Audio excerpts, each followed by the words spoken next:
Chapter 1. Wait, this is Konoha? Chiba Tetsuya? Is that my name? In the refugee camp of Konoha, Tetsuya struggled to sit up on his hospital bed, the pain coursing through his body a stark reminder that he was still alive. However, his mind was in a state of utter disarray. He was not the true Chiba Tetsuya, and the memory of his original name had faded into oblivion. He could only recall that he had been engrossed in a mobile game based on Naruto, specifically the Super Shadow Crossing Tribulation Bureau. In a fit of frustration, he had slammed his hand against the computer case, which subsequently exploded. Upon regaining consciousness, he found himself in this unfamiliar place. The unfortunate soul, known as Chiba Tetsuya, had just passed away. The current time is during the period when Uchiha Madara manipulated the Nine Tails to attack Konoha. As he surveyed the Konoha residents gathered within the tent, his memories began to align with the reality around him. It appeared the assault had already concluded, and Konoha was in the process of reconstruction. Goodness, how did I end up in this era? He inhaled sharply, the pain in his body amplifying his discomfort. While others were reborn as princes like Naruto, or as formidable figures like Sasuke, or even as descendants of the Senju or Uchiha clans, he had inexplicably reincarnated as an ordinary citizen of Konoha, devoid of any ninja prowess. How infuriating! Now that he had crossed over, he yearned for a life filled with excitement, to indulge in the company of beautiful companions, and to savor the delightful experiences of Tsunade's healing and the tender affections of Hinata and Hanabi. Now, let us set aside the matter of the sisterly meal. It appears that Tsunade resembles a rather flat-chested maiden, does it not? I refuse to accept this. Oh heavens! As a transmigrator, surely I deserve some sort of golden finger, right? Is the system present? Respond to me. Ding. Congratulations, host. You have successfully traversed dimensions, and the system has been successfully bound. Before Tetsuya appeared a system sprite resembling a husky. Nice. I knew a system would be standard for transmigrators. System, do tell me, what capabilities do you possess?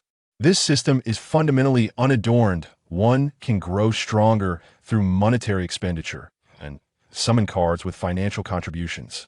The rewards within the card pool derive from the entire shinobi world.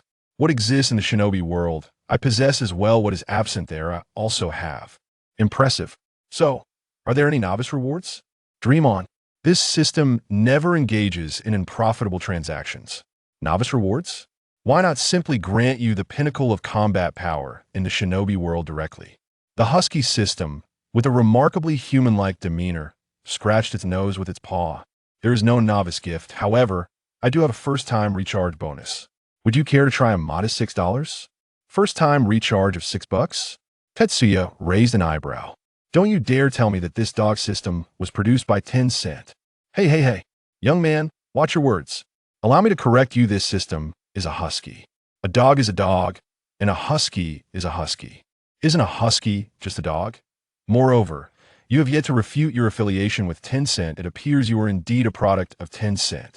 Do not tell me you have merely transformed from the Naruto mobile game. This system is truly a source of immense frustration. At this moment, it felt as though a multitude of wild horses was galloping within Zay's mind. Nevertheless, frustration is preferable to complete absence. As the saying goes, the impoverished rely on mutation, while the affluent depend on technology. Someone like him, lacking both wealth and influence as a time traveler, can only rely on the system. He rummaged through his pocket and retrieved a small bill along with some coins, totaling precisely 6 yuan. System, recharge. Ding. Congratulations, host, on your successful first recharge. Instantly, the canine-like system adopted a new countenance, exuding sycophancy. Ah, it seems that money truly opens eyes. Could this be the fabled Peidoan dog? Congratulations, host, for receiving the first recharge reward. Introductory chakra refinement and basic three-body technique training. Simultaneously, a panel unfurled before Jia. Name, Shinya Jia. Age, 16. Identity, commoner of Konoha. Skills, chakra refinement method. Chakra, 0. Possessions, shadow clone technique training, transformation technique training. Points, 120. Jia gazed at his panel. Unable to suppress his dismay, he truly felt feeble. The first recharge reward was disappointingly paltry aside from the chakra refinement, which he learned instantaneously. The other 3 techniques required personal study. Dog, speak honestly, have you taken a kickback? Why is the reward so meager? What do you mean by that? You've only spent $6. How much more do you desire? Enough already. This is all given to you for free. You can even use your points to draw cards. Then I shall draw cards. Regrettably, you lack sufficient points. You cannot even afford to access the most basic prize pool. Jia nearly choked in disbelief, almost succumbing to exasperation. Goodness, is this an external aid of my own creation, or merely a source of frustration? How much do I need to spend to draw a single card? You can see for yourself. Before him, the interface shimmered, revealing 3 prize pools. The first required 168 points for a single draw, the second demanded 1680 points, and the third asked for a staggering 16,800 points. Are you kidding me? This is simply the current market situation. Very well, I shall take my leave. Summon me when you have the funds. Do not contact me otherwise. System. Money-grubbing dog. Jia silently called out twice in his mind, yet the other party remained unresponsive. A wave of frustration washed over Jia. I still have money. Ah, if only you had mentioned it sooner, master. How much would you like to recharge this time? Ha, what a face. Unable to suppress a roll of his eyes, Jia gazed at the obsequious era and retrieved a few coins from his pocket. Here, I have another $5 I wish to recharge. TSK, is that all? What? Is $5 not considered money? Very well. The recharge is successful. The coin in his hand vanished, and simultaneously, his point balance transformed to 170. All right, that suffices for a draw. System, I wish to draw a card. As the words left his lips, the balance before him instantaneously dwindled to 2. A colossal spinning wheel materialized and commenced its rotation. Ding! Congratulations, host. You have acquired the complete crafting techniques for Ichiraku ramen. What a joke. What on earth am I to do with this? Why is there such an item in the prize pool? Shouldn't it be ninjutsu, weaponry, or bloodline limits? Are you toying with me? Ah, dear host, one must not speak in such a manner. I did mention from the outset. I possess everything found in the ninja world, as well as that which is absent from it. What? Is it possible that Ichiraku ramen is not an entity of the ninja realm? This was indeed a point he could not contest, for Ichiraku ramen undeniably belongs to the ninja world and boasts considerable significance. Moreover, dear host, allow me to reason with you. Konoha is currently in dire need of revitalization. Would it not be opportune for you to open a ramen shop? With your skills in crafting Ichiraku ramen, profit is assured. Jia contemplated the immense popularity of Ichiraku ramen in the original narrative, and it seemed that this logic held true. If he were to establish a ramen shop, would he not reap substantial profits? Once the money starts flowing in, he could indulge in drawing again, whether it be 168, 1680, or even 16,800. He could draw whatever he desired. The mere thought of it filled Jia with exhilaration. Well then, let us open a ramen shop. Jia organized the memories swirling in his mind. Senju Hashirama had already abdicated, and now the Hokage was the second Hokage, Tobarama.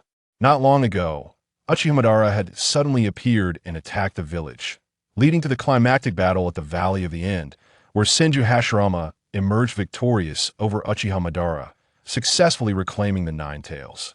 His wife, Uzumaki Mido, or rather, Senju Mido, had also become the first Jinchuriki of the Nine Tails in Konohagakure. Simultaneously, the ninja world began to stir, an ominous scent of gunpowder wafting through the air. Yet, none of this concerned Jia after all. He was not a ninja. Even if war were to erupt, it would remain the domain of the shinobi, irrelevant to an ordinary civilian like him. Is this the house of the original? On the streets of Konoha, Jia rubbed his face within a somewhat dilapidated abode. Goodness, it truly was in disrepair. There was no denying it. When Uchihamadara had led the Nine Tails to assault Konoha, the commotion had been monumental, clearly aimed at the destruction of the village. Although his residence was a fair distance from the battlefield, the magnitude of the clash between ninjas of Hashirama and Madara's caliber had reverberated throughout the entire street. Yet, It was indeed Hashirama, a genuinely benevolent soul, who had instructed his subordinates to investigate the damage across Konoha and formulate a compensation plan. In his own words, the villagers of Konoha had come here following him. Yet now, the calamity befalls everyone due to their own actions and those of their comrades. Although he is no longer the Hokage, he feels compelled to make amends. "Are you Chiba Tetsuya?" A voice resonated, and upon turning, Tetsuya beheld a white-haired ninja adorned with a leaf village headband, accompanied by a team, arriving at his doorstep. Tetsuya did not shut the door. The visitors stood at the threshold, gazing at him as he sat inside, lost in thought. "Greetings, esteemed ninja. Is indeed I." Upon seeing the white-haired ninja, Tetsuya's initial instinct was to assume this individual was Hitaki Tsukumo. Even if not, he must surely belong to the Hitaki clan. "Here, take this. It is the compensation promised by the first Hokage. While it may not be substantial, it should suffice for you to renovate your home and continue your life."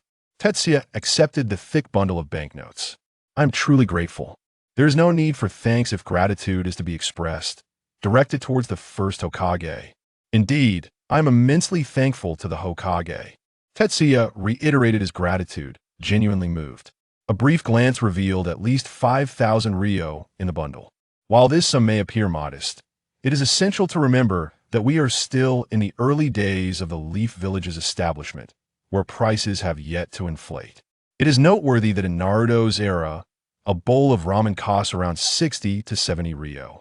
Moreover, a drank mission would yield fluctuations between 5,000 to 50,000 ryo, of which the village and the supervising instructor would take their share. In his recollection, the current prices are astonishing. A bowl of noodles once fluctuated around 30 taels, which represents a doubling of costs. Thus, he perceives the 5,000 taels as quite substantial. After all, although the house is somewhat dilapidated, it remains habitable. A thorough cleaning, some repairs, and a few new pieces of furniture would not require significant expenditure. The remaining funds could serve as startup capital for his business venture. While it is also possible for him to directly convert this sum into vouchers, thereby allowing him to draw from the most expensive prize pool of 16,800 taels twice, he considers the likelihood of obtaining something extraordinary from such attempts. However, he had no intention of pursuing that path. What good would power do him? To rob others? Or perhaps, like those ninjas, risk his life for perilous missions? Such a lifestyle did not appeal to him. Compared to the life of bloodshed, engaging in a small business seemed far more agreeable. Moreover, he did not believe that merely winning a couple of top-tier lottery draws would render him invincible. The combat prowess within this ninja world was exceedingly outrageous. Various formidable beings, meteoric threats, not to mention the undead and extraterrestrial entities. Even the immortal could be dealt with in myriad ways. If one could not die, they could simply be sealed away. Furthermore, there loomed the ever-ominous presence of Kagaya Otsutsuki and the not-quite-dead sage of Six Paths. If he dared to act recklessly in public today, he might not even know how he met his demise. It was far wiser to run a shop. He possessed skills and the capital to initiate his venture. Assuredly, he would construct his own commercial empire in the future. With a heart brimming with confidence, Tetsuya began to devise his business plan. He first ventured to the commercial district, leasing a shop that had been affected by the recent battles and refurbishing it. This entailed merely patching leaks and acquiring some tables, chairs, and utensils. Next, he procured ingredients to experiment with ramen making. In the kitchen, Tetsuya commenced kneading the dough. Though he had never cooked before his transmigration, it did not hinder him from mastering the complete technique of Ichiraku ramen. Kneading, stretching noodles, chopping vegetables, simmering broth. Cooking the noodles, each step flowed seamlessly, as if he were born for this craft. "Ah, it's done," he exclaimed, wiping the sweat from his brow. Gazing into the pot of steaming noodles, he felt a sense of accomplishment. The aroma was quite pleasing. He decided to taste the first bowl himself. Not bad at all. The broth was savory and lingering. The noodles were tender yet resilient, fully absorbing the flavor of the soup. Truly marvelous. Tetsuya could not help but give himself a thumbs up. The taste was indeed impressive. Excellent. It was time to open the shop. A splendid life awaited him. By the following afternoon, the sign for Chiba Ramen was displayed. To attract customers, he plastered posters announcing the grand opening, offering a 20% discount for first-time buyers and half price on the second bowl for 2 diners. Despite lacking prior experience in business, Tetsuya was well acquainted with various marketing strategies. Many people, upon seeing the newly opened ramen shop and its enticing offers, flocked to the venue with friends and family. After all, who could resist a bargain? The first day of business was remarkably successful. The flavor of Ichiraka ramen was not to be underestimated. Observing the shop filled with customers, Tetsuya's hands were nearly kneading the dough into sparks. What a prosperous start. A bountiful harvest indeed. That night, seated on his bed, Tetsuya counted his earnings with slightly swollen hands. In a single day, he sold over 100 bowls of ramen, earning more than 3,000. It was indeed a remarkable profit, considering he had only invested about 2,000 in acquiring the shop, factoring in other expenses and ingredient costs. Essentially, he had recouped his initial investment in just one day. From tomorrow onward, it would all be pure profit. Wow, he gasped, feeling the fatigue in his hands. Kneading ramen truly required considerable strength. If business continued to flourish, would he be able to manage alone? Would he need to hire help? Suddenly, an idea struck him. Of course, he could utilize the shadow clone technique. Though the clones dissipated upon impact, he was not heading into battle. Having them knead the dough would be perfectly suitable. With this epiphany, Tetsuya deemed himself a genius. Why hire anyone when he could do it all himself? However, this plan hinged on his ability to cultivate chakra and master the shadow clone technique. But was that so difficult? Nothing is insurmountable for the determined. Let's do this. Resolutely, he forewent sleep that night, sitting on his bed to begin refining his chakra. Boss, 1 serving of tonkatsu ramen. Coming right up, please hold on a moment. Your tonkatsu ramen will be ready shortly. Business at Chiba Ramen continued to thrive. A week had passed, and operations were gradually stabilizing. To his surprise, Tetsuya discovered that his new body possessed decent training aptitude, or perhaps his comprehension skills were quite good. It did not take long for him to refine chakra and learn the shadow clone technique.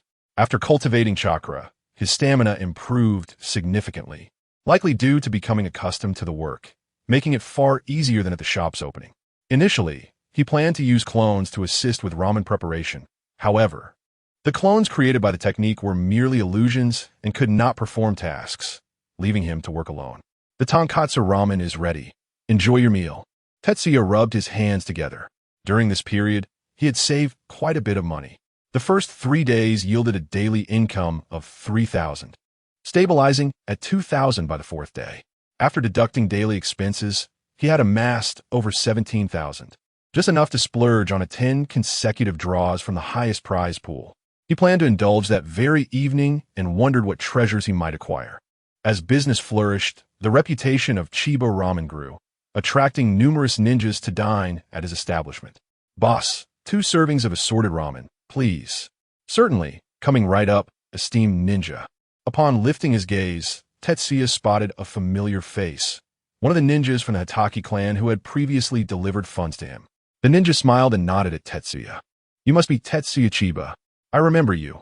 I delivered a subsidy to you not long ago. I never expected that in just a few days you would open such a thriving shop. Ah, you flatter me. I must credit Lord Hokage. Without that subsidy, I would not have had the means to open this establishment. And who might this be? Tetsuya noticed a young boy, similarly adorned with a ninja headband. Oh, this is my younger brother, Tsukumo Hitaki. Tsukumo Hitaki? Tetsuya regarded the boy with surprise. What a fortunate encounter. This was none other than the future father of Kakashi. Wasn't it said that Tsukumo, known as Konoha's white fan, was a gentle soul? Yet, he bore a striking resemblance to the young Kakashi from the anime. Is something amiss? Oh no, not at all. I simply find the name Tsukumo quite delightful. He is destined to become a remarkable figure in the ninja world. The Hitaki ninja chuckled. Tsukumo, did you hear that? You must not disappoint Boss Chiba's expectations. Yeah, I got it, brother. Esteemed ninja, please have a seat. The ramen will be ready shortly. Chiba, the proprietor, said. Just call me Sakuya. There's no need to keep addressing me as Lord Ninja.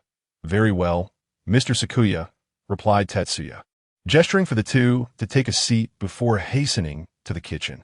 Soon, 2 steaming bowls of ramen were presented. Here you are, the assorted ramen you requested. Sakuya turned to Chiba and inquired, Chiba, you seem to have transformed quite a bit these past few days. Have you refined your chakra? Tetsuya, scratching his head with a smile, responded, Indeed, just a bit of family skill. I've only recently managed to refine my chakra. He took a seat beside Sakuya, continuing the conversation. Our Chiba family followed the Hokage during the founding of Konoha. In the past, we had ninjas in our clan, but alas. My father sacrificed himself in battle for Konoha, and my mother followed him not long after, leaving me all alone. As he spoke, Tetsuya shrugged with a hint of resignation. As for me, my talent is lacking. I've only just begun to refine my chakra at this age, let alone practice ninjutsu. His words held a ring of truth. The Chiba clan was indeed among the many followers of Senju Hashirama during Konoha's establishment, but they were rather unremarkable amidst the throngs of supporters. Such matters could be easily investigated if one chose to do so. Sakuya nodded in acknowledgement, estimating that Tetsuya was already in his teenage years, and the fluctuations of chakra emanating from him were indeed indicative of a novice. To be at this level at such an age suggested a lack of talent for becoming a ninja, especially since many of Konoha's ninjas undertook missions before reaching 10 years of age. He glanced at his companion, Sakuho, who was heartily devouring his ramen. Nonetheless, it seemed quite satisfactory for him to run a ramen shop, as business appeared to be thriving. I've finished my meal. Thank you for the hospitality. The two brothers settled their bill and prepared to depart. Do come again. Certainly. Sakuya waved goodbye as he left with Sakuho. Had this interaction forged a connection with the Hitaki clan? Tetsuya shrugged with a smile, then began to tidy the table. As night fell, Tetsuya, having finished closing up shop, eagerly made his way home. After having a light dinner, he secured the doors and windows before seating himself cross-legged on the bed. He reviewed his earnings, setting aside a portion for future needs, and prepared for his first extravagant 10-draw lottery. Come forth, pup. It's time to recharge. Ah, dear master, how much would you like to recharge this time? The cheeky husky appeared before Tetsuya, a sly grin on its face. Looking at the mischievous creature, Tetsuya felt an urge to kick it. He produced his funds, declaring, I wish to recharge 16,800. Ding. Congratulations, dear master. Recharge successful. His funds vanished in an instant, but his point balance surged to 168,002. The 2 points represented a previous recharge of 17, yielding the lowest tier rewards. Ha ha, I'm rich now. This feeling is simply delightful. Tetsuya laughed heartily within, savoring the joy of newfound wealth. Dog, I want a 10 draw from the highest prize pool. No problem, my dear master. I shall initiate a 10 draw from the third prize pool. A colossal golden wheel materialized before him, slowly beginning to spin. Click, click, click. Ding. Upon seeing the first 4 rewards, Tetsuya couldn't help but twitch his lips. What is this? What on earth is this surplus of chakra? I wasted 4 draws on such trivialities. Were the good items I desired? Ding. Congratulations. You have obtained a summoning contract with the Weasel Clan 1. His eyes lit up at the mention of the Weasel Clan summoning contract. Summoning beasts were indeed valuable assets, aiding in combat and relaying messages. Most importantly, the contract with the Weasel Clan didn't pertain to a specific individual beast. However, did the Naruto universe even feature weasels? There seemed to be a Shikigami named Kamaitachi. Isn't that weasel akin to the Hoengdaxian from the northeast? But recalling the Husky's previous words, that it possessed everything available in the ninja realm, as well as things that weren't, he quickly grasped the situation. Ding. Congratulations. You have acquired the Chakra Sealing Technique 1. Congratulations. You have obtained the Undying Body of the Evil God 1. Congratulations. You have learned the Shadow Clone Technique 1. Congratulations. You have acquired a large amount of Chakra 1. Woo! Taking off. Upon witnessing the undying body of the evil god, he felt as though he was soaring. The undying body of the evil god? What was that? It was the very essence of Haiden's physique. Even if he were beheaded, he would not perish. Merely placing his head back would allow regeneration. Essentially, as long as he avoided sealing techniques, he could wreak havoc in the ninja world. Wait, doesn't this mean that if I can obtain the blood of others, I could also perform a sacrificial ritual? Huh, what a fanciful thought. Observing Tetsuya's account dwindling to a mere 2 points, the husky reverted to its cheeky demeanor. The undying body was simply a form of physique that granted a degree of immortality. The ability to curse others through blood was a specialized technique. Without it, one could not entertain such notions. Tetsuya fell silent, realizing he possessed no abilities beyond immortality. However, upon reflection, he acknowledged that Haiden's curse indeed required a particular technique known as the Shinigami's blood. Nevertheless, he reassured himself that even without that technique, he could eventually draw it out. With this thought, he opened his status panel. Name: Chiba Tetsuya. Age: 16. Identity: Konoha civilian's physique. Undying body of the evil god. Skills: Chakra refinement technique, chakra sealing technique. Shadow clone technique. Chakra: a small amount. Items: Shadow clone training method, substitution training method, transformation training method, shadow clone technique training method, large amount of chakra. 6. Weasel Clan summoning contract. Points: 2. Gazing at the newly acquired items in his inventory, he felt a surge of curiosity. Dog, why is this large amount of chakra listed as an item? And just how much is large? The husky scratched its neck and replied, a large amount is roughly equivalent to 0. 5. A Kakashi's chakra. You will need to extract it yourself. Once you do, it will become your chakra. So if 0.5 represents Kakashi, that means once extracted, I will possess chakra equivalent to 3 Kakashis. Indeed, I suggest you directly receive it and then seal it with your chakra sealing technique, thus maintaining an appearance indistinguishable from your usual self, allowing you to unleash your true power when needed. Jia lay on the bed, contemplating, and inquired, isn't this similar to Tsunade's Baika no Jutsu, both involving chakra storage? The differences are significant, replied the other. My technique not only seals my own chakra, but can also seal that of others. Can hers do that? However, hers does preserve youthful beauty. Hmph, scoffed the dog-like creature dismissively. You possess an immortal body of the evil god. Why concern yourself with such trivialities? Suddenly, Jie recalled something. Wait, I won't remain in this form forever, will I? The creature's silence confirmed his unspoken assumption. Jie pondered. However, remaining 16 forever seemed rather appealing. Besides, he could always use transformation techniques to gradually age himself, feigning death and adopting a new identity as his own descendant. Turning his attention elsewhere, he considered the shadow clone technique, which could create physical duplicates, albeit not as numerous as the multi-shadow clone technique. Finally, he focused on the summoning contract of the Weasel Clan. With a thought, a scroll appeared in his hand, unfurling to reveal a chaotic scroll. Although he could not decipher the text, he knew it was produced by the dog system and grasped its general meaning. Signing his name in the contractors section, he pricked his finger and pressed it onto the scroll. In an instant, the contract emanated a surge of chakra, culminating in a soft pop as it transformed into a single strand of fur. Is that it? He wondered, intrigued. Just then, a voice chimed in. Ah, it has been ages since anyone from our clan has entered into a contract. Young one, you're the new contractor? Turning around, Jie was startled to see a weasel lounging atop a cabinet, propped up on one arm, holding a smoking pipe and occasionally taking a puff. Its golden fur gleamed, the eyes framed by dark circles, and its mouth area was white. The creature had a lithe body and a long tail, the tip of which was pale. Indeed, I am Chiba Jie, and you are my summoned beast, Jie remarked, eyeing the talking weasel with curiosity. Surprisingly, this weasel bore no distinction from those he had known, save for its ability to converse and smoke. Greetings, I am Huang Bai, the representative dispatched by the Huang family. The elders sent me to see which little one has forged a contract with our clan. The Huang family? Jie's expression twitched. Are you celestial beings? Oh, Huang Bai's interest was piqued at the mention of celestial beings. You are familiar with celestial beings? Do you wish to learn our celestial techniques? Celestial techniques? Jie's enthusiasm waned slightly, realizing these were not the celestial beings he had envisioned, but rather practitioners of ninjutsu. Nevertheless, celestial techniques were indeed vital in later battles. I do wish to learn your celestial techniques. Would you permit me?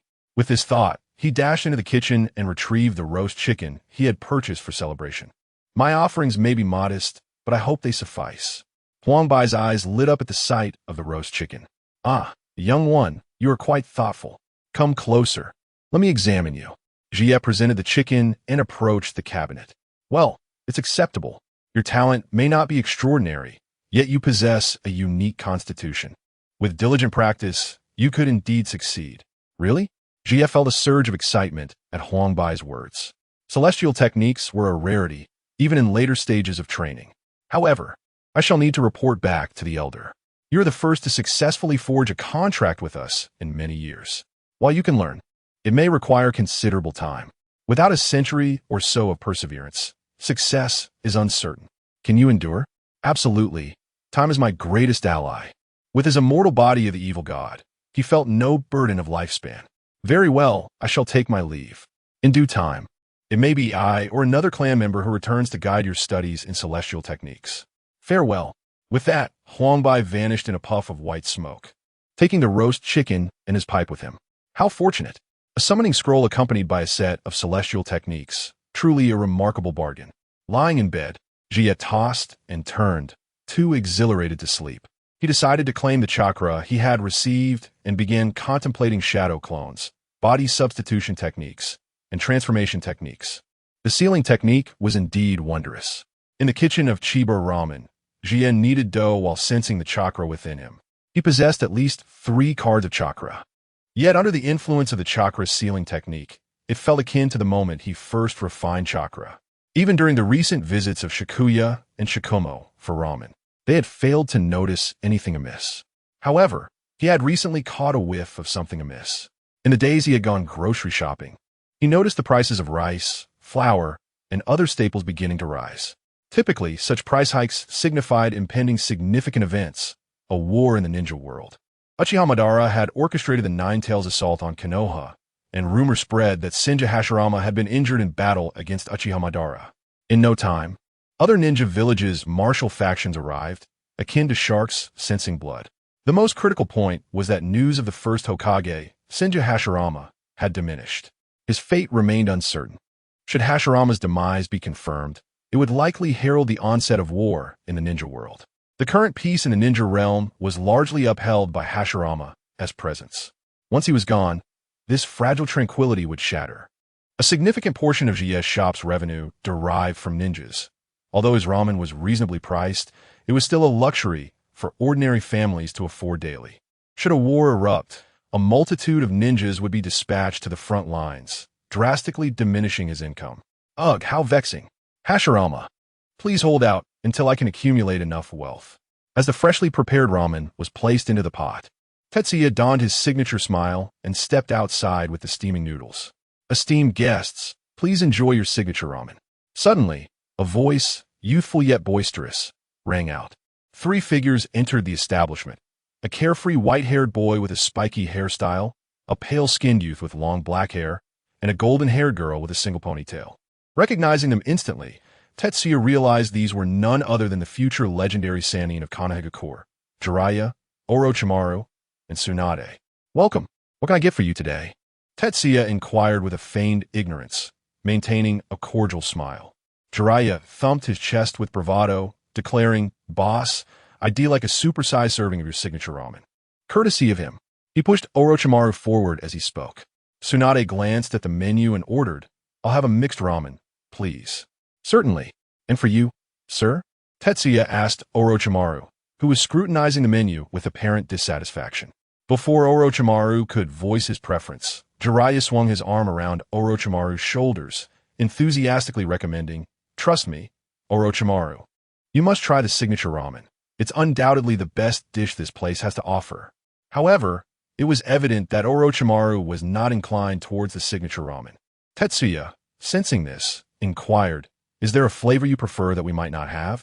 Would you be interested in trying our new dish currently in development, cold noodles? Since it's still in the testing phase, I can offer it to you at cost." Cold noodles? Orochimaru's interest was piqued upon hearing the unfamiliar term. Although he typically shied away from cold dishes, curiosity about the unknown compelled him to express his desire. "Very well, I'll have a serving of cold noodles." "Excellent. Please hold on a moment." Tetsuya briskly retreated to the kitchen to prepare the orders. Outside, the future Sannin settled at a table. Jiraiya, in his usual loud manner, asked, "Tsunade, what has been bothering you lately? You seem rather distracted during training." Tsunade offered a forced smile, replying, "It's nothing, just a lack of sleep." Orochimaru, with his distinctive voice, chimed in, You don't appear to be merely fatigued. It's evident you're troubled. Tsunade, we're teammates. Feel free to confide in us. Indeed, Orochimaru is correct. We are comrades, so whatever troubles you, just let me know. I'll help you through it. Jiraiya boasted, patting his lean arm with confidence. Tsunade, however, retorted, there's no point in telling you. You wouldn't be able to help. But how will you know if you don't share? Jiraiya continued his relentless questioning, while Tsunade remained steadfastly silent. Tetsuya observed this exchange from the kitchen, and Tsunade's demeanor only confirmed his suspicions.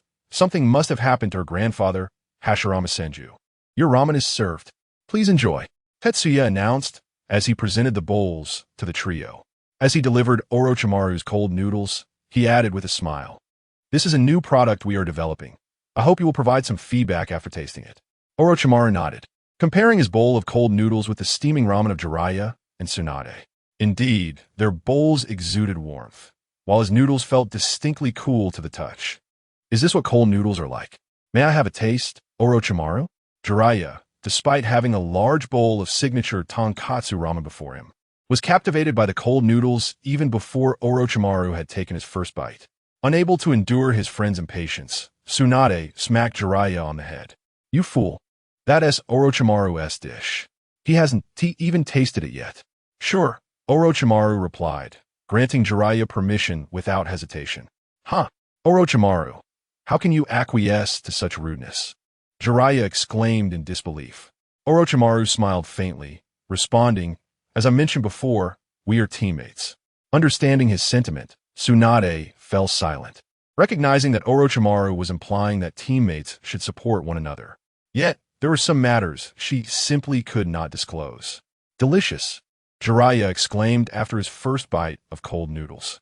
The sensation was unlike anything he had encountered before. It was cool, tangy, and sweet, yet not overwhelming, a delightful experience that left him yearning for more. Observing Jiraiya's reaction, Orochimaru decided to take a bite as well. He, too, was taken aback by the unique flavor, one he had never tasted before and rather enjoyed. However, it was a bit too cold for his liking. How does it taste? Tetsuya approached, eager for their feedback. Boss, your ramen is the finest I've ever had, Jiraiya exclaimed, giving Tetsuya an enthusiastic thumbs up, especially the cold noodles. I've never experienced anything like it before. Who knew noodles could be prepared this way? Truly remarkable. You're too kind, Tetsuya replied with a smile, narrowing his eyes in appreciation. And what do you think of our new product? Orochimaru offered a thoughtful evaluation. It's a refreshingly novel flavor, tangy and sweet, quite appetizing. I believe it would be particularly enjoyable in summer. Personally, I'm not fond of cold dishes, but I must admit this one is quite good. Oh, I see you're not a fan of cold food. My apologies. Next time you visit, I'll create a new flavor of ramen just for you. Really? You have more new flavors? Orochimaru expressed surprise, impressed by the young ramen shop owner's innovative spirit. I look forward to your new creations. After settling the bill, Orochimaru waved goodbye to Jiraiya and Tsunade as they departed. The future Sannin had just enjoyed a delightful meal. Ji found himself reflecting on the three individuals he held in high regard. After all, one was a figure of desire for the lecherous old men. Another was the legendary Jiraiya of the ninja world, and the last was destined to become a great scientist. To speak candidly, setting aside any biases, Ji's favorite among the trio was Orochimaru. He perceived Orochimaru as a remarkably pure soul, whether in his early rebellious phase or later when he sought redemption. He never strayed from his original aspirations. From the beginning to the end, his pursuit of science was unwavering, driven by a singular dream: immortality. He would not foolishly dedicate his life to a prophecy, nor would he shy away from the darkness and corruption of Konoha. He was simply Orochimaru, a scientist relentlessly forging ahead in pursuit of his dreams. Alas, the great ninja war was on the horizon, and after this conflict, Konoha would begin its decline. Ji sighed inwardly. Hashirama had abdicated early, passing the mantle of Hokage to his younger brother Tobirama. Although Tobirama was astute, he lacked the tolerance and prestige of his elder brother, which rendered him incapable of suppressing the Uchiha clan's aspirations for the Hokage position. His biased attitude towards the Uchiha planted seeds of discord that would lead his disciples, inheritors of his will of fire, to intensify their oppression of the Uchiha once he stepped down. However, it would not be entirely fair to blame Tobarama. After all, he employed both coercive and conciliatory measures at that time. Yet his well-meaning disciples were quite ruthless, fearing any rebellion from the Uchiha. When the time came, Konoha, like a great ship, would begin to suffer damage amidst the turbulent seas of the ninja world. Nonetheless, Ji mused, this was of little concern to him as a businessman. Once he amassed his wealth, he would expand his shop throughout the ninja realm, striving to create a commercial empire. This way, when the time came for the inevitable upheaval, his establishment would remain unscathed. Yet, upon reflection, if his business progressed to that extent, he might very well be able to triumph over the challenges that would arise. Of course, this was contingent upon the stability of his enterprise. As night fell, Ji closed shop and returned home, where he set a table adorned with a plate of roasted chicken, anticipating the return of the weasel spirit. After all, social relationships must be carefully nurtured. Although they had entered into a contract, such agreements were not always foolproof. For instance, in the original tale, the relationship between Manda and Orochimaru was fraught with tension, and the toad from Mount Myaboku were not as easily summoned as Naruto would wish. Alas, it appeared that his guest would not make an appearance tonight. Just as he contemplated clearing the table and saving the chicken for breakfast, a small paw landed on the poultry. Little one, where do you intend to take that chicken? Ah, Huang Dexian, you've come. Upon seeing the familiar weasel spirit, Ji was taken aback, though his surprise quickly morphed into delight. It had been some time since their last interaction following the contract signing. Huang Bai took a puff from his pipe, exhaling a cloud of smoke. Regarding your matter, the elders summoned the clan for a meeting. It took a bit longer than expected, but the outcome was favorable. So, the elder has agreed to allow me to study sage arts? Huang Bai nodded. Indeed, however, before you delve into sage arts, there are prerequisites. He scrutinized Yi from head to toe. Your foundation is rather lacking. Your chakra is quite sparse, which may complicate your study of our clan's sage techniques. Thus, I shall first instruct you in chakra cultivation. Chakra? Please wait a moment. Ji swiftly performed hand seals, pressing his palms to his chest and intoned release. With a forceful utterance, the seal was broken and a torrent of chakra surged through his being. Oh, how intriguing. You sealed your chakra. Huang Bai's eyes widened in astonishment. Very well, this will save us time. Let us commence with the sage arts training. I shall elucidate the sage techniques of our Huang family. Huang Bai began to describe their clan's sage arts, distinctly different from those of Richi Cave and Mount Myaboku. The Huang family's techniques bore a lower risk of failure. One would not turn to stone or be devoured by serpents. However, their method of training in sage arts was exceptionally time-consuming, requiring continual attunement to the forces of nature until achieving a state of unity with the natural world, wherein one becomes nature and nature becomes one. Upon mastering the natural energies, one could then merge them successfully, thereby completing the sage training. The only drawback of this method was the extensive time required. Individuals of average talent might never succeed, even if they devoted their entire lives to it. I see. Now I understand.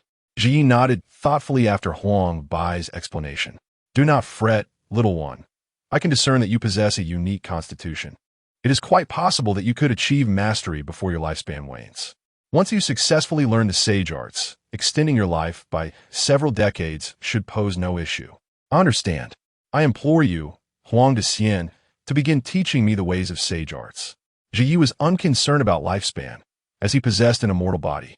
As long as he refrained from reckless actions, he would not easily meet his demise. Excellent mindset.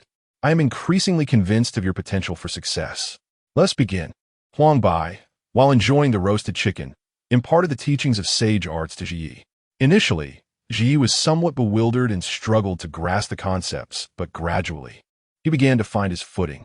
The training in sage arts, as Huang Bai had predicted, was indeed a slow process. However, Ji remained undeterred. Leading a life of selling noodles by day and practicing sage arts by night, Huang Bai would appear every 7 or 8 days to assess Ji's progress and ensure he was on the right track. However, the number of ninjas frequenting his noodle shop began to dwindle, indicating that the situation was growing dire. Nevertheless, Jiraiya and his companions would occasionally drop by for a meal, leading to a budding camaraderie. Boss, the usual, Jiraiya exclaimed, bursting into the ramen shop. Oh, Jiraiya, Ji greeted him with a warm smile. Boss, I would like a serving of cold noodles. Tsunade followed closely behind Jiraiya, soon accompanied by Orochimaru. Boss, do you have any new flavors today? Ha! You finally made it today. We have the latest fire-flavored fried noodles. Would you care to try a serving? Oh, fire-flavored fried noodles? Orochimaru's interest was piqued. How intriguing. I shall have a serving then. Just a moment. Your noodles will be ready shortly, Tetsuya replied, playfully lifting the kitchen curtain and bustling inside. The trio settled into their familiar seats, curiously surveying their surroundings. Hey, Orochimaru, have you noticed how quiet the shop has become? You fool, Jiraiya. Tsunade interjected before Orochimaru could reply. The majority of patrons here are ninjas, and recently, most of them have been dispatched on missions. Naturally, business has slowed. I see, Jiraiya mused wistfully. Ninjas. I can't wait to graduate and become a proper ninja myself. Tsunade rolled her eyes. Forget it, Jiraiya. Even if you become a ninja, you'll likely botch your missions. Unexpectedly, Orochimaru, who had remained silent until now, smiled and spoke up. I believe Jiraiya will undoubtedly become an exceptional ninja. Haha, did you hear that, Tsunade? Even Orochimaru acknowledges my greatness. I shall become a remarkable ninja. Here are your ramen, Tetsuya announced, approaching with a tray bearing 3 bowls, 1 signature tonkatsu, 1 cold noodle dish, and 1 fire-flavored fried noodle. Orochimaru's eyes lit up as he beheld the steaming, red-hued fried noodles, a unique aroma wafting towards him, spicy and enticing. Is this the fire-flavored fried noodle? Just inhaling this fragrance ignites a sensation within me. Do give a taste. However, the flavor is still being refined. I hope you can offer some feedback afterward, Tetsuya encouraged. I'll do my best, Orochimaru replied, eyeing the fried noodles. Another new flavor. Huh? You truly enjoy experimenting with different sensations, don't you? Orochimaru smiled. Do you not find the exploration of the unknown to be a most fascinating endeavor? There exists an abundance of mysteries waiting for us to unveil. Jiraiya appeared contemplative, though it was clear he preferred not to dwell on such thoughts. Is that so? Well, I find the known to be far more intriguing. Tetsuya observed the two with a sigh. It's evident from here that the paths of Orochimaru and Jiraiya diverge. One is fixated on the elusive prophecy of the Chosen One, while the other delves deeper into the realm of science. But those matters lie ahead. For now, the 3 of us remain the best of companions. Tsunade, may I inquire about something? Tetsuya suddenly asked her. Just call me Tsunade. What do you wish to know? Tsunade replied, intrigued by Tetsuya's sudden curiosity. Tetsuya cleared his throat and lowered his voice. Recently, there have been many rumors circulating in the village regarding Lord Hokage's health. It is said that someone outside is scheming to wage war against our land of fire. I'm concerned about Lord Hokage. How has he been faring? As war looms closer, rumors abound, previously only whispered in foreign lands. Recently, news of Senju Hashirama's frail condition had even reached the land of fire and the village he safeguarded. Konoha. Panic ensued, particularly since the first Hokage had not emerged to dispel these rumors, and even his brother, the second Hokage Tobirama, had remained silent. Tsunade fell silent, as did Jiraiya and Orochimaru, who paused their meal to listen intently. If it's inconvenient to discuss, feel free to disregard my question, Tetsuya added, having already surmised the answer. The current state of Senju Hashirama was likely being kept under wraps, with tensions rising among the other nations. Confirming Hashirama's death would surely incite a great conflict, placing the land of fire in a precarious position. There is nothing to hide, Tsunade sighed. In truth, I haven't seen my grandfather in quite some time. I wanted to visit him, but my great-uncle and grandmother prevented me, stating he is in a critical moment and cannot be disturbed. I see. I hope Lord Hokage can endure. The peace of this ninja world hinges upon his strength, Tetsuya remarked, acknowledging that the current tranquility was maintained solely by Hashirama's formidable power, especially with numerous ambitious individuals lurking in the shadows. Another day passed, and Tetsuya returned home, sighing upon observing the dwindling income. It appears that Senju Hashirama has indeed passed. War is imminent. Although it may not reach Konoha, we must still possess the strength to protect ourselves. After several days of saving, he had managed to accumulate over 19,000. He set aside a portion for reserves. Dog, come forth. I wish to recharge. Oh my, is that my beloved master? How much would you like to recharge this time? The usual, enough for a tenfold draw from the highest tier. No problem, my dearest master. Haha, it seems money is your true master. Yuyist, without you, where would the money come from? As Tetsuya spoke, his funds vanished in an instant, converted into points. Without even glancing at the point count, he initiated the lottery. Dog, let us begin. Highest prize pool, tenfold draw. May miracles occur. All right, initiating the tenfold draw from the third-tier prize pool. A massive prize wheel appeared before Tetsuya, beginning to spin. Ding! Congratulations on acquiring the 8 trigrams sealing technique. Congratulations on obtaining a substantial amount of chakra. Congratulations on gaining the lightning release chakra mode. Congratulations on receiving the dissolution technique. Congratulations on acquiring the fire release, fire dragon flame bullet.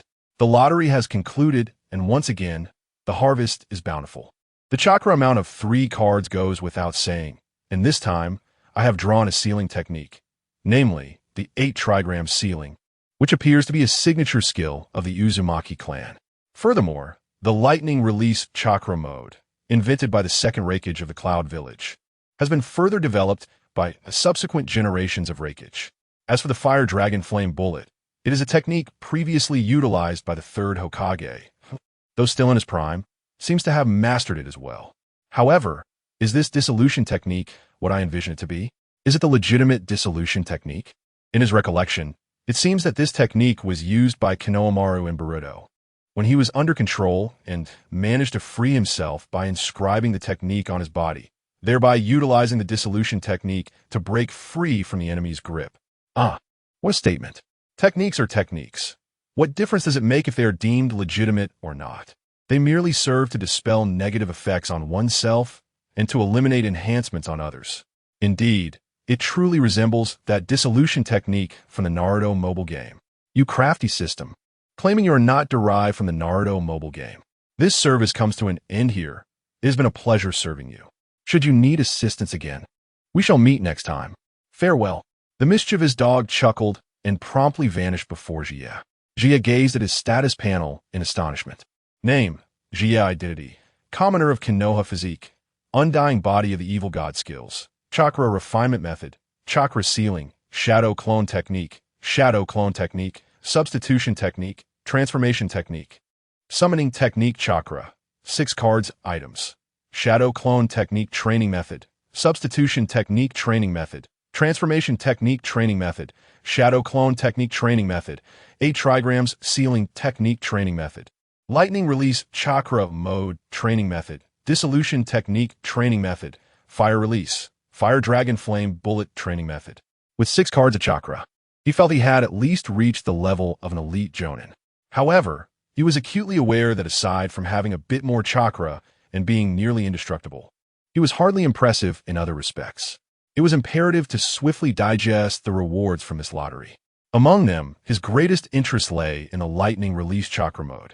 After all, the 4th Reikage's Lightning Release Chakra mode in his youth could contend with Minato's Flying Thunder God technique.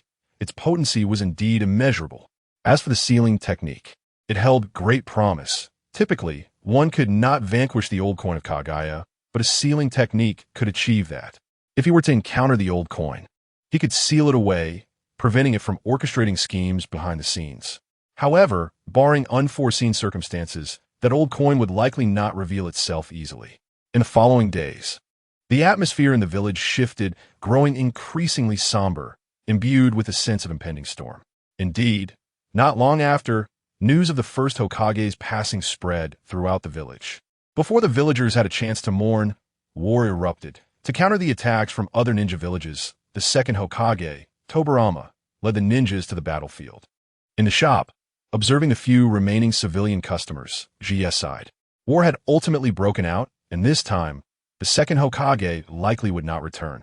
According to the established timeline, the second Hokage would lead Konoha into battle, ultimately falling to an ambush by Kin and Jin during a treaty negotiation with the Cloud Village, sacrificing himself to protect Sarutobi Hiruzen and others. Boss, 1 serving of your signature tonkatsu ramen, please. Certainly. Is that you, Orochimaru? Upon hearing the order for tonkatsu ramen, he initially thought it was Jiraiya, but upon looking up, he found it was indeed Orochimaru. "Why are you alone today? Where are Jiraiya and Tsunade?" Orochimaru replied candidly. "Jiraiya has gone off to train, and Tsunade has been taken by Lord Mito, so today, it's just me." "Oh, I see."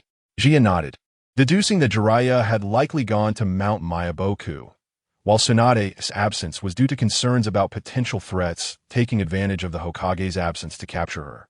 "The granddaughter of the Hokage. Please hold on. Your signature tonkatsu ramen will be ready shortly." With a smile, Jia walked towards the kitchen. Before long, he returned with a bowl of ramen. After placing it down, the two engaged in casual conversation. Suddenly, Orochimaru set down his chopsticks and inquired, "Boss, what is your perspective on life?" Life? Jia was somewhat taken aback. Had Orochimaru, at such a young age, begun to ponder such profound matters? Wasn't he after the Second Great Ninja War, due to the loss of his parents and his disciple, that he became obsessed with immortality? "Yes, boss. Do you not find life to be fragile? Much like this war, which was ignited by the passing of the first Hokage. Even a being of such strength as he can succumb to death. And once war breaks out, many more ninjas will perish. Life is, indeed, so fragile." Observing Orochimaru's demeanor, Jia chuckled softly. "That is indeed true. Yet, it is precisely because of life's fragility that it is beautiful. Consider this. Even the lives you deem so fragile have given rise to such thriving civilizations. Look at this village, this nation, and even the entire ninja world. All are the fruits of the endeavors of those fragile lives." Listening to Jia's words, Orochimaru appeared contemplative. "Thank you, boss." Orochimaru left without finishing his bowl of ramen, perhaps due to a dislike for the flavor or perhaps lost in thought. "Well, it seems I've lost yet another customer," Jia said with a resigned shake of his head. With the outbreak of war, his business was becoming increasingly difficult to sustain. After all, the ninjas had gone off to battle, and the villagers, uncertain of the war's outcome, naturally hesitated to spend frivolously. A couple of days passed, and, seeing the empty shop, Jia sighed and decided to close the doors. It was time to focus on training until the war concluded, after which he would reopen for business. By then, Konoha would likely fall under the third Hokage's rule. Not to mention, the third Hokage had initially managed things quite well. However, as time passed, wisdom faded with age, ultimately succumbing to the corruption of power. The war escalated, casting a shadow of despair even over the Hidden Leaf Village. Soon, news arrived that the second Hokage had triumphed over the forces of the Hidden Cloud Village, prompting the Raikage to seek peace negotiations with Konoha. During this period, the Ninja World War was not a chaotic melee. Rather, it involved the Raikage's assault on the Leaf, while the Mizukage and Tsuchikage engaged in intense confrontations. And the Sand Village opportunistically attacked whomever they could. Should the peace talks between Konoha and the Raikage succeed, it would signify the end of the war for the Leaf. Upon learning that the war was nearing its conclusion, the long-suppressed atmosphere in Konoha finally began to uplift. Inside a room, Tetsuya sat cross-legged on his bed, attuning himself to the forces of nature. Huangbai, seated at the table, gnawed on a greasy chicken leg while tapping his pipe. "Hey, Tetsuya," he called. "What is it, Huangbai?" Tetsuya inquired, curiosity evident in his gaze. Huangbai took another bite of his chicken leg before continuing. "You've made significant progress lately. Although your training in sage techniques hasn't seen much advancement, your other ninjutsu skills have improved considerably. Yet, I still feel something is amiss." "Something amiss? What could that be?" Tetsuya wondered, somewhat perplexed, for he had diligently followed Huangbai's teachings. Whether in mastering basic chakra control, sage techniques, or the ninjutsu acquired through luck, Huangbai had been his guide. To avoid drawing attention from others in Konoha, Tetsuya practiced his lightning release chakra mode and fire dragon flame bomb techniques in the Yellow Weasel tomb, the resting place of the Yellow Weasel clan. This place, though a mere hillside, was surrounded by vast forests and land, resembling a secluded world akin to Mayaboka Mountain. "You lack practical combat experience," Huangbai stated earnestly. "While you have adhered to your training regimen, you have yet to face real battles. To be forged in the crucible of fire and blood." Tetsuya gazed at Huangbai, puzzled. "So what do you mean?" Huangbai chuckled, adopting a more human-like demeanor. "We are aware of the conflict in the ninja world. After all, a war is underway. This is the perfect opportunity for you to gain experience." "Are you suggesting I participate in the war?" Tetsuya frowned. "But I have no desire to fight. I merely wish to conduct my business. To be honest, my sense of belonging to Konoha is rather weak, and I have little interest in aiding them in battle. Why so stubborn? Huangbai chided, tapping Tetsuya's head with his pipe. Just head to the battlefield and fight whomever you encounter. If you face Konoha, disguise yourself as another. If you engage others, take on the guise of a leaf ninja. Victory matters little. What is crucial is that you gain real combat experience. Do you understand? Is that even possible? Wouldn't that make me a troublemaker? Tetsuya mused, stroking his chin, contemplating the idea. However, Konoha is under strict surveillance. If I venture out, I might be branded a traitor, and my family is still in the leaf. A troublemaker? Such a comparison is quite humorous, Huangbai remarked, finishing his chicken leg. If you wish to leave, it is simple. I will go first and use reverse summoning technique to bring you along. All right, that works. With the battle plan set, Tetsuya began his preparations. Fortunately, he had already closed his shop and had few friends in Konoha, sparing him the need to explain his absence. As night fell, Huangbai exited the village. Where am I? This doesn't seem to be outside the village.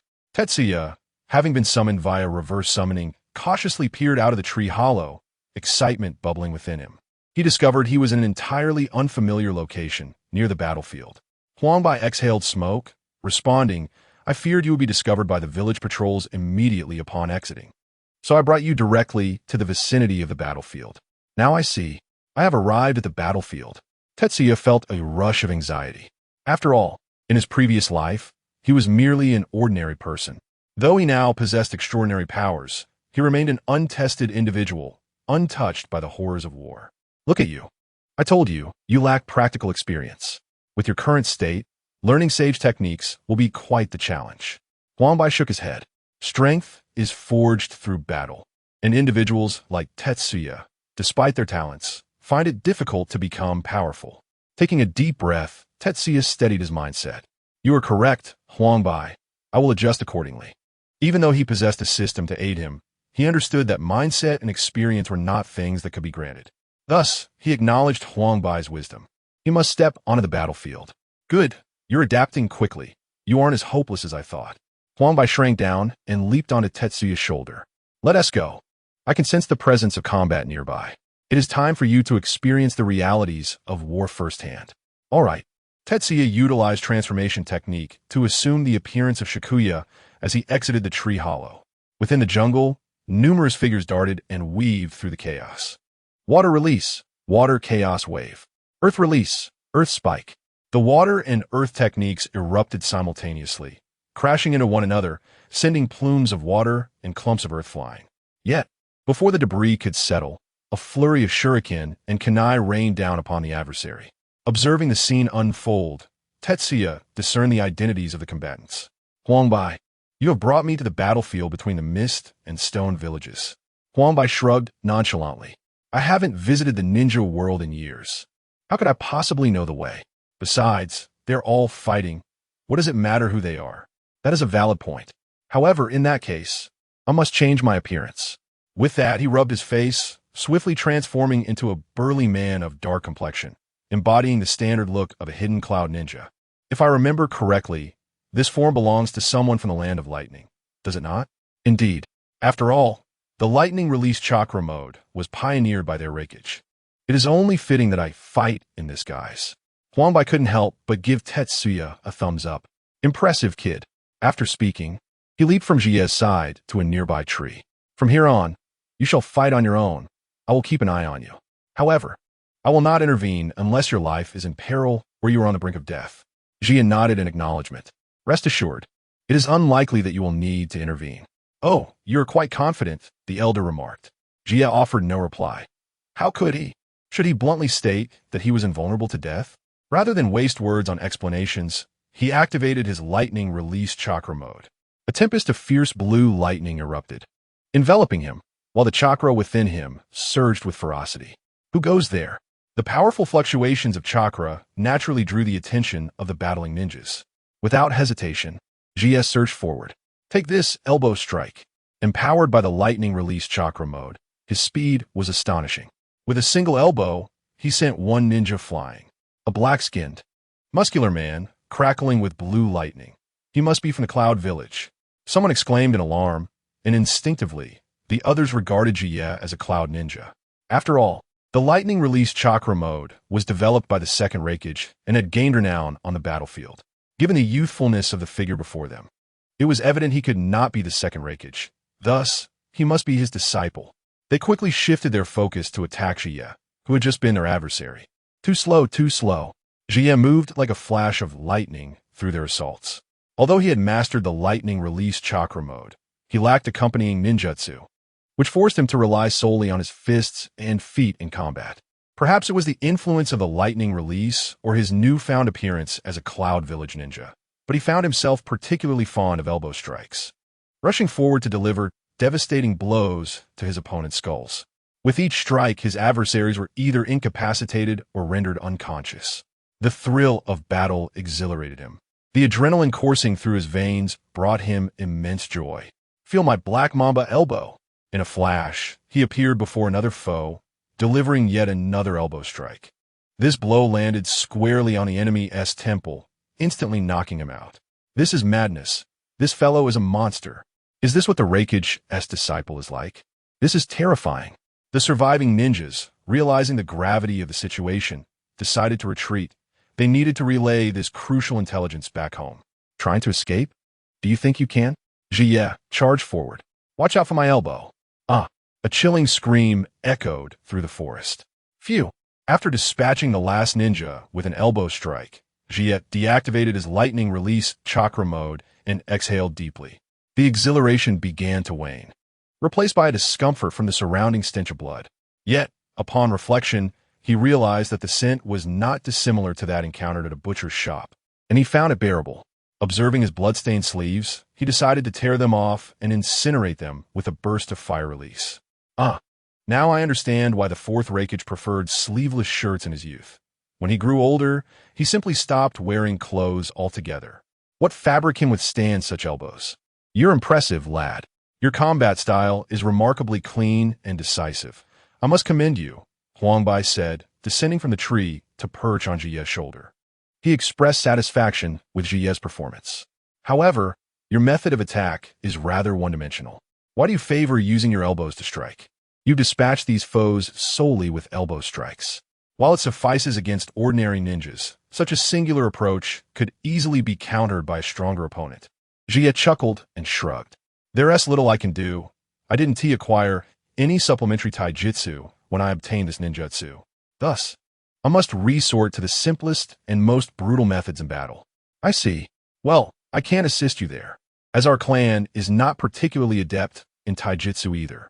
No matter, perhaps we can find a way to acquire compatible ninjutsu in the future. Or I could develop a fighting style that suits me through experience. That makes sense. We should withdraw for now, as this is a battlefield and we cannot predict when other enemies may appear. All right, which direction shall we take? Upon this inquiry, Huangbai fell silent. He had not visited the ninja world in quite some time and was uncertain of the current situation. Jie, though familiar with the anime, lacked knowledge of the actual geography, and this was his first time departing from Konoha since arriving in this world. How about this? Given that battles rage everywhere, we can simply choose a direction and keep walking. That works, but which way? In response to Jie's question, Huangbai landed on the ground, setting his smoking pipe upright. Suddenly, he released his grip, and the pipe toppled in a certain direction. We shall head that way. Huangbai pointed in the direction the pipe had fallen. Very well. Jie was indifferent. Had Huangbai not used the pipe to determine their path, he might have resorted to tossing his shoes to decide. For a while, Jie advanced steadfastly in that direction, confronting any ninja he encountered, regardless of their village affiliation. With the activation of his lightning release chakra mode, he dispatched them with brutal elbow strikes. In addition to employing the lightning release chakra, he began to experiment with other combat techniques. Utilizing the equipment taken from the ninjas he had defeated, he learned to wield shuriken and canine by employing shadow clone techniques. He quickly honed his proficiency with shuriken and canine, and he also acquired some genjutsu techniques from Huangbai. Gradually, he transformed from a novice with vast chakra but little skill into a burgeoning warrior, progressing toward becoming a versatile combatant. Meanwhile, in the Awagakure camp, the second Suchikage Mu slammed his palm on the table and coldly scoffed, What's going on? How could we suffer such inexplicable losses of ninjas without even knowing the identity of our enemy? My lord, we truly have no idea. Initially, we suspected it was the Mist Village at fault, but investigations revealed that they too suffered significant casualties. The timid response of a ninja was, could this be a trick of the Mist Shadow? Speculated Yaki, the disciple of Mu. A trick? Mu furrowed his brow. It shouldn't be. The Mist has been engaged with us for some time and lacks manpower. I know that rascal, Kagaya, he wouldn't resort to such tactics at this juncture, as it would provide him no advantage. But who could it be? Could it be the Sands people? Yaki pondered and immediately inquired. Have any other traces been discovered at the scene? Yes, Lord Yaki. We found traces of lightning and fire release at the site. Lightning and fire release? Could it be that the Leaf and Cloud Ninja have infiltrated our battlefield? Mu shook his head. That is unlikely. Lightning and fire release aren't solely utilized by the Cloud and Leaf. I suspect there are two possibilities. Either Kagaya has summoned reinforcements, or a third party has emerged on the battlefield. Then what shall we do, Master? What shall we do? We must quicken our offensive. If we can shatter the Mist's main force and eliminate Kagaya, any trickery will unravel. Simultaneously, within the Mist's stronghold, Kagaya received similar news. Small units on the front line were being slaughtered. Aside from the IWA ninja present, traces of fire and lightning release were evident. Kagaya's reaction mirrored Mu's. He too suspected that the enemy had reinforced their ranks. Tetsuya advanced steadily across the battlefield, engaging anyone he encountered. However, due to the singular nature of his combat style, he found himself struggling against seasoned Jainin. Fortunately, his undying body allowed him to exchange injury for injury, bewildering his adversaries. Even though his canine had pierced Tetsuya's throat, Tetsuya retaliated with a fire release technique, incinerating his opponent.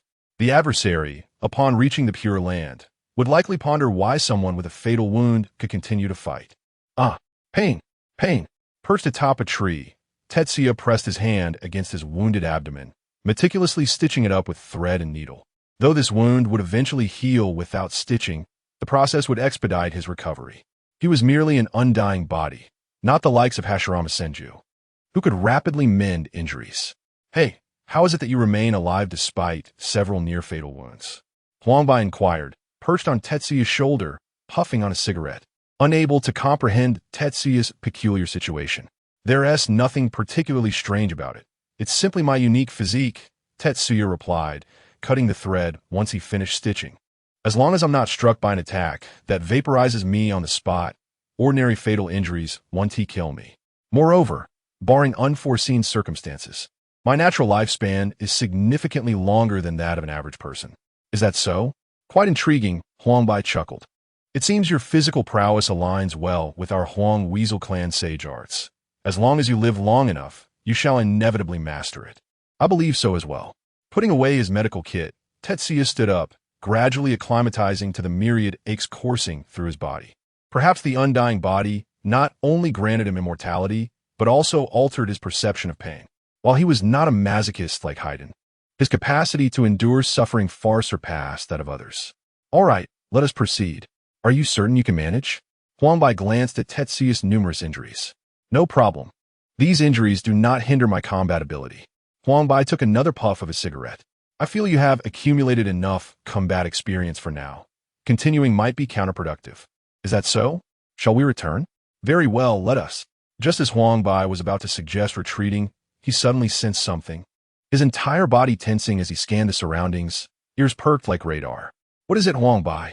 There's a battle underway, and the combatants are formidable. Oh, formidable? What level are we talking about? Tetsuya's interest peaked. Stronger than any opponent you have faced thus far. Stronger than those I've encountered. This piqued his curiosity. The most formidable adversary he had encountered so far was a Jainin from IWA, a powerful and experienced fighter. Without leveraging his undying body to gain the upper hand, he likely would not have prevailed. Could it be a shadow-level warrior? Indeed, a shadow level, and one of considerable renown. These are legendary figures from a bygone era, not commonly seen in anime or games. Not sure. Do you wish to investigate? I do, Tetsuya responded without hesitation. For as long as he did not encounter sealing techniques, he would likely remain unscathed. Even if he did face such techniques, he had Huang Bai by his side. The Huang Weasel clan was particularly adept at illusion and sealing techniques. As long as it wasn't something like the Shiki FN, he had nothing to fear. Then let us go. Observing the battle of strong adversaries presents a rare opportunity for learning. Under Huang Bai's guidance, Tetsuya swiftly moved toward the source of the battle. Water style, water dragon bullet. Even before arriving, Tetsuya heard the sound of the water dragon bullet, a torrent of water morphing into a dragon that surged toward a group of ninja. Based on Tetsuya's estimation, there were approximately 20 cloud ninja surrounding a lone individual. That individual evoked both surprise and a sense of inevitability within Tetsuya. It was Senju Tobarama. During their journey, they had often traversed the battlefield between IWA and the Mist, and in many instances, Tetsuya had used lightning release chakra to enhance his speed, unaware that they had traversed from the battle of IWA and Mist to that of Cloud and Leaf. Do you recognize that white-haired ninja? Tetsuya nodded. The figure bore white hair, red eyes, and blue armor, adorned with a fluffy collar on his forehead protector. His face marked by 3 red lines. This was none other than Tobarama Senju, the second Hokage of the Leaf, and the brother of the legendary ninja, Hashirama Senju. As he pondered the current situation while addressing the yellow-white issue, Tetsuya realized that Tobarama was alone at this juncture. It seemed evident that he had remained behind to protect Sarutobi and his companions. The aura of Senju was beginning to wane. It appeared he was gravely injured and at the very end of his strength. The yellow-white, with his small eyes fixed on Tobarama, remarked, "It is apparent that he is fighting with a resolve to meet his demise. What are your intentions?" After a moment of contemplation, Tetsuya noted that the average skill level of the Cloud Village ninjas was roughly that of a Nin, which indicated that Senju Tobarama was indeed nearing his limit. Otherwise, they would not have been able to contend with him. However, if all went according to plan, it would not be long before the brothers, Kin and Jin, arrived. At that point, even if Tobarama burned his life force, he would hardly be able to create significant waves. "Let us observe for now," Tetsuya suddenly suggested. "Old Master Huang, could you cast an illusion for me?" "An illusion? What do you intend to do? What sort of illusion do you require?" "Simply one that conceals my true appearance." "You still plan to take action, do you?" Huang questioned, discerning Tetsuya's intentions. "Indeed, I am curious to see what intriguing events would unfold should Senju Tobarama return to Konoha alive. Why not use your own appearance to rescue him? That way, he would owe you a debt of gratitude upon returning. Such gratitude is unnecessary. I believe the likelihood of him banishing me from the village would be far greater. Besides, I possess an amusing idea." With that, Tetsuya activated his transformation technique, and his visage morphed once more. He now bore the striking features of a dark-haired figure, with crimson eyes and a stern countenance. Although a gentle smile adorned his face, an air of arrogance enveloped him. Indeed, the form he had assumed resembled Uchiha Sasuke. Yet, as this was a time before Sasuke's birth, it was more accurate to say he bore the likeness of Uchiha Zuna.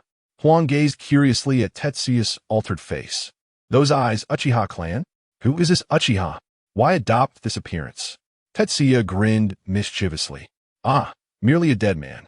I will require your cooperation when the time comes, as my illusions are still rather rudimentary." "How intriguing, truly fascinating," Huang mused, quickly piecing together Tetsuya's intentions. The Uchiha he had transformed into was likely the one slain by the white-haired ninja. This young lad was indeed amusing. Not only did he wish to save someone, but he also intended to take on the guise of the very person who had been killed by that individual. One could say, this young lad's character was rather wicked. Water release. Water, severing wave. Tobarama swiftly performed hand seals, unleashing a torrent of high-pressure water that swept across the battlefield. The Cloud ninjas retreated hastily, though, too, caught off guard, were instantly bisected by the rushing water. Cough! Cough! Damn it. If it weren't for my grievous injuries, I would personally annihilate you wretched Cloud Village ninjas. Tobarama coughed, yet his glare remained fiercely directed at the ninjas from the land of lightning. "Now, let us all charge. I doubt he can strike all of us at once." Forward. The remaining dozen or so ninjas surged forward, relying on their ninjutsu to overpower Senju Tobarama. Water release. Water surge wave. Tobarama, seeing the multitude of ninjas rushing towards him, quickly formed seals, channeling chakra that manifested as a swirling water vortex. ensnaring the approaching ninjas. Though he could not kill them outright, he managed to suppress them effectively. Haha, how pathetic, Senju Tobarama. A malicious voice echoed, followed by a barrage of fireballs raining down upon him. Damn it, have they caught up?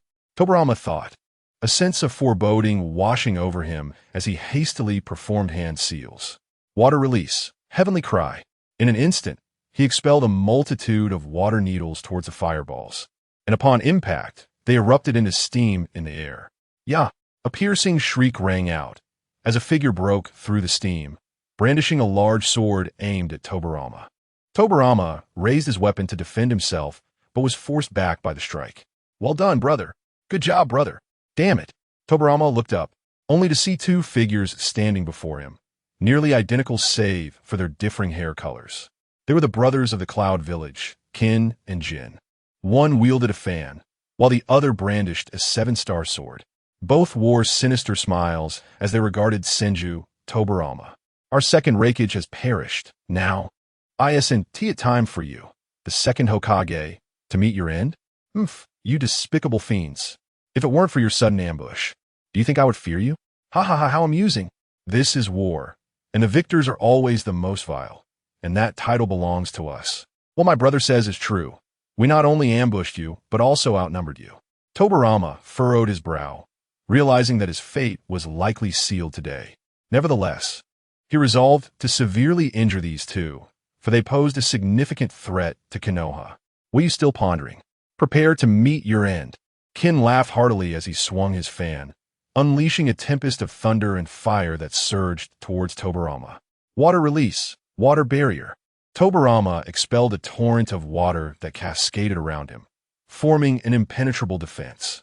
You cannot withstand this.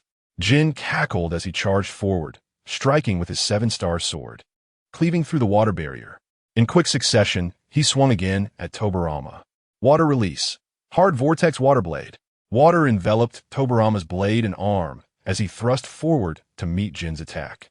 Clang!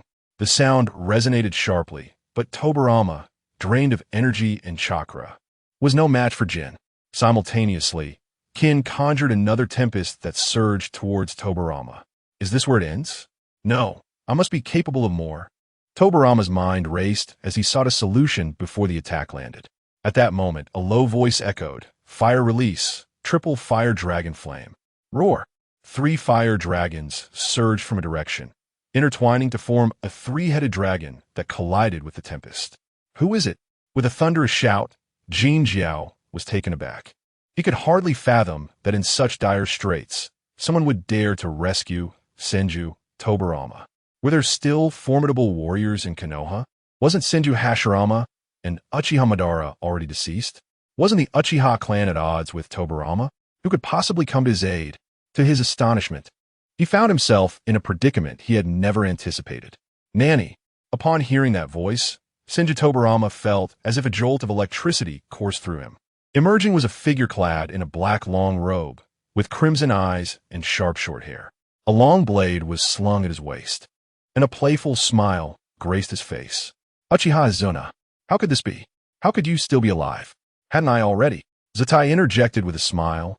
Indeed, you did kill me, but before my demise, I bestowed my eyes upon my brother. However, I have returned, resurrected from the Pure Land. As Tobarama scrutinized the youthful visage of Izuna, he could hardly reconcile this version with the face he had extinguished. They were nearly identical, albeit the current Izuna exuded a more chilling aura. Huh? Uchiha Izuna? Wasn't that fellow long gone? Jin Jiao questioned. Brother, could this be an impersonator? Jin Jiao shook his head. It doesn't appear so. I see no signs of disguise. He was oblivious to the fact that he was enveloped in a yellow-white illusion. Unless one was adept in illusions or possessed unique ocular abilities, discerning the truth would be nearly impossible. Even if he has returned, we can simply eliminate him again. You're right, brother. Zatai dismissed Jin Jiao's concerns. Hey, Tobarama, are you still capable of fighting? I shall continue to fight without your prompting. Shaking off his shock, Tobarama coldly huffed and forced himself to his feet. Behold my prowess. As Jin Jiao witnessed Tobarama rising to stand alongside Izuna, he swung the banana fan in his grasp, conjuring a tempest of elemental chaos. Fire style. Water style, Water Dragon Bullet, Fire Dragon Flame Bullet. The clash of multi-attribute chakra erupted into a frenzied explosion across the battlefield. Amidst the fiery chaos, Yin Jiao burst forth, wielding the seven-star sword, charging directly at Zatai. Water style, Hard Vortex Water Blade.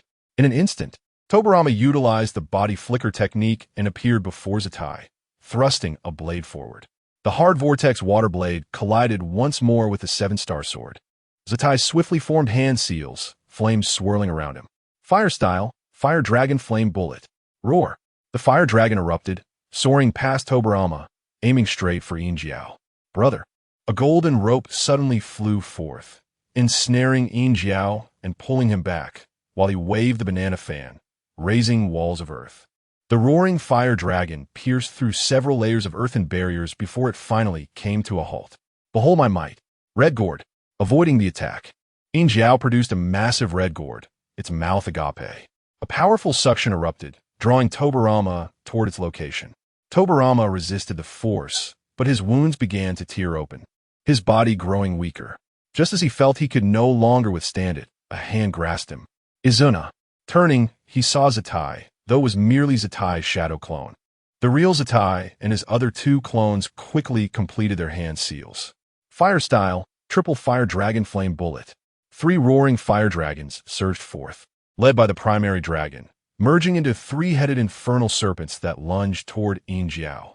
Another grand ninjutsu. Yin Jiao cursed under his breath, retracting the red gourd and swiftly retreating to Jin Jiao's side. Jin Jiao once again wielded the banana fan, summoning a tempest to counter the 3-headed dragon. Using the explosion as cover, Tobarama finally exhaled in relief, yet he remained puzzled as to why Izuna had yet to employ his ocular techniques. Meanwhile, Zatai clenched his fists. Insufficient power? Although Zatai's voice was barely above a whisper, it reached Tobarama's ears. Just those few words ignited a cascade of thoughts within him. Could it be that Izuna, having recently returned to life, had not yet regained his full strength? He deemed it quite plausible, akin to the forbidden technique of impure world reincarnation which, while capable of resurrecting the deceased, could not restore their complete former powers. Brother, shall we continue to stall? Yin Jiao inquired, observing the massive explosion. This time, he refrained from charging forward and instead sought counsel from Jin Jiao. Although Izuna did not appear excessively formidable, his association with Tobarama made matters quite troublesome. Moreover, Tobarama's subordinates had fled. Should they rally reinforcements, it would spell disaster. Jin Jiao refrained from voicing his opinions, instead countering with a question. Brother, do you have any thoughts?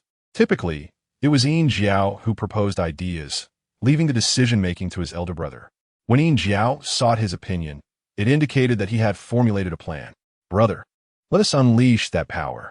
Very well, I shall heed your counsel, brother. In an instant, a terrifying chakra erupted from their forms, dark and fraught with violent negative energy. The crimson chakra enveloped both of them, elevating their presence to an entirely new echelon. It was the chakra of a 9 tails. These two were indeed serious. Tobarama sensed the impending danger of the chakra and issued a warning. The chakra of a 9 tails? Zatai furrowed his brow, recalling the words of his canine companion, who had mentioned that his sealing technique could encapsulate both his own and others' chakra. Could it also seal the chakra of tailed beasts? Toby, I have a plan. A plan?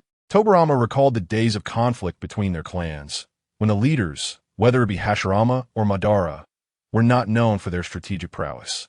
The true masterminds behind the scenes had often been himself and Izuna. Thus, he placed his trust in Izuna's strategy. Just tell me what to do. Very well. Zatai had anticipated needing to persuade Tobarama, yet he was taken aback by the latter's readiness. Hadn't Tobarama always held disdain for the Uchiha? Perish, you bastards of Konoha. Silver Horn charged towards Tobuma and Izuna with a laugh, wielding the 7-star sword that crackled with the power of thunder. Water style, Tobarama unleashed a powerful water technique to counter Silverhorn.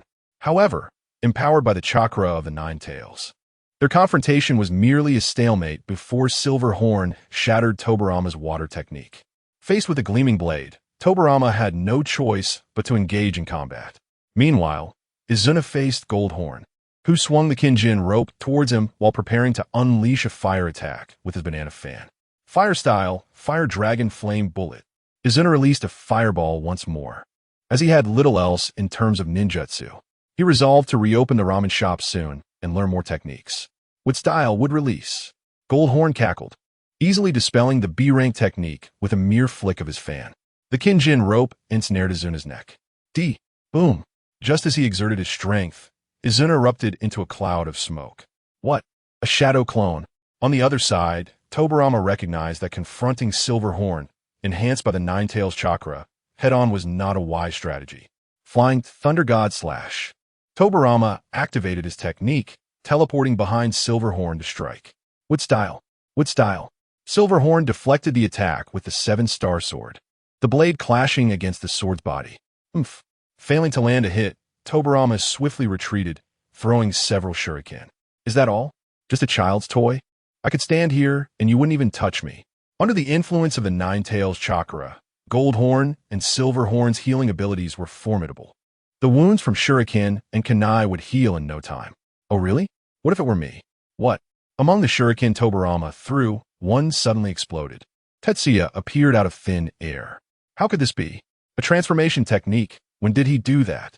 Seeing Silverhorn's astonished expression, Tetsuya chuckled, apologizing to Naruto and Sasuke for borrowing their strategy. This tactic was inspired by a mission from Team 7's first outing against Zabuza. Tetsuya formed the necessary hand signs. Chakra sealing technique. At such a close distance, Silverhorn had no chance to evade. Tetsuya pressed his hand against Silverhorn's forehead. The sealing technique activated, causing Silverhorn's energy to wane. This technique not only sealed the Nine-Tails chakra within Silverhorn, but also his own chakra. You despicable scoundrel. Silverhorn roared, launching a punch. After all, he was a ninja from the Cloud Village. His muscular frame was not for show. The punch landed squarely on Tetsuya's chest. In that instant, Tetsuya felt his chest cave in, several bones snapping, before he was sent flying. Flying Thunder God Slash. All of this transpired in an instant. Tetsuya had used a shadow clone to distract Goldhorn, successfully sealing Silverhorn's chakra with a kunai. Seizing the opportunity, Tobirama unleashed another Flying Thunder God Slash, piercing Silverhorn's chest. Brother. Witnessing Tobirama's blade penetrate Silverhorn's torso, Goldhorn howled in fury, his chakra surging as the Nine-Tails chakra erupted. He began to partially transform into a tailed beast, crimson chakra enveloping him, morphing into a humanoid, tailed beast with several tails thrashing behind him. However, Goldhorn did not completely lose his sanity. With Tobirama and Silverhorn in close proximity, he dared not unleash a tailed beast bomb. Otherwise, it would surely spell Silverhorn's doom. In his half-tailed beast form, Goldhorn charged at Tobirama with incredible speed. Tobirama quickly created distance while forming hand seals. Water style. Grand waterfall technique. He poured nearly all his chakra into this technique, unleashing a torrential wave that surged towards Goldhorn. The roaring Goldhorn crashed into the torrent, intent on tearing Tobirama apart. Truly a Hokage, his water technique is unmatched. Tetsuya, now on his feet, could not help but comment. After all, there was a saying in the previous life that the greatest user of water style in the ninja world was not the Mizukage, but the Hokage. Moreover, while others played with water style, Tobirama wielded it like a sea. Old man Huang, I need your assistance. A voice echoed from the branches above. Just tell me what you need to do. Just as Goldhorn was about to tear through Tobirama's water technique, a voice rang out. Brother. In a moment of confusion, Goldhorn realized that Tobirama had transformed into Silverhorn right before him. In that fleeting instant, Goldhorn's movement slowed. Tetsuya shouted, Tobi Ramen. Understood. Tobirama activated his final Flying Thunder God. Tetsuya, who had been at a distance, was instantly brought to Goldhorn's side, while Tobirama exhausted his chakra. Chakra sealing technique. Just as he had done with Silverhorn, Tetsuya pressed his hand against Goldhorn.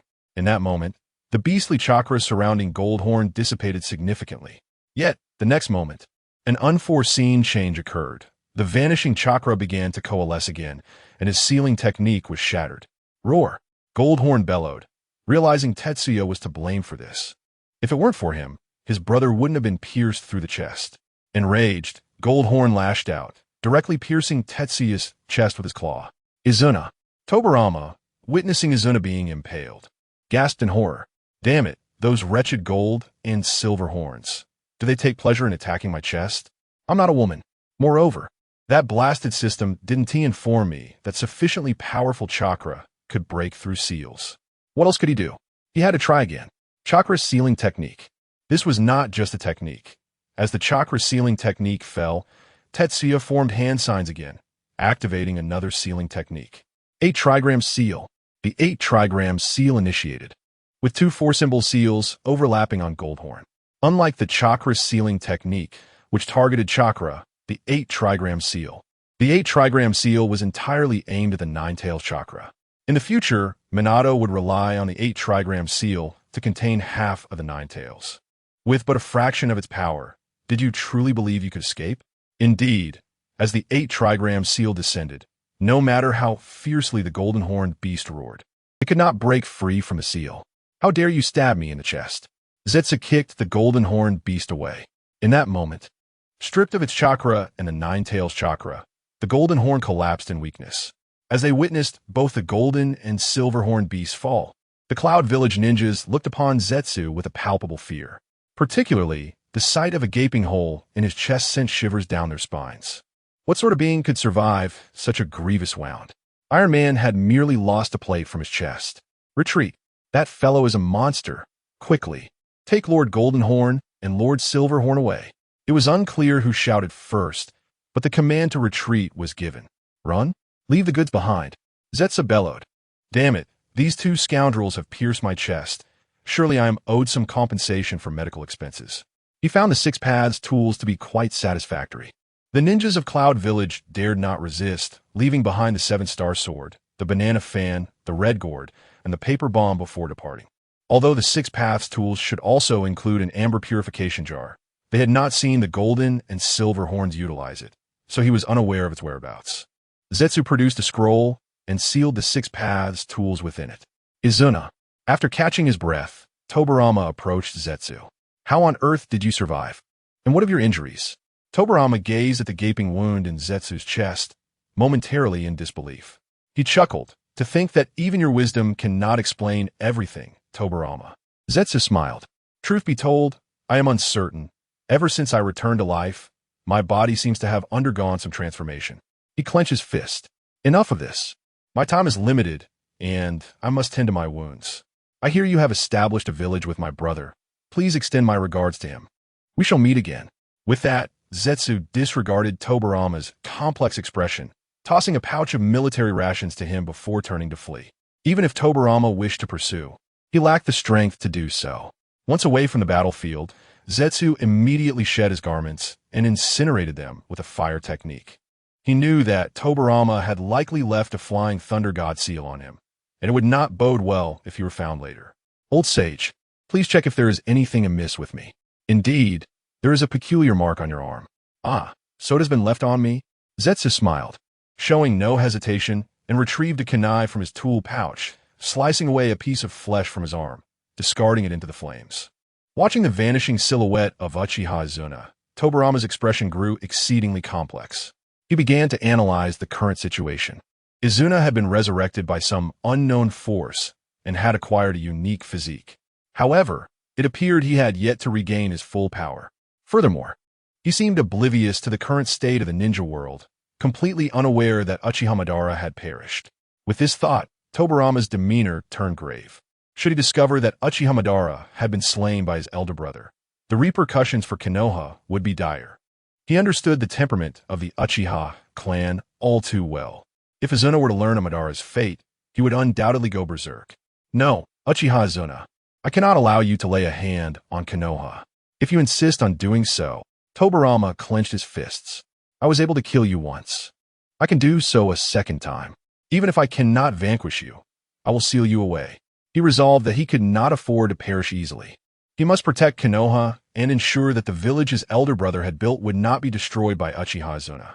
However, he could not fathom that Uchiha Izuna had not truly been resurrected. The one who had come to save him was an impostor. In a secluded glade, Zetsu, whose chest wound had healed, played with the 6 paths tools. He found a 7-star sword and the banana fan to be the most enjoyable, as they were straightforward and uncomplicated to wield. Regrettably, These treasures belonged to Izuna, and he lacked the opportunity to use them openly. As he surveyed the 4 tools on the ground, Zetsu let out a sigh. Nevertheless, considering the time, the war should be nearing its conclusion. With that thought, he took out the scroll and gathered the items from the ground. Old sage, it is time for me to return. Upon hearing Zetsu's voice, the old sage materialized before him. Ready to go back? Yes, it is about time. The war should be winding down, and this practical training must come to an end. The old sage nodded at Zetsu. Indeed, it is time to conclude. You have grown remarkably throughout this conflict. Having accompanied Zetsu since the onset of the battle, the old sage had witnessed his transformation firsthand. From a timid novice who trembled at the thought of killing to one capable of collaborating with the village leader to confront a false-tailed beast Jinchuriki. Such growth was indeed impressive. Not too shabby, all thanks to the old sage's guidance. Hmph, smooth talker, the old sage chuckled. For who does not enjoy a bit of flattery? In Konoha, at the Hokage Tower, the members of the returning Hokage's guard had gathered, alongside the leaders of various ninja clans. Their gazes were fixed upon Sarutobi Hiruzen. It was almost laughable that the Hokage's guard had only returned thanks to Hiruzen's sacrifice. Are you all the Hokage's protectors, or is the Hokage merely yours? Someone from the Uchiha clan, who held a strong obsession with the Hokage position, was the first to question. You claimed that on the battlefield, the second Hokage passed the Hokage title to you, Sarutobi Hiruzen. What proof do you have to substantiate your claim? Faced with the Uchiha's inquiries, Shimura Danzo displayed a look of disdain, and others echoed his sentiment. As Tobarama's student, their disdain for the Uchiha clan was deeply ingrained. This was spoken by our teacher himself. We are all witnesses. The leader of the Hyuga clan let out a cold laugh. Who knows if you're all colluding to deceive us? Although you're students of Lord Tobarama, you're also his guards. The implication in his words was clear. As guards, you failed to protect your target, who sacrificed themselves for you. What exactly have you safeguarded? Many clan leaders began to question Sarutobi Hizashi, while others remained neutral, such as the Inuzuka, Nara, and the Kimichi clans. Amidst the heated debate, the door to the Hokage's office was suddenly flung open. When the assembled crowd recognized the figure at the entrance, the entire office fell silent. What are you all arguing about? Tobarama glared at the clan leaders and his own students, reprimanding them. Teacher, Lord Tobarama. Sarutobi Hizashi immediately stood from his position, yielding his seat. He felt both joy and regret upon seeing Tobarama, joy that his mentor was alive, and regret that he would likely not ascend to the position of Hokage anytime soon. Tobarama, after all this time, you have yet to stabilize the village. You have disappointed me greatly, Tobarama remarked as he took his seat in the Hokage's chair, expressing his dissatisfaction with Hizashi's performance. Hearing this, Hizashi lowered his head, while Danzo secretly felt a flicker of happiness. Hizashi had incurred his teacher's discontent, presenting Danzo with a potential opportunity. Back on the battlefield, when Tobarama had declared the need to leave someone behind to cover their retreat, Danzo had wanted to step forward. Yet, after a moment of hesitation, Hizashi had beaten him to it, causing him to miss the chance to become Hokage. However, with Tobarama's return, it implied that Hizashi would not be taking that position anytime soon, leaving the door open for Danzo. Tobarama turned to the gathered assembly and spoke. I did indeed state that I would pass the Hokage title to Hizashi. Does anyone have any objections? Upon hearing this, the room fell silent, for Tobarama's reputation was formidable, and even the Uchiha clan quieted down. However, given the events of today, it appeared that Hizashi was not prepared to assume the mantle. Your words are instructive, teacher, Hizashi replied humbly. Tobarama glanced at him before shifting his gaze to the others in the village. Now that everyone is present, let me say a few words. The war is drawing to a close and moving forward. The return of Senju Tobarama was undoubtedly a momentous event, revitalizing the previously somber atmosphere of Konoha. Soon, news arrived from the Cloud Village. The deaths of Kin and Jin had marked the end of their rebellion. The third Raikage had assumed power and sought to negotiate peace with Konoha. Tobarama agreed, but insisted that Konoha must lead the negotiations, as the Cloud Village had already suffered significant losses. However, none of this concerned Tetsuya. Back in Konoha, Tetsuya lay in bed, exhausted. Finally, I can get some rest. He yawned and suddenly pondered thought. What if I were to truly resurrect Uchiha Azuna? What happened then? Tetsuya was curious about how Uchiha Madara would react upon seeing Izuna alive again. Dog, are you there? Dog. But to resurrect the deceased without following the proper procedures of the ninja world, he would need to consult the dog. Yet, no matter how much he called, the dog ignored him. I want to recharge. Oh, my dear master, how much would you like to add? Bah, you wretched dog. Tetsuya couldn't help but curse. He rummaged through his ninja tool pouch, discovering approximately 25,000 ryo collected from the battlefield. He took out 16,800, setting aside the remainder. As usual, I'll take 10 consecutive draws from the highest prize pool. Very well, my dear master. The dog's face lit up with a sycophantic smile. The good ryo disappeared in a flash, and the points were successfully credited. My dear master, would you like to start the draw immediately? But first, allow me to ask you a question. What question? Tetsuya inquired. Is there a way to resurrect someone who has already died? Do not mention reincarnation or the impure resurrection technique. Of course there is. The dog replied confidently. As I have stated before, I possess everything available in the ninja world, as well as that which is not. Resurrecting a deceased individual is merely a trivial matter. In the prize pool, there exists an item called a resurrection coin. Possessing it allows one to bring back someone who has passed away. A resurrection coin? Is such a thing even part of the ninja world? As I have said, in the ninja world. All right, I understand. You need not repeat yourself. Tetsuya quickly interrupted the dog. You are certain that there is a resurrection coin in the highest prize pool, correct? Absolutely, the dog answered, a mischievous grin spreading across its face. Tetsuya felt a sense of unease about the situation. All right, let us begin the draw. With a thought, Tetsuya initiated the 10 consecutive draws. A massive wheel began to spin before him. Ding! Congratulations, you have obtained Fire Style, Great Fire Annihilation. Congratulations, you have obtained Water Style, Water Dragon Jutsu. Congratulations, you have obtained Lightning Style, Lightning Blade. Congratulations, you have obtained Lightning Style, Lightning Torrent. Congratulations, you have received a large amount of chakra. Congratulations, you have obtained Earth Style, Earth Dragon Jutsu. Congratulations, you have obtained Fire Style Ninjutsu Enhancement. Congratulations, you have received a large amount of chakra. Looking at the results of a draw, Tetsuya scratched his head. Ah, so this time I ended up with a ninjutsu gift pack? As Jia gazed at the 5 ninjutsu drawn, he found himself somewhat surprised. He had not anticipated that this time he would draw merely 2 cards of chakra, with the remainder being ninjutsu, alongside 1 ninjutsu enhancement. This enhancement was easily comprehensible. It was likely a means to augment his fire release ninjutsu in the future. Jia opened his panel. Name, Shinya Jia Identity, Konoha Civilian Physique, Undying Body of the Evil God Fire Release Ninjutsu, Enhancement Skills, Chakra Refinement Technique, Chakra Sealing Technique, Clone Technique, Shadow Clone Technique, Substitution Technique, Transformation Technique, Summoning Technique, 8 Trigram Seal, Lightning Release Chakra Mode, Dissolution Technique, Fire Release, Fire Dragon Flame Bomb.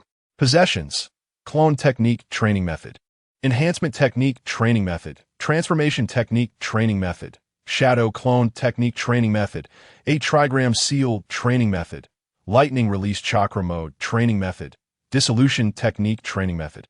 Fire Release, Fire Dragon Flame Bomb Training Method, Fire Release. Great Fire Extinguishing Training Method, Water Release. Water Dragon Bomb Training Method, Lightning Release. Lightning Plow Heat Knife Training Method, Lightning Release. Lightning Abuse Level Training Method, Earth Release. Earth Dragon Bomb Training Method. Ah, the Fire Release Ninjutsu Enhancement is actually counted within the physique section. Jia was taken aback to see the Fire Release Ninjutsu Enhancement listed under his physique. This service concludes here. Unless you wish to spend money, do not seek me out. Farewell. Oh, and let me remind you, consider ways to elevate your social standing. Different identities can unlock various prize pools in the future. As the lottery came to an end, Jia noticed only 2 remaining points, prompting Era to promptly change his demeanor. Having said this, he vanished before Jia's eyes. You mutt. Why didn't you say so sooner, you money-hungry fiend? Jia shrugged helplessly, closing his eyes. Elevating one's social standing sounds simple, yet is far from easy. Ah well, let me get some good sleep first. The First Shinobi World War had finally drawn to a close, with the Second Mizukage and Second Tsuchikage falling in battle. The Second Reikage met his demise due to the rebellion of Kinya and Jinya. The Second Kazekage, Shaman, also perished, though the cause remains unknown. Among these second-generation Kage, only the second Hokage of Konoha survived. Thanks to Tobarama's presence, Konoha had once again overshadowed the other major shinobi villages. With the war concluded, Konoha began to recuperate. Jie reopened his small shop. The war was over, and at least 20 years of peace lay ahead. Let me strive to expand and achieve greatness during these 2 decades, he thought, feeling optimistic as he surveyed his shop. Naturally, his aspirations extended beyond just this small establishment. He envisioned a chain of stores, spreading his Chinya ramen throughout the shinobi world, aiming to become the wealthiest in the realm. When he amassed wealth, he intended to purchase a position as a feudal lord for amusement. Era, that avaricious creature, had advised him to elevate his social standing. In the world of Hokage, the highest identities and statuses were undoubtedly the Kage and feudal lords of the various villages. Jie preferred the life of a feudal lord, enjoying leisure without burdens. As for acquiring such a position, there was considerable maneuvering involved. Naturally, the seats of the 5 great nations were out of reach. However, many small countries existed, some of which were impoverished. With the right approach, obtaining a feudal lord's title should not be overly difficult. The reopening of Chinya Ramen attracted a fair number of customers. After all, during the war, everyone lived in trepidation, and now that it had ended, it was time to indulge. Observing his bustling shop, Jie pondered whether he could expand or develop new products. He considered instant ramen. If he could innovate his ramen into cup noodles, there might be a significant market. Without hesitation, Jie, ever the man of action, set to work. Leaving 2 shadow clones to assist, he descended into the kitchen to research the craft of cup noodles. Meanwhile, in the Hokage building, Senju Tobarama stood by the window, surveying all of Konoha. Uchiha Zuna, what are you up to now? At Chinya Ramen, the war had ended, and business resumed. However, the reality of the post-reopening trade did not meet Jie's expectations. Ah, indeed, war only brings suffering, even for the victors, he sighed, noticing the scant few patrons within his establishment. While Konoha had triumphed in the Second War and, under Tobarama's leadership, secured substantial benefits at the negotiation table from the Cloud Village, the fallen ninjas of Konoha could never return. The village had suffered considerable losses, and those remaining could only maintain the village's operations. It was likely that the Cloud Village was not faring much better, given that, aside from warring with Konoha, Kinya and Jinya had instigated a civil conflict as well. In truth, no shinobi village emerged unscathed from this war. 4 of the 5 villages' second-generation Kage perished, leaving only one alive, saved by his own hands. Boss, you finally reopened. I miss your ramen so much. Hurry, 1 signature tonkatsu ramen, please. The familiar boisterous voice of Jiraiya echoed from outside. It's Jiraiya. It's been a while. Boss, long time no see. Indeed, it has been quite some time. Tsunade and Orochimaru followed closely behind Jiraiya as they entered. It's been a while. What would you like to order? Jie inquired with a smile. I'll have the assorted ramen, and give me a portion of fiery, fried noodles. Very well, please wait a moment. Jiraiya and his companions found a seat, while Orochimaru's gaze remained fixed on Jie. What is up, Orochimaru? Why are you staring at Boss Chinya? Jiraiya asked, curious about Orochimaru's fixation. Orochimaru shook his head. It's nothing. It's just that I feel like I haven't seen Boss Chinya in quite some time, and he seems to have changed in some subtle way. Huh? Really? I don't notice any difference, Jiraiya replied, scratching his head as he glanced toward the kitchen. Foolish Jiraiya, why the fuss? Tsunade remarked, rolling her eyes at him. Although she too sensed a change, it was fleeting, while Jie's smile remained unchanged. There was a distinct glimmer in his eyes when he regarded others. Though it was a subtle alteration, they were all ninjas. The innate perception of subtle changes is often heightened. I am not merely curious. However, I truly fail to discern any differences. Might it be that you have not seen the boss for an extended period, thus fostering this impression? Jiraiya, feeling somewhat aggrieved, took a seat. Why could he not perceive any distinct traits in Chiba, the boss?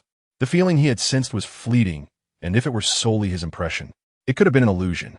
Yet, since Tsunade had also noticed it, it seemed unlikely to be mere delusion. Orochimaru gazed at Tsunade, as if seeking validation. Tsunade nodded in agreement. It is not an illusion. I believe that when Chiba observes others, his gaze has grown markedly indifferent. You are correct, although Chiba appears unchanged. He imparts a sense of intimidation.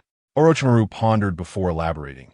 The last time I felt similarly was regarding a member of the second Hokage's Umbu. What on earth are you two discussing? Chiba is merely the proprietor of a ramen shop. Jiraiya expressed his confusion towards his companions, struggling to comprehend the situation. Indifferent gaze. An air of intimidation.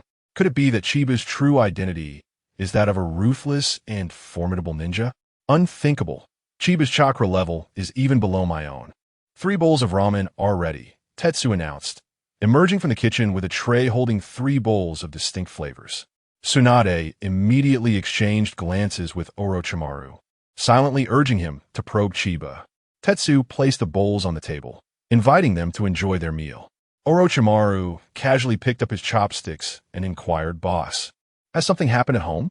You seemed a bit down when I entered." "My home?" Tetsu looked puzzled for a moment before recalling his earlier demeanor. "Oh, there's nothing at home. Today is merely the reopening of the shop, and business isn't as brisk as before, so I'm a bit worried." "I see," Orochimaru replied with a smile. "You needn't be concerned, boss. It's only the first day. Once the villagers learn of your reopening, they will surely flock here, given your skills and reputation. Thank you for your kind words. However, returning to previous levels of business may prove challenging." "Why do you say that?"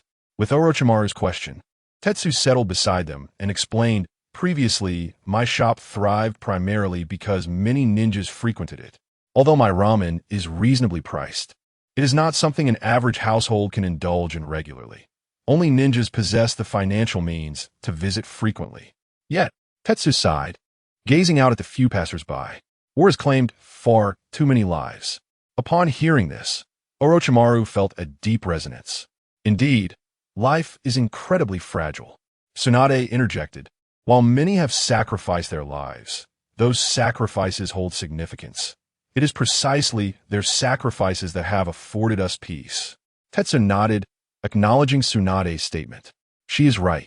Though life is fragile, the sacrifices made have blossomed into a magnificent flower named peace.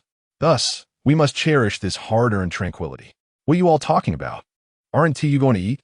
If you don't hurry, the noodles will become mushy," Jiraiya exclaimed, slurping his noodles without paying heed to their prior conversation. After satisfying their appetites, the trio departed the ramen shop. Once they had distanced themselves, Tsunade turned to Orochimaru, asking, "What do you think? Is there something amiss with Chiba?" Orochimaru shook his head. "I cannot say. He appears to have no issues. Perhaps the war has simply dimmed his spirits, considering many ninjas were once loyal patrons of his establishment. The thought of never seeing those who praised his culinary skills again may have affected him." Tsunade nodded in agreement. "I believe you are correct. Chiba is a lover of peace, and perhaps we are overthinking this. Come on, what are you two pondering?" Jiraiya said nonchalantly, scratching his nose. "Next time, let us bring Sarutobi-sensei along. He could easily discern if something is wrong with Chiba." At Jiraiya's remark, both Orochimaru and Tsunade paused in surprise. "Well said, Jiraiya. When did you become so astute? Business is slow. What should I do?" Tetsu sat cross-legged, contemplating the meager earnings of the past few days. Previously, his daily profits began at 2,000, yet over the last 3 days, he had barely earned 3,000.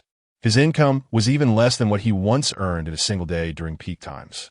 Sighing, he realized he needed to devise a new strategy for generating revenue, at least until the number of ninjas in Konoha increased, for it seemed unlikely that his earnings would rise without a change. Failing to find ways to boost income would hinder his ability to draw cards, thereby slowing his progress towards greater strength. The thought of stagnation was intolerable. He was not yet powerful enough to dominate the ninja world. However, upon reflection, he found himself at a loss for alternative methods of earning money. He certainly could not undertake missions, as he was not a ninja. Well, never mind. I'll take my time. After all, I have nothing but time. With that thought, he stored his money away, reclined on his bed, and crossed his legs. Alas, this idleness is unacceptable. Perhaps I should explore other ventures? Yet, apart from making ramen, What else could he possibly do? Tetsuya fell into deep contemplation and eventually drifted into slumber. Early the following morning, Tetsuya rose early and headed to the shop, knowing that many ninjas would choose to dine at his establishment for breakfast. Hey boss, one bowl of tonkatsu ramen, please. Sakuya, long time no see. It's great to see you alive. Upon seeing the familiar white-haired figure, Tetsuya felt a mix of surprise and joy. After all, the war had ended, and he had encountered many familiar ninjas in the village, yet he had not seen Sakuya. Instinctively, he assumed that Sakuya had perished on the battlefield. Sakuya, who had long been well acquainted with Tetsuya, smiled. What, do you really wish for my absence? How could that be? I was counting on you to come by and indulge a bit. A bowl of tonkatsu ramen, right? I'll prepare it right away. Hurry up. I've been craving this for ages. You have no idea what I've been through lately. Just a moment, I'll be quick. Tetsuya called out before heading into the kitchen to begin his preparations. Before long, he emerged with a steaming bowl of tonkatsu ramen. Here's your tonkatsu ramen. Enjoy. It's freshly made, so it's a bit hot. No worries. If I were afraid of little heat, I wouldn't be much of a ninja. Sakuya, undeterred by the temperature, began to devour the ramen heartily. Tetsuya, sitting beside him, inquired curiously, what on earth happened to you? You look as if you've returned from the clutches of starvation. Ah, don't remind me. Sakuya waved his hand, taking several bites before continuing. I was out on a mission. Even though the war has ended, we cannot afford to let our guard down at the borders. I was leading a patrol. The conditions were utterly dreadful. Just soldiers' rations and various dried foods. Was it really that harsh? Were there no wild game to be found? With your skills, catching a rabbit or a fish should be a breeze. Ah, don't even mention it.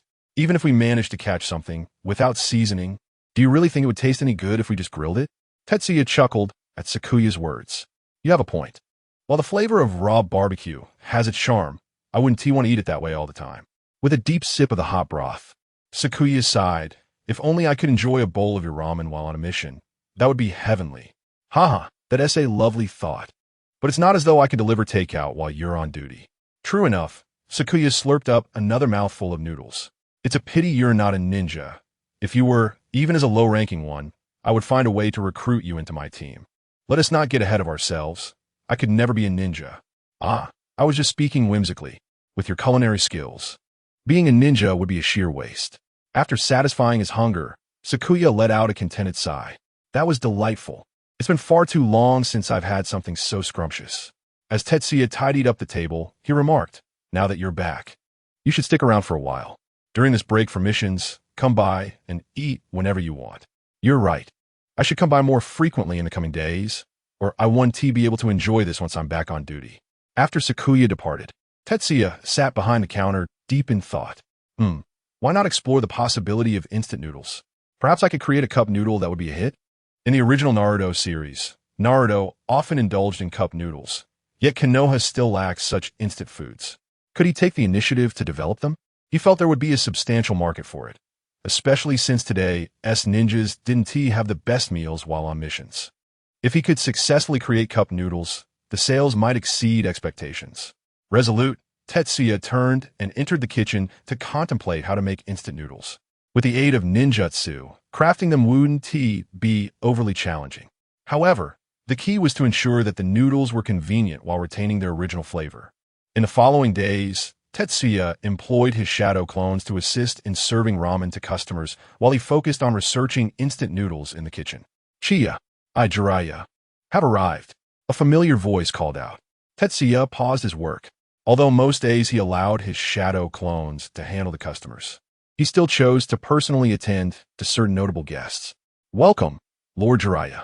Upon exiting the kitchen, Tetsuya was somewhat taken aback to see a person of significance.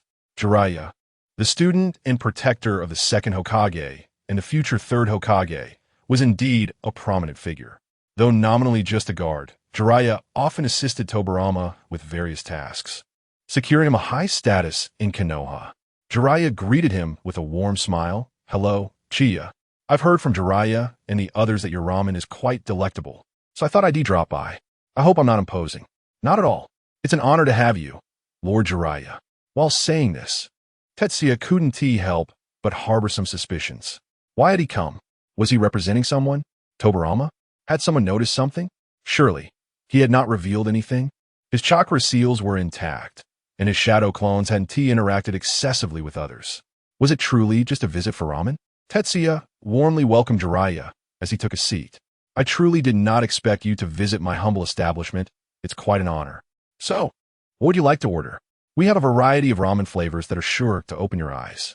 As he spoke, Tetsuya presented the menu, which had transformed from a single page into a small booklet through his efforts. Jiraiya-sensei, I highly recommend trying their signature ramen. It's absolutely delicious. Jiraiya enthusiastically urged Jiraiya to try his favorite dish. Foolish Jiraiya, let Lord Jiraiya make his own choices. Don't meddle. Tsunade chastised Jiraiya with a punch to the head. Ugh, Tsunade, can you not hit me so often? It's so violent. No one will ever like you at this rate. You brute of a princess. Jiraiya lamented, holding his head in dismay. What? Jiraiya, what did you just call me? Tsunade's temper flared at the mention of being called a brute. Orochimaru, save me. As Jiraiya observed Tsunade on the brink of a rage, he instinctively sought refuge behind Orochimaru. Watching the raucous trio, Sarutobi Hiruzen couldn't help but chuckle. The youth indeed brimmed with vitality. Meanwhile, Tetsuya shook his head with a smile, reflecting on Jiraiya's current state and pondering how it was no wonder that Kato-den eventually won Tsunade's heart. Jiraiya, it seemed, was perpetually just a step behind.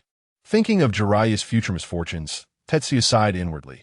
He was always so close yet so far, close to capturing Tsunade's affections, close to seeing his friend Orochimaru turn back, close to finishing Ika Paradise, close to witnessing Naruto become Hokage, close to seeing Naruto marry, and close to witnessing the prophecy of peace in the ninja world come to fruition. Always just a hair's breadth away. This was the essence of Jiraiya's imperfect life, a life that encapsulated the tale of a hero. As Tetsuya gazed at the noisy trio of ninjas, he found himself momentarily lost in thought, a moment that did not escape the notice of Sarutobi Hiruzen. The elder's keen eyes caught the glimmer of sentiment, recognition, and, most poignantly, regret in Tetsuya's gaze directed at the three ninjas. Yet, what was there to regret about his three disciples? Tsunade was the descendant of the Hokage, blessed with the bloodline of the Senju clan. Orochimaru was a prodigious ninja, having received the true teachings of his master. And Jiraiya, too, had his own serendipitous adventures, having formed a pact with the creatures of Mount Myaboku. In any conceivable light, their futures were undeniably bright. Though one could empathize with Tetsuya's emotions, there was no cause for lamentation. Boss, I'd like a bowl of assorted ramen. Let Jiraiya cover the bill, Tsunade declared, her irritation subsiding after she had playfully hit Jiraiya and ultimately tricked him into paying for her meal. Sarutobi Hiruzen set aside the menu. Then, I shall have a bowl of tonkatsu ramen. I'll stick to my usual, the fiery stir-fried noodles, please. Boss, I want the signature ramen. Understood. Please wait a moment. Your ramen will be ready shortly. Tetsuya acknowledged and promptly prepared the ramen for the four of them. Gentlemen, the noodles are ready. They're a bit hot, so please take care. Thank you, boss. Let us dig in. Let us eat. Jiraiya and his companions were already familiar with Tetsuya's ramen, so they did not rush to pick up their chopsticks, but instead turned their attention to Sarutobi Hiruzen. He lifted his chopsticks and twirled the noodles, watching as the broth shimmered under the sunlight, the aroma wafting with his movements. Unable to resist, he swallowed hard and took a generous bite. The al dente noodles snapped in his mouth, the broth bursting forth, an explosion of flavor from both the noodles and the soup. This is fantastic. No wonder your business is thriving. Chiba, this is undoubtedly the best ramen I've ever tasted. Your praise is too generous, Lord Sarutobi, Tetsuya replied with a bashful smile. Though beneath the surface lay a sense of vigilance, he recognized that Sarutobi Hiruzen's visit was not merely for the purpose of enjoying ramen. The last time the three ninjas had dined in his establishment, their reactions had seemed somewhat unusual. Could it be that after having been in battle, certain traits or characteristics had shifted, prompting their scrutiny? Chiba, I understand that your family was once a follower of Lord Hashirama Senju, correct? The interrogation had begun, and Tetsuya remained composed. Indeed, my family was a subordinate clan to the Senju, following Lord Hashirama to Konoha. Their conversation flowed seamlessly, recounting tales of the Chiba clan's loyalty to the first Hokage and their battles for Konoha. Any ninja with a modicum of common sense could discern that Sarutobi Hiruzen was conducting an inquiry, probing for details to ascertain that Tetsuya was not an imposter or a spy in disguise. After all, even the most meticulously gathered intelligence could harbor discrepancies. However, Tetsuya had flawlessly inherited the memories of his former self. In truth, he and his predecessor were one and the same, leaving no room for error in his responses. After a lengthy discussion, Sarutobi Hiruzen finished his meal, having come to a conclusion. Tetsuya posed no threat. The earlier peculiarities might simply be the residual effects of war. With the conflict just concluded, many villagers had undergone shifts in mentality, an inevitable outcome. It seemed prudent to discuss with the Hokage how to best address post-war rehabilitation. Yet, on the topic of the Hokage's health, Sarutobi Hiruzen sighed, pondering how much longer his mentor could endure. If his teacher were to falter, could he truly become a competent Hokage? Shaking his head, he realized now was not the time for such thoughts. As long as his mentor remained, his duty as both disciple and protector of the Hokage was to provide unwavering support. Chiba, I heard you have also begun to cultivate chakra? Sarutobi Hiruzen abruptly shifted the topic. Tetsuya nodded. Yes, I only recently succeeded in cultivating chakra when I opened a shop. Unfortunately, due to my lack of talent, I have made little progress since then. That's all right. Diligence can compensate for a lack of natural ability, Sarutobi Hiruzen replied with a smile. Would you like to become a ninja? To say he did not desire that would be a blatant lie. Tetsuya chuckled awkwardly. However, I am acutely aware that someone like me would only be a burden to my comrades. It is far more satisfying to manage this shop. Witnessing ninjas return from their missions to enjoy a hearty bowl of ramen. That alone brings me great joy. Life is but a performance. And Tetsuya had honed his craft to perfection, displaying no telltale signs of artifice. As Sarutobi Hiruzen departed with the future legendary 3, he had confirmed that Tetsuya was indeed trustworthy. The previous anomalies were likely just the aftereffects of war. With this assurance, the 3 ninjas felt immense relief, for they held a deep affection for Chiba's ramen shop. After a grueling day of training, there was nothing more comforting than savoring a steaming, delicious bowl of ramen to alleviate their weariness. All right, you 3, return to your training. On the path, Sarutobi Hiruzen observed his 3 disciples and imparted some wisdom. You have performed admirably. As a ninja, one must remain vigilant of those around you at all times. This vigilance ensures both your safety and that of the village. In the future, when you encounter individuals whose intentions are unclear, remember to exercise restraint, just as you did today. Seek me out first, understood? Understood, Master Sarutobi. They chorused. Very well, then. I shall return to the Hokage building. I still have tasks assigned by the Hokage that require my attention. With a wave to his students, Sarutobi turned and made his way towards the Hokage office. The 3 ninjas continued towards the training ground, and on the way, Tsunade suddenly spoke up. Since we have misunderstood Boss Chiba, should we not take this opportunity to apologize? Apologize? Jiraiya scratched his head. I don't think that's necessary.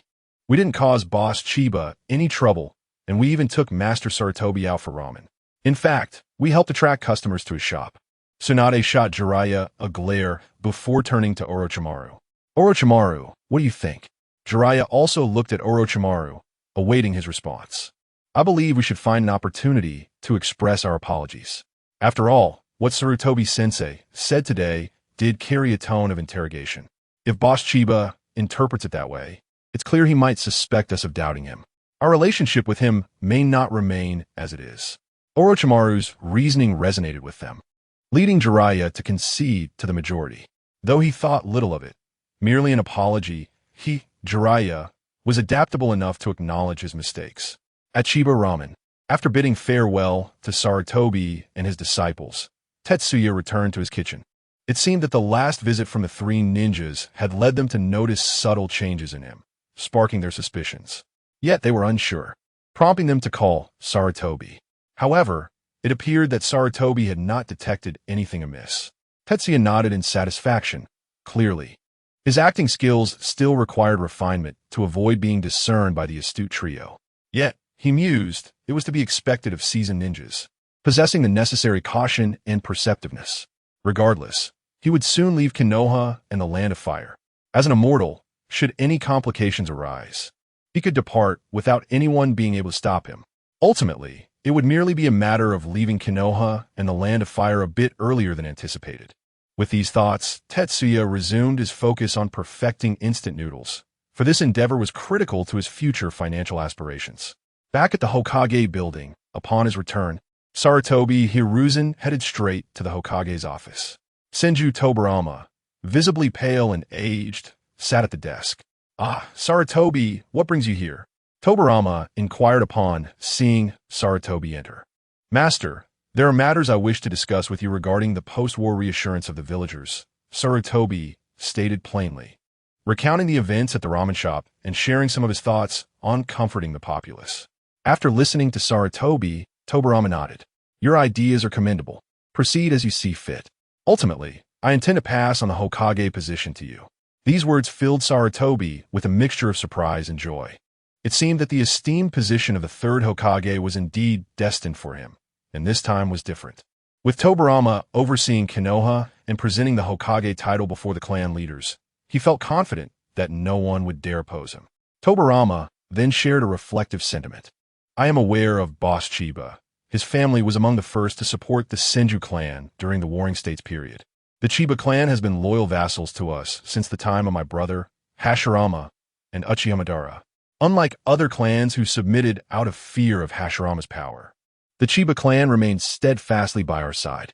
Tobirama recounted the history of the Chiba clan, who had endured resentment from many smaller clans due to their loyalty. Despite suffering significant losses from coordinated attacks, they never expressed regret. When Hashirama became the head of the Senju clan and negotiated peace with the Uchiha, the Chiba clan followed suit to Konoha, albeit diminished in numbers and strength. Now, Tobirama found it astonishing that the Chiba clan had dwindled to a single descendant, one with seemingly little talent, Tetsuya. However, upon learning that Tetsuya had opened a ramen shop, he found solace in the notion that a non-ninja could live a peaceful life, free from the burdens of battle and strife. "Monkey, please look after the Chiba boy for me," Tobirama requested. "Understood, master," Sarutobi replied. Suddenly, Tobirama was overcome by a fit of coughing. "Are you all right, master?" Sarutobi asked, concern etched on his face. "Do not worry. I know my own body well," Tobirama assured him. "I have resolved to pass the Hokage position to you, which means you must also bear the corresponding responsibilities. What I am about to say must remain between us until you step down from this role. Do you understand?" Seeing Tobirama's grave demeanor, Sarutobi felt a rush of tension but nodded affirmatively. "Rest assured, master, I vow to keep this matter confidential. Please proceed." Tobirama stood and placed a hand on Sarutobi's shoulder. "Do you know why I was able to return alive from the hands of Kin and Jin? Because of your extraordinary prowess. Master, they were no match for you." Tobirama chuckled softly. "Do you truly believe that? If I truly possessed extraordinary strength, would I still need to let you all leave first and remain behind to hold the line?" Sarutobi Hiruzen fell silent, for since the day Tobirama returned alive to Konoha, they had been speculating about what had transpired. After all, if their teacher could have decisively defeated the likes of Kinemon and Jinemon, the situation would have undoubtedly been different. Nevertheless, Tobirama was their mentor and the second Hokage of the village. He had not voluntarily disclosed the events that unfolded, and none dared to inquire. "So, teacher, what exactly happened?" Tobirama took a deep breath. "Monkey, just as I was about to be surrounded, I encountered someone. Someone? Could it be reinforcements from a village? No, that seems unlikely. Perhaps it was a shinobi from the Land of Lightning?" Hiruzen's speculations were swiftly dismissed by Tobirama. "It was an old acquaintance of mine, Uchiha Izuna." "Uchiha Izuna?" Hiruzen's eyes widened in disbelief. "How is that possible, teacher?" "Uchiha Izuna, the brother of Uchiha Madara, but wasn't he already dead?" "Indeed, Izuna had perished long ago, slain by my hand before the village was even established." Tobirama's gaze grew distant. "Yet, he did appear before me and assisted me in overcoming the shinobi from the Land of Lightning, defeating Kinemon and Jinemon, and even retrieving several of the Six Paths artifacts from them. How is this possible? How can someone who is dead return?" Tobarama himself was perplexed. Yes, how can the deceased truly return? Yet, Izuna was undeniably present. Teacher, could it be that someone disguised themselves as Izuna? Hiruzen offered his conjecture. I had pondered that possibility as well. But let me ask you, have you ever seen Izuna? Hiruzen shook his head. Do you know Izuna? He shook his head again. Do you believe anyone besides the deceased Uchiha Madara knows Izuna better than I do? Probably not. Exactly, probably not. As rivals, Tobarama and Izuna had clashed for years. He could confidently assert that he, Senju Tobarama, understood Izuna better than Izuna understood himself. Yet, despite this profound understanding, he had discerned no anomalies. If one had to say, it seemed Izuna's strength had diminished. His jutsu appeared limited to fire release, and his Sharingan bore only 3 tomo. However, this could be attributed to the fact that Izuna had just returned and had not fully regained his power. There was also one point that confirmed the identity of that person. I had left a flying thunder god mark on Izuna. However, after Izuna departed, my ability to sense the mark vanished. Clearly, he was aware of my technique and had been prepared for it. It is rare for an ordinary individual to notice a mark left by another. Only someone like the resurrected Izuna would be vigilant, considering he had been slain by my own hand. Monkey, I share this with you to convey an important message. If one day I should perish, you must keep a close watch on the Uchiha clan. Teacher, Senju Tobarama glanced out the window. If I die one day, the next Hokage will be you. At that time, I hope you will not pressure the Uchiha clan too harshly. The Uchiha are akin to a blade. You must master the delicate balance of wielding it. If you press them too tightly, that blade could very well wound you. Moreover, Uchiha Izuna could return at any moment, and I fear that when that time comes, you may not be his match. Tobarama hesitated to envision the terrifying power Izuna would possess upon regaining his strength, his near-immortal body, his Mangeki Sharingan, the 6 paths weapons, complemented by astonishing sealing techniques. Even if he were to restore his peak power, he could not guarantee he could defeat Izuna again. Hiruzen grasped his teacher's intent. He feared that he might inadvertently provoke conflict with the village by applying excessive pressure on the Uchiha clan. If it were merely the current Uchiha clan, it would not be a significant concern. However, should the Uchiha clan come under the leadership of Uchiha Izuna, Konoha would face the reemergence of the Uchiha that had once instilled fear across the warring states. Very well, you may leave now. Remember, today's conversation must remain confidential. Understood. Teacher. Hiruzen nodded respectfully and departed. Little did Tobarama realize that the very Uchiha Izuna he worried about was currently busy cooking noodles in a ramen shop. 2 days passed, and Tetsuya found himself troubled by the stagnation of his income. It appeared that the development of instant noodles needed to accelerate. Sitting on his bed, Tetsuya neatly tucked away his money, stretched, and planned to practice a bit of sage arts before retiring for the night. Hey, my dear master, it seems I heard a sigh from you. Are you facing some troubles? Tetsuya's eyelids twitched. Why has this good-for-nothing dog of yours decided to show up today? Oh dear, how could you say such a thing? I am merely considering your well-being. Are you perplexed by the lack of better money-making methods? What? Do you have a solution? Tetsuya sat on the bed, resting his chin on one hand, gazing at the cheeky virtual dog before him. Of course. Have you forgotten how you learned to make ramen? At these words, Tetsuya's eyes lit up. Right? My previous ramen skills were drawn out. Could I perhaps extract other profitable techniques? Congratulations, you are correct. That is precisely what I wish to remind you. Tetsuya clapped his hands. So all that time spent researching was not in vain. Not entirely. At least you found joy in exploring the unknown, did you not? True enough. Now, enough chit-chat. Let us draw some cards. Without hesitation, Tetsuya took out his accumulated savings and embarked on his gambling journey. The next morning, weary, Tetsuya returned to his shop, gazing at his empty wallet, longing to unleash a furious roar. I can't believe this. You miserable dog system. Give me back my money. This dog system had drained all of Tetsuya's savings over the past few days, yielding a plethora of useless items, and ultimately guaranteeing him only the recipe for instant cup noodles. He strongly suspected that this dog was solely after the remnants of his money. So, you summoned me here just to show me this? The pale-haired, dead-eyed Shoya squatted before the table, staring intently at the white cup in front of him alongside Tetsuya. The cup was sealed with a lid. You have no idea. I assure you, this is undoubtedly the greatest invention since the founding of Konoha. Oh, please. The greatest invention? Just this cup? You really should watch your tongue. Shoya smirked, skeptical of the so-called greatest invention. What? You don't believe me? The cup itself isn't the focus. It's what's inside that counts. Allow me to demonstrate. With that, Tetsuya lifted the lid of the cup, and Shoya leaned in for a closer look. To his surprise, there lay a flat noodle disc. It's just a noodle disc. What's so special about that? Tetsuya, undeterred by Shoya's cynicism, proceeded to pour pre-prepared hot water into the cup, then resealed it. Shoya observed him closely, curious about this peculiar endeavor. Before long, an enticing aroma wafted through the air. Is that the signature tonkatsu ramen scent? Tetsuya chuckled. Just you wait. When the time was right, Tetsuya opened the lid, stirred the cup noodles with chopsticks, and presented them to Shoya. Tada! Chiba brand instant cup noodles. This is ramen?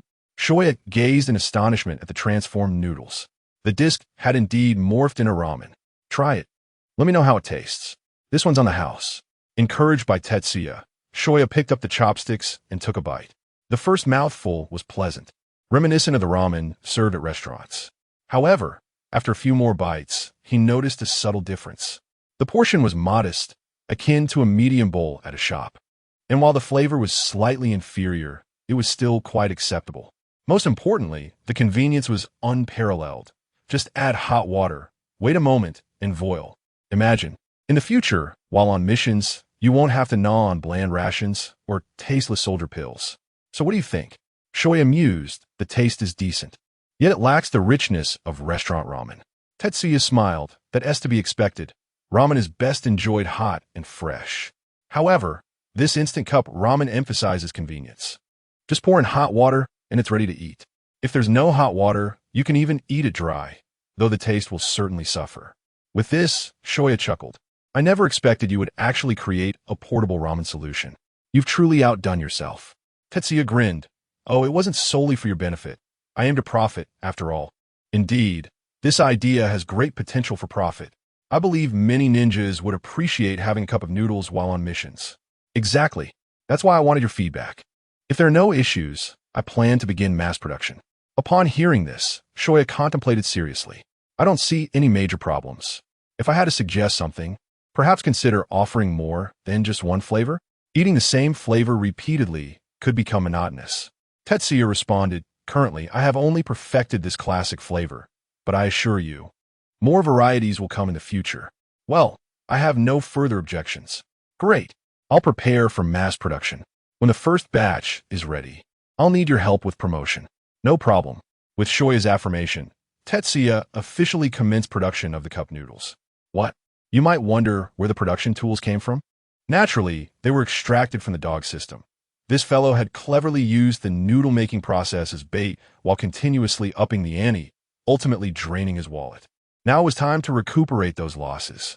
He utilized ninjutsu to excavate a factory beneath the ramen shop, housing all the machinery for producing cup noodles. The machines, generated by the dog system, could directly seal their chakra within, serving as energy.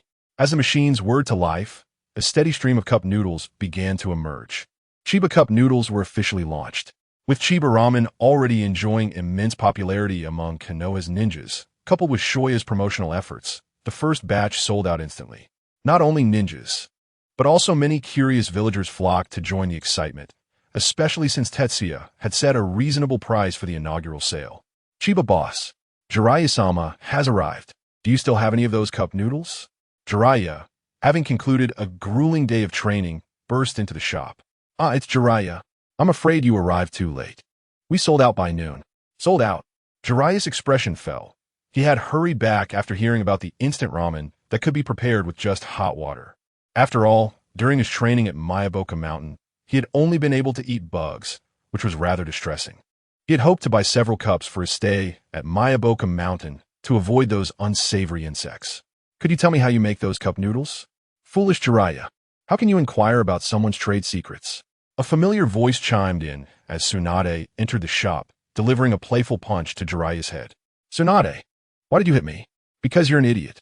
Don't be so harsh on Jiraiya. After all, he has always been at the bottom of the class. Orochimaru entered the shop behind Tsunade. Ah, Orochimaru and Tsunade. Are you here for the cup noodles as well? Orochimaru shook his head. No, I'm here to eat ramen. I'm also here to enjoy some ramen, and I'd like to take a portion back for my second grandfather to try. He mentioned wanting to taste your ramen.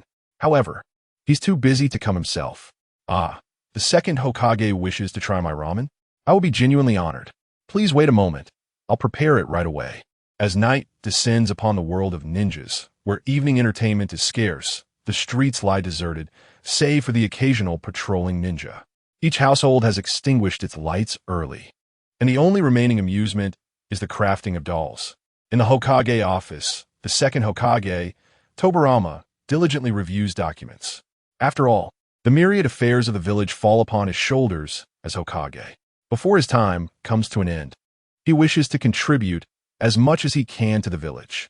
Alas, not everyone comprehends his intentions. Countless eyes are fixed upon him, coveting the power that will be divided upon his death.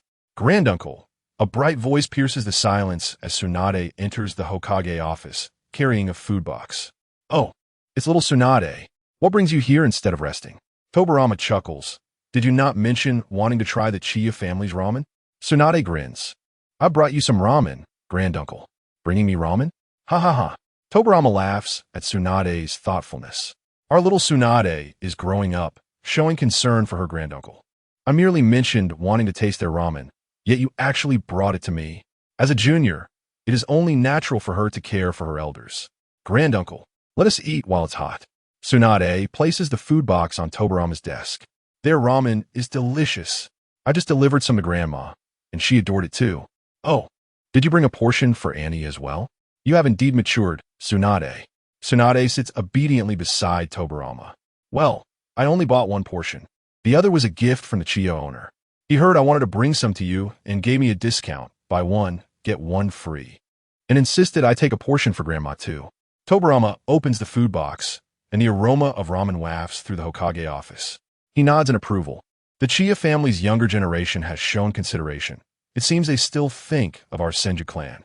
The Chiba family? Is that the family of the owner? Tsunade's curiosity is piqued. She knows her Senju clan is among the prominent families in the village, once having many vassals. However, she has little knowledge of the Chiba clan. Yes, the Chiba family has but one member remaining. Is that so? Granduncle, could you tell me about the Chiba family? How did they come to be so few? Tobirama sighs, reflecting on the past as he recounts the history of the Chiba family. After learning of their sacrifices for the Senju and the village, Tsunade is astonished. All members of the Chiba family were ninjas, sacrificing themselves for our Senju and for the village. Only the Chiba owner, devoid of ninja abilities, remains, a former underachiever who has become the sole bearer of the Chiba family's legacy. Indeed, the Chiba family members were exemplary, including the current Chiba youth, Tobirama remarks. Savoring a bite of ramen. The taste is surprisingly delightful. Although the noodles have soaked in the broth for some time, they retain their firmness, enriched by the broth's flavors. Perfectly complemented by the well-prepared toppings that enhance the dish without overshadowing it. This Chiba youth indeed possesses genuine skills. With such craftsmanship, I believe he can lead a prosperous life in the village.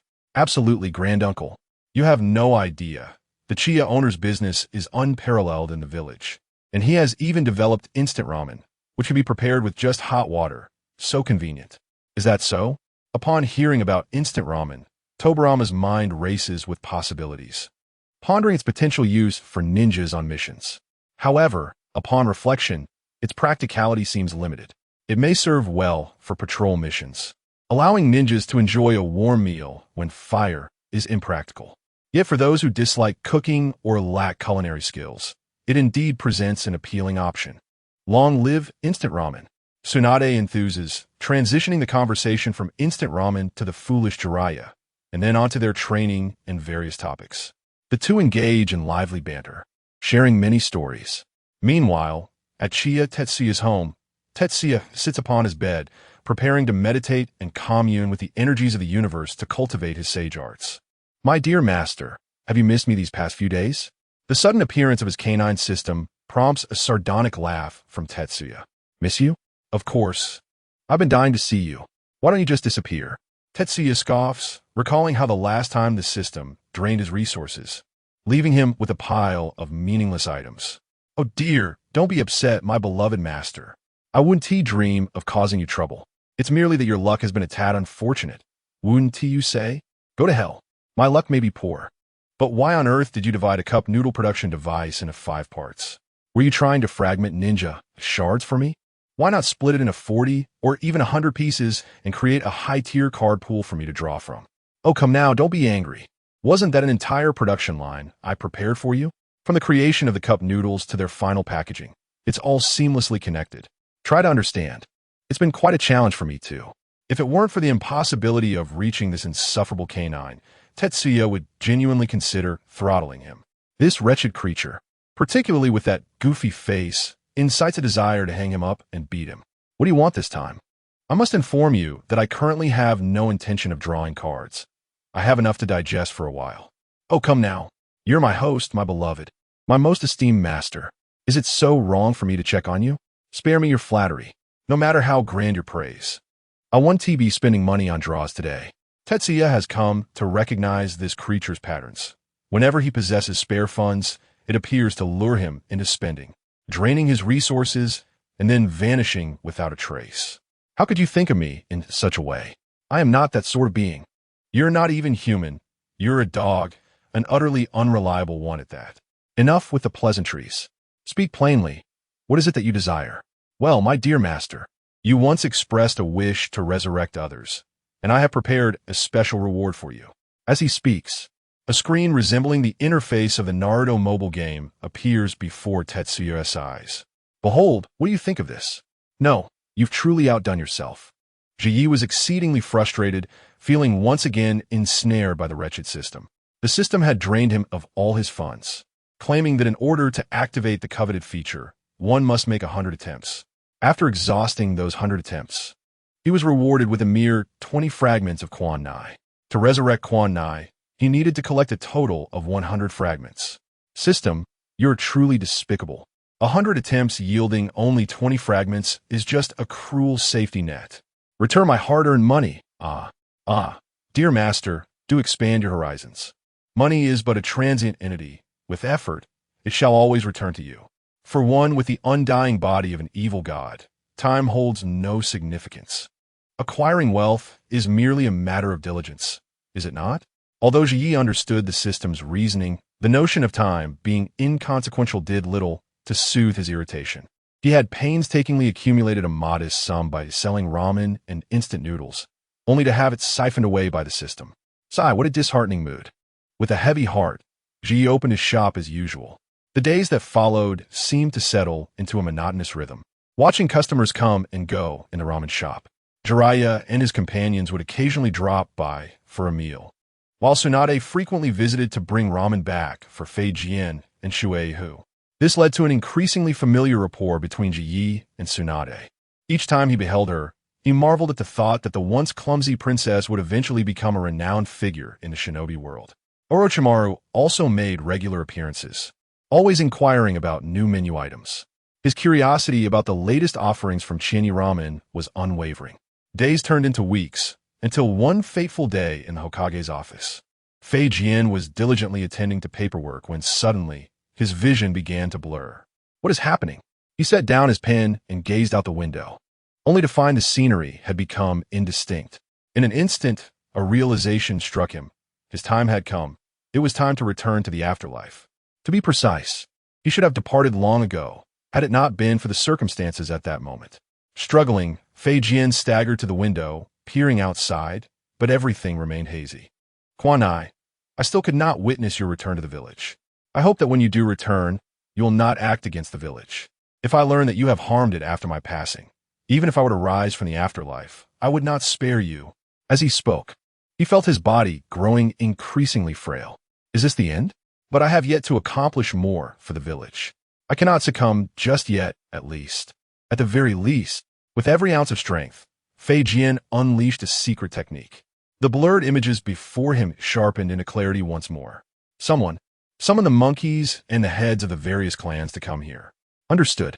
The elite Umbu immediately sprang into action. On this day, the entire village of Konoha mourned. The second Hokage, Fei Jian, had departed for the afterlife, thinking of the village until his last breath. Before he fell, he summoned the leaders of the major clans and the village's upper echelons, publicly designating his disciple, Sarutobi Hiruzen, as the third Hokage. He did this to avert the discord that had previously arisen over the Hokage position, preventing the village from falling into disarray. Hiruzen, chosen as the third Hokage, did not rush to assume the position. Instead, he organized a funeral for his teacher, the previous Hokage, as if to emphasize the sorrow. Rain fell on the day of the funeral. The crowd stood before the grave of the second Hokage in silence, honoring the man who dedicated his life to Konoha, leaving behind no descendants. Tsunade stood sorrowfully beside her teacher, tears brimming in her eyes. Today, she had lost yet another beloved figure. The upper echelons did not linger long. After offering their condolences, they departed as many matters awaited their attention. Once the leaders and representatives of various clans had left, the villagers of Konoha spontaneously approached to bid farewell. Ji found himself among the crowd, and after everyone had departed, he approached Fei Jian's gravestone. Observing the name etched upon it, Ji retrieved a bowl of ramen from his lunchbox and placed it before the already adorned gravestone. A flavor that Tsunade had informed him was Fei Jian's favorite. Ah, I thought that by rescuing you from the clutches of Jin Jiao and Yin Jiao, you could alter your fate. Yet, here you are departed. Ji shook his head, feeling a deep sense of reflection. It seemed that Fei Jian had long since exhausted his potential. To have endured until now was no small feat. Ah, dear master, why must you feel sorrow? For you, death is but a triviality. Hearing the voice of the system, Ji rolled his eyes in exasperation. Which of your eyes perceive my sorrow? The ones in the front or the ones in the back? I am merely a bit reflective. No need for reflection. Master, you could easily resurrect him, could you not? As long as the funds are sufficient, everything is negotiable. Upon hearing this, Ji felt a wave of frustration. What do you mean by that? Don't tell me. The coveted feature for Quan Nai is Fei Jian? Congratulations, Master, you are correct. Of course, if you wish, I could arrange others for you. Perhaps Hashirama? Or Ashura? Indra? Uchihamadara? Well, it seems Uchihamadara is currently unavailable. He is still alive, and I cannot resurrect him. However, once he passes, I can immediately arrange it for you. Please be quiet. Ji rolled his eyes and turned to leave. Yet, he couldn't help but ponder whether to resurrect Fei Jian so Heath and Quan Nai could work for him. Indeed, their collaboration would surely be entertaining. What do you think? Would they heed your commands? Do not jest. The prospect of resurrecting them is a matter far removed from the present. By that time, setting aside the potential treasures I may acquire, merely mastering the celestial techniques from the yellow skin tomb would likely elevate me to the upper echelons of the ninja world. For strength dictates all.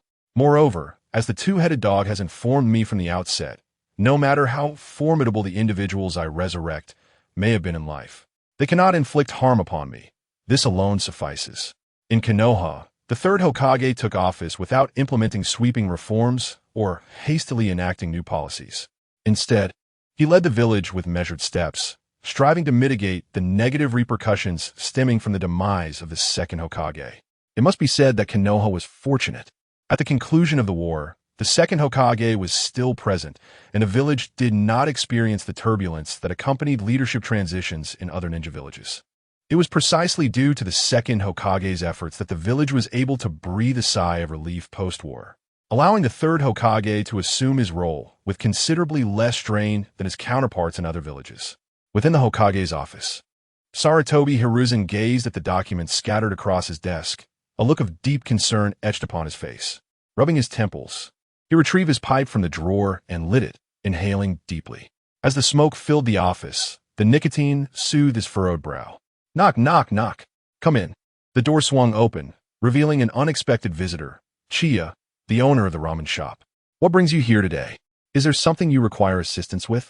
Greetings, third Hokage, Chiya said with a broad smile, standing across from Hiruzen.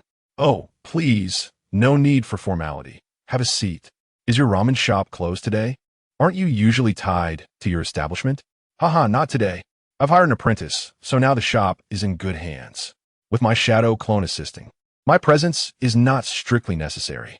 Oh, you've learned the shadow clone technique? Hiruzen expressed greater interest in Chiya's accomplishment than in the hiring of an apprentice. Though the technique is a fundamental skill among ninjas, mastering it is no small feat for one lacking innate talent. Yes, indeed, it took considerable time and expense, but I managed to grasp it, Chiya replied with a hint of pride. Expense? Hiruzen raised an eyebrow. Yes, my progress was slow, so I had to hire several ninjas for guidance. I thought that once I learned the technique, I could take on more responsibilities. Ah, I see. Hiruzen smiled kindly. So, what brings you to me today? Chiya's expression shifted to earnestness as he nodded. Actually, I wish to conduct a business venture outside the village. I believe my little shop has reached its limit within the village. You wish to expand your business? To the land of fire, or perhaps across the entire ninja world? For now, my sights are set solely on the land of fire. Chiya's demeanor brightened. But I am confident that with time, I will establish Chiya ramen shops throughout the ninja world. Even if I cannot become a ninja, I will ensure that the name of the Chiya family resonates throughout the realm. Observing Chiya's spirited enthusiasm, Hiruzen nodded appreciatively, admiring his confidence. That is a commendable dream. I believe you can achieve it. However, the village permits its citizens to pursue business endeavors. You need not inform me of this. Chiya smiled and revealed his true intent. Actually, I am here to request a mission. Oh, a mission, you say? Hiruzen acknowledged Chiya's request, retrieving a mission form from the drawer. What kind of mission do you wish to propose? I will prepare it for you to post on the mission board. I would like to issue a bodyguard mission. A bodyguard mission? Hiruzen inquired. Yes, I plan to travel to various cities within the land of fire for reconnaissance. Only by gaining sufficient understanding of the cities can I effectively plan for the future of my ramen shop. In truth, the need for a bodyguard was largely unnecessary. Chiya felt confident against any ninja from other villages at this juncture. Unless a village leader personally intervened, it was unlikely any ordinary individual could pose a threat to him. Moreover, even if a village leader did come, Chiya was certain he could evade them, given the speed afforded by his lightning-release chakra mode. However, presenting himself as a mere novice struggling to master the shadow clone technique would raise suspicions if he ventured out alone. To maintain the facade, he opted to formally request protection, demonstrating foresight and prudence, traits befitting the successful owner of a thriving ramen shop. Your thought process is commendable, Chiya. It is no wonder you have prospered in your business, Hiruzen praised. Thank you, Hokage-sama. I genuinely believe you possess a keen business acumen. Chiya replied as Hiruzen completed the mission request. Very well, Chiya. Your mission request has been duly noted, classified as a high-level C-rank mission, considering it takes place solely within the land of fire. However, since you will be traveling extensively, it warrants the highest specification. Understood. Excellent. I will also provide you with a pass for entering and exiting the village. This will facilitate your travels. Thank you, Third Hokage. Chiya mused that the youthful Sarutobi Hiruzen was indeed an amiable figure. Soon, Chiya completed the necessary formalities, leaving the Hokage's office with his belongings, presenting Hiruzen with a membership card before departing. Although Hiruzen lacked for funds, the card represented a unique identity, as he was the sole member in all of Konoha. Upon returning to his ramen shop, Chiya felt a surge of curiosity. He wondered who would accept the mission to accompany him on his travels through the land of fire. Anticipation bubbled within him, especially since he had recently learned a few illusions from a certain master during his idle time. He was eager to test whether his illusions would prove effective against ninjas. A C-rank mission should ensure I have at least a Chunin accompany me, though I hope at ISNT a Jounin leading a trio of genin. As he fantasized about the itinerary for the following day, Jia leaned against the counter, gazing at the passers-by outside. With the ability to openly utilize his shadow clone, he found himself in a rare moment of leisure. However, business at his ramen shop had been rather lackluster lately, with cup noodles unexpectedly surpassing ramen in sales. This led him to ponder the possibility of opening a branch to sell cup noodles across various cities in the land of fire. The next morning, Jia arrived early at the ramen shop. Shota, I'm stepping out for a bit. The shop is in your hands, and I've left a clone here. If you have any questions, feel free to ask him. Understood, Sensei. Though Shota appeared to be of similar age, he still respectfully referred to Jia as his teacher. When Shota had expressed his desire to learn the art of ramen making, Jia was initially taken aback, mistaking the young man for the future owner of Ichiraka Ramen. though the timelines did not align. After some inquiry, he realized that this Shota was likely the father of the legendary Ichiraku. With the thought that the future Ichiraku would refer to him as Master, Jie readily accepted Shota as his disciple. After imparting some important instructions, Jie made his way to the entrance of Kanahagakure. There, the ninja assigned to escort him had been waiting for some time. "Hey Chiba, I've been waiting for you." "Sakuya? I didn't expect you to be the one assigned to my mission." Jie was pleasantly surprised to see Sakayuki at the village entrance. Being acquaintances made their communication much more convenient. "I truly didn't expect it either. I just finished my previous task yesterday and noticed a new batch of missions on the board. I thought I'd check to see if any suited me. And there was your request." Sakuya expressed his own surprise and delight. "I can't believe it. You've already contemplated expanding your ramen shop to other locations." Jie chuckled softly. "Well, it's just an idea for now. Whether it comes to fruition remains uncertain. I understand, although I lack business acumen. I've heard from my family that there are many intricacies in running a business. It's wise of you to conduct an on-site investigation." The Hitaki clan was quite prominent in Konoha, managing various enterprises through non-ninja family members. Though not directly involved, Sakuya had gleaned some knowledge on the matter from his relatives. "Well, I'm not too knowledgeable either, as I'm the last one left in my family. I can only navigate by instinct." As he spoke, Jie patted Sakuya on the shoulder and extended his right hand. "From now on, my safety rests in your hands. I look forward to your guidance." Sakuya grasped Jie's hand firmly. "Likewise, I appreciate your guidance." With a hearty laugh, Jie declared, "Let's be off." Together, they departed from Konoha, heading towards the nearest city in the Land of Fire.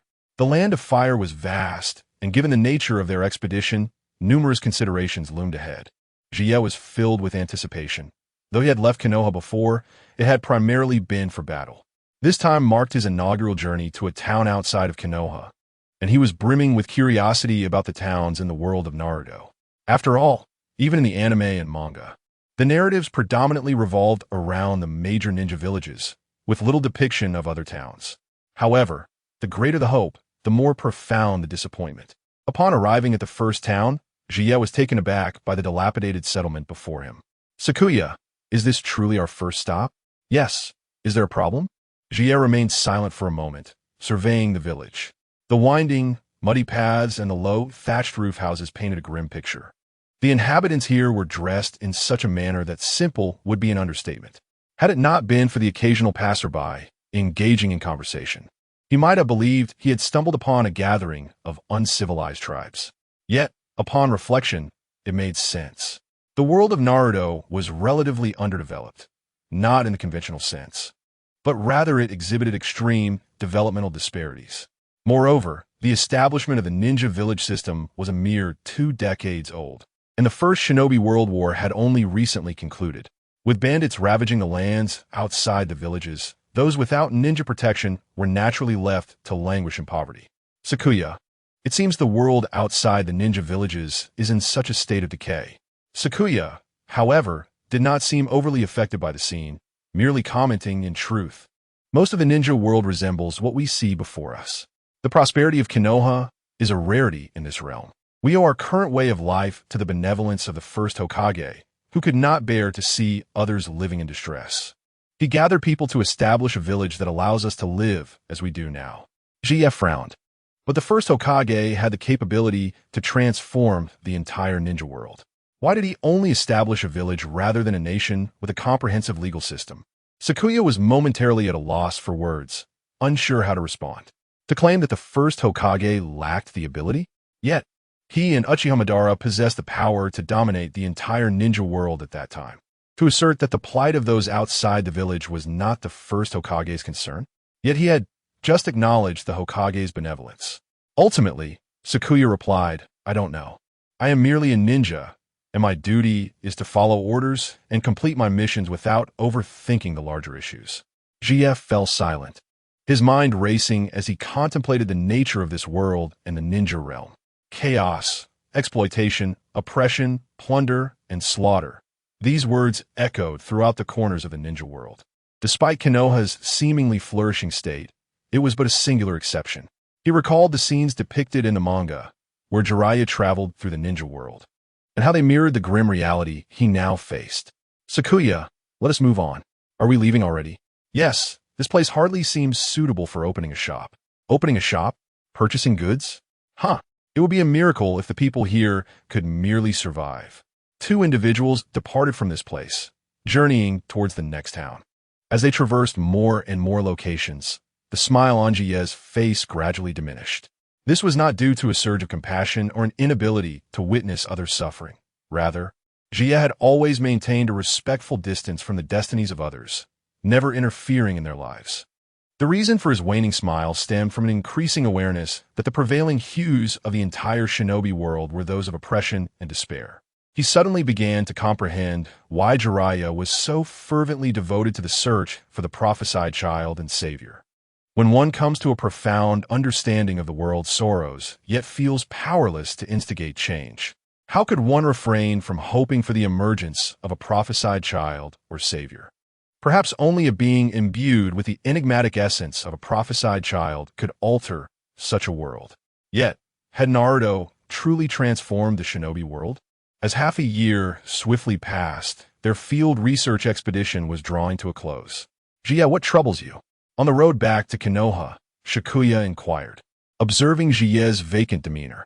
Over these past 6 months, I've noticed your smile has become increasingly scarce. Upon hearing Sakuya's words, Jie rubbed his face and forced a smile. It's nothing. It's just that for the first time in my life, I've been away from my village and home for such an extended period, and the relentless travel has left me feeling somewhat weary. I see, Sakuya responded with a laugh. Once we return to the village, how about we treat ourselves to a relaxing visit to the hot springs? Of course, that sounds delightful. In the Hokage office, a knock echoed through the room. Come in. Ah, Lord Third, it's been a long time. Ah, Chiba-san. Upon seeing Chiba enter the office, Sarutobi Hiruzen displayed a warm smile. It's been half a year since we last met. How was your field research in the Land of Fire? Jie shook his head with a smile. To be honest, Lord Third, I found this field research rather disappointing. Oh, if you wouldn't mind, could you share what transpired? Well, there wasn't much to report, really. The world outside the village differed significantly from my expectations. Noticing Sarutobi's curiosity, Jie began recounting his experiences from the past 6 months. In summary, after venturing out, my impression is that Konoha is vastly superior to the world beyond. Apart from a few major cities, I truly believe most other areas cannot even be classified as towns. Upon hearing Jie's words, Sarutobi sighed. What you have witnessed is indeed the true face of this shinobi world. You are right, Lord Third. However, this journey was not without its merits. I have identified several viable locations. Haha, is that so? Then that's wonderful. I wish you prosperous business in advance. Thank you for your kind words. Jie smiled and retrieved his wallet from his pocket. Now, let's not dwell on that, Lord Third. I would like to settle the payment for this mission. Upon seeing the money, Sarutobi's eyes narrowed with delight. Haha, that sounds good. After settling the payment, Jie exited the Hokage building. As he passed by the ramen shop, initially intending to head straight home for a good night's sleep, Jie decided to step inside for a moment. Welcome. The chef, bowing in greeting, looked up in astonishment, excitement lighting up his face as he removed his hat. Ah, it's you, boss. You've returned. I have returned. Thank you for your hard work these past 6 months. Jie offered a faint smile and patted the chef's shoulder. The chef's clone had dissipated on the 11th day after Jie left Konoha, meaning the chef had been managing the shop alone for half a year. It wasn't hard at all. Thanks to your teachings, I was able to hone my skills while managing the shop. It has been a blessing. Jie chuckled. Well said. You are truly a fortunate worker. By the way, boss, please wait a moment. The chef dashed to the counter and returned with a ledger. Boss, here are the accounts from the past 6 months. Please take a look. As Jie glanced at the nearly full ledger, he shook his head and pushed it back. There's no need to check. I trust you. The chef bowed deeply in gratitude. Thank you for your trust, boss. Jie smiled. I still prefer when you called me teacher during our lessons. Of course, teacher. Jie surveyed the shop, contemplating before speaking. How about you take charge of this shop from now on? Me? Be the shop manager? Am I capable of doing that? Haven't you been doing quite well these past 6 months? Really? Haha. Well, don't celebrate too soon. Opening a branch will take some time. As if on cue, the familiar figure of Jiraiya burst into the shop. Hey, Chiba-san, Jiraiya exclaimed, his mouth agape upon seeing Jie. Oh, it's you, Jiraiya. Jie waved with a smile. It's been half a year. You've grown taller. Chiba-san, long time no see. I heard you traveled around the land of fire these past 6 months. Was it enjoyable? Jiraiya looked at Jie with eager curiosity. Jie pondered for a moment before responding. Jiraiya, every individual perceives the world differently. What I may find enjoyable, you might not. Thus, whether the outside world is truly enjoyable can only be determined once you experience it yourself. What? I merely wanted to ask how it was out there. Listening to the grandiloquent discourse of Zetsu, Jiraiya could not help but curl his lips in disdain. Observing Jiraiya's current demeanor, Zetsu was reminded of the future version of Jiraiya, who roams the world in search of the child of destiny, and he merely shook his head. All right, you desire a bowl of signature ramen, do you? I shall prepare it myself, he declared as he made his way to the kitchen. Sensei, allow me to assist, Handata offered, eager to take over the ramen-making duties. However, Zetsu halted him. What? Do you wish to assume my responsibilities before I even open a branch? No, that's not my intention, Handata replied hurriedly. Haha, just sit back. It has been a long time since I made ramen properly. Let me handle it. With that, Handata had no choice but to acquiesce and take a seat. Soon, the aroma of ramen wafted from the kitchen. In no time, Zetsu emerged with 2 bowls of ramen, presenting one to Jiraiya and the other to Handata. Sensei, it has been too long since I made ramen, and I miscalculated the portions, so I prepared an extra bowl for you. Do taste it and see if my skills have deteriorated. Handata nodded and picked up his chopsticks. I shall begin. Meanwhile, Jiraiya had already devoured several mouthfuls. As expected from Boss Chiba, the flavor remained superb. Zetsu smiled contentedly as he observed the two relish their meal. Jiraiya's noisy eating suggested he had not consumed a proper meal in quite some time, likely having subsisted on insect dishes during his prolonged stay in Myobokuzen. In contrast, Handata savored his ramen slowly and delicately, as if relishing every nuance of its flavor. I am finished, Jiraiya declared, setting down his bowl. Satisfied as he licked his lips and patted his belly. I too have finished. Thank you for your hospitality, Handata remarked with a hint of nostalgia. Indeed, my skills pale in comparison to yours, Sensei. Although we use the same ingredients, I cannot fathom why your ramen is far more refined and flavorful. Perhaps that is the essence of being a teacher. Zetsu chuckled as he patted Handata's shoulder. What you say is nonsensical. Well then, having eaten our fill, it is time for us to return to our own abodes. Rest is in order. I must also head home. Farewell, Boss Chiba, Handata. Jiraiya waved goodbye as he departed from the ramen shop. Zetsu entrusted the closing duties to Handata and took his leave. Time passed swiftly, and 6 months later, Zetsu's branch successfully opened in the capital of the Fire Nation.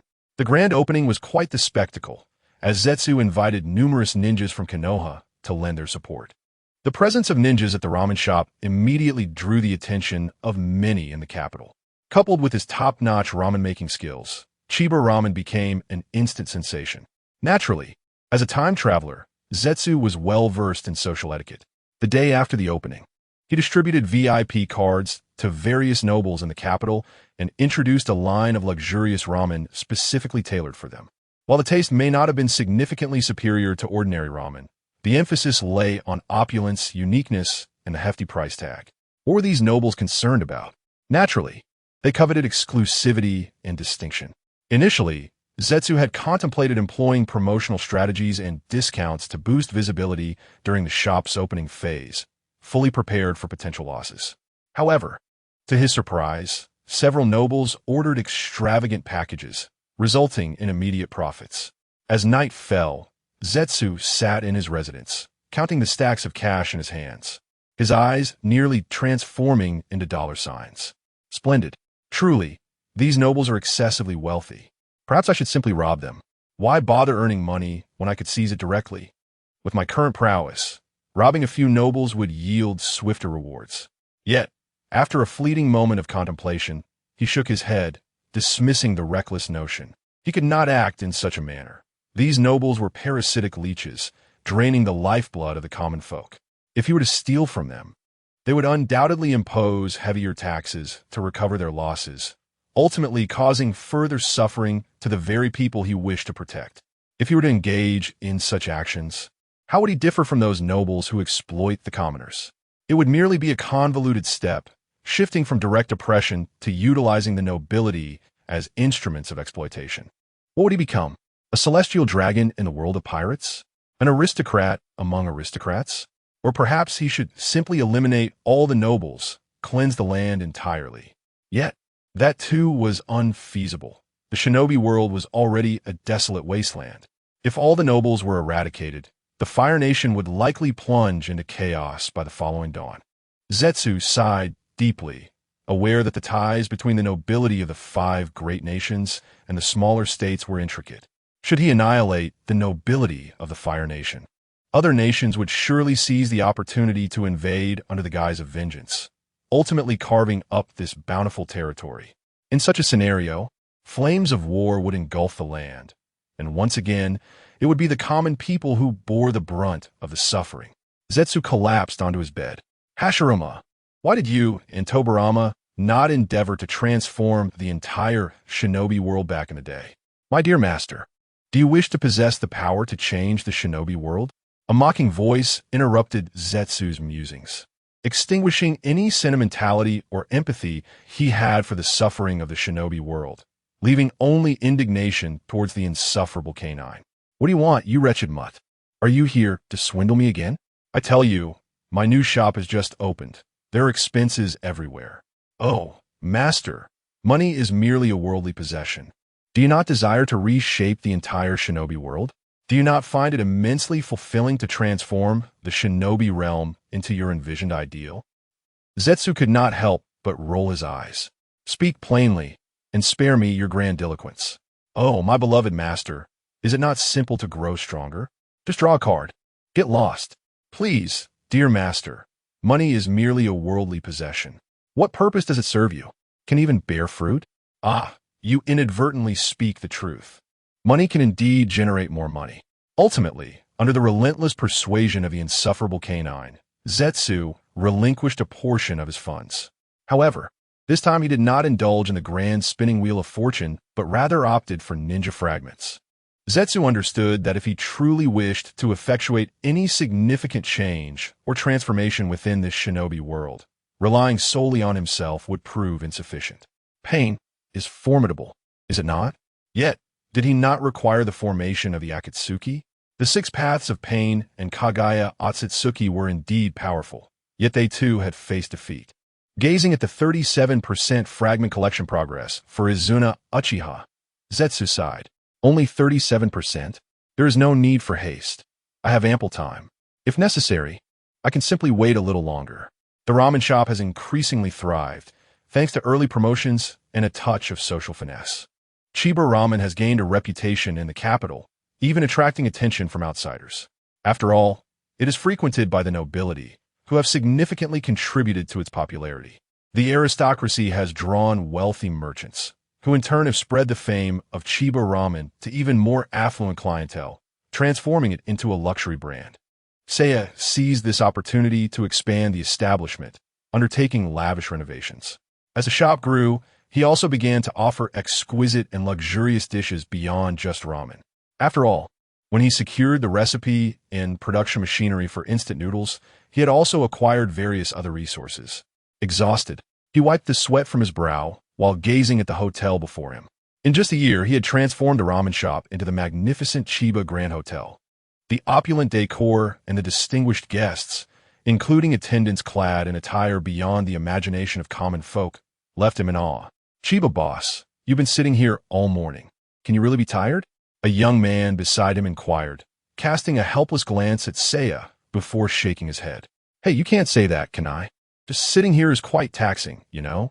Entertaining those high-ranking officials and nobles is mentally draining, Seiya replied, stretching lazily in his luxurious mahogany chair. After all, a single misstep in catering to these lords or offending a noble could jeopardize their hotel, perhaps even his very life.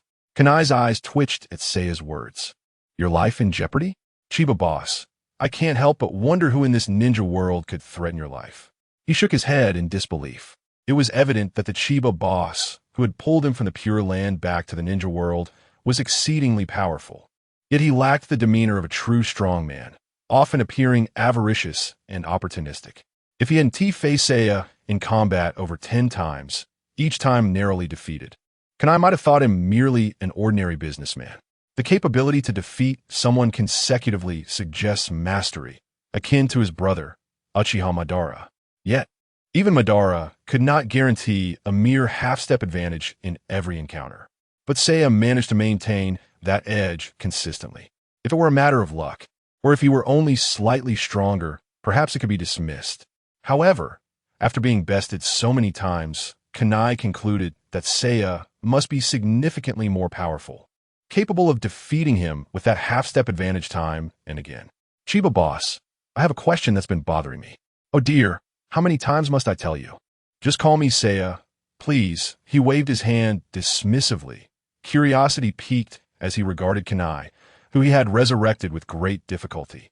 Had he not transformed Chiba Ramen into Chiba Grand Hotel, luring the wealthy to spend lavishly, Kanai's revival might not have been possible so swiftly. What's on your mind? Seiya prompted. Kanai, why is it that with your strength, you choose to remain here as a businessman? Kanai asked, voicing his curiosity. With your abilities, you could carve out a successful career elsewhere. Build a career? Seiya chuckled, shaking his head. Kanai, you've been back for a while now. Yet you still fail to see that this ninja world has changed since your time. The Warring States period is over. We now live in the era of ninja villages. Each of the 5 great nations has its own village, and even smaller nations have theirs. Should you venture out seeking to dominate territory, as you once did, you would certainly face the wrath of ninjas. As he spoke, he traced the map of the ninja world on the valuable wooden table with his finger.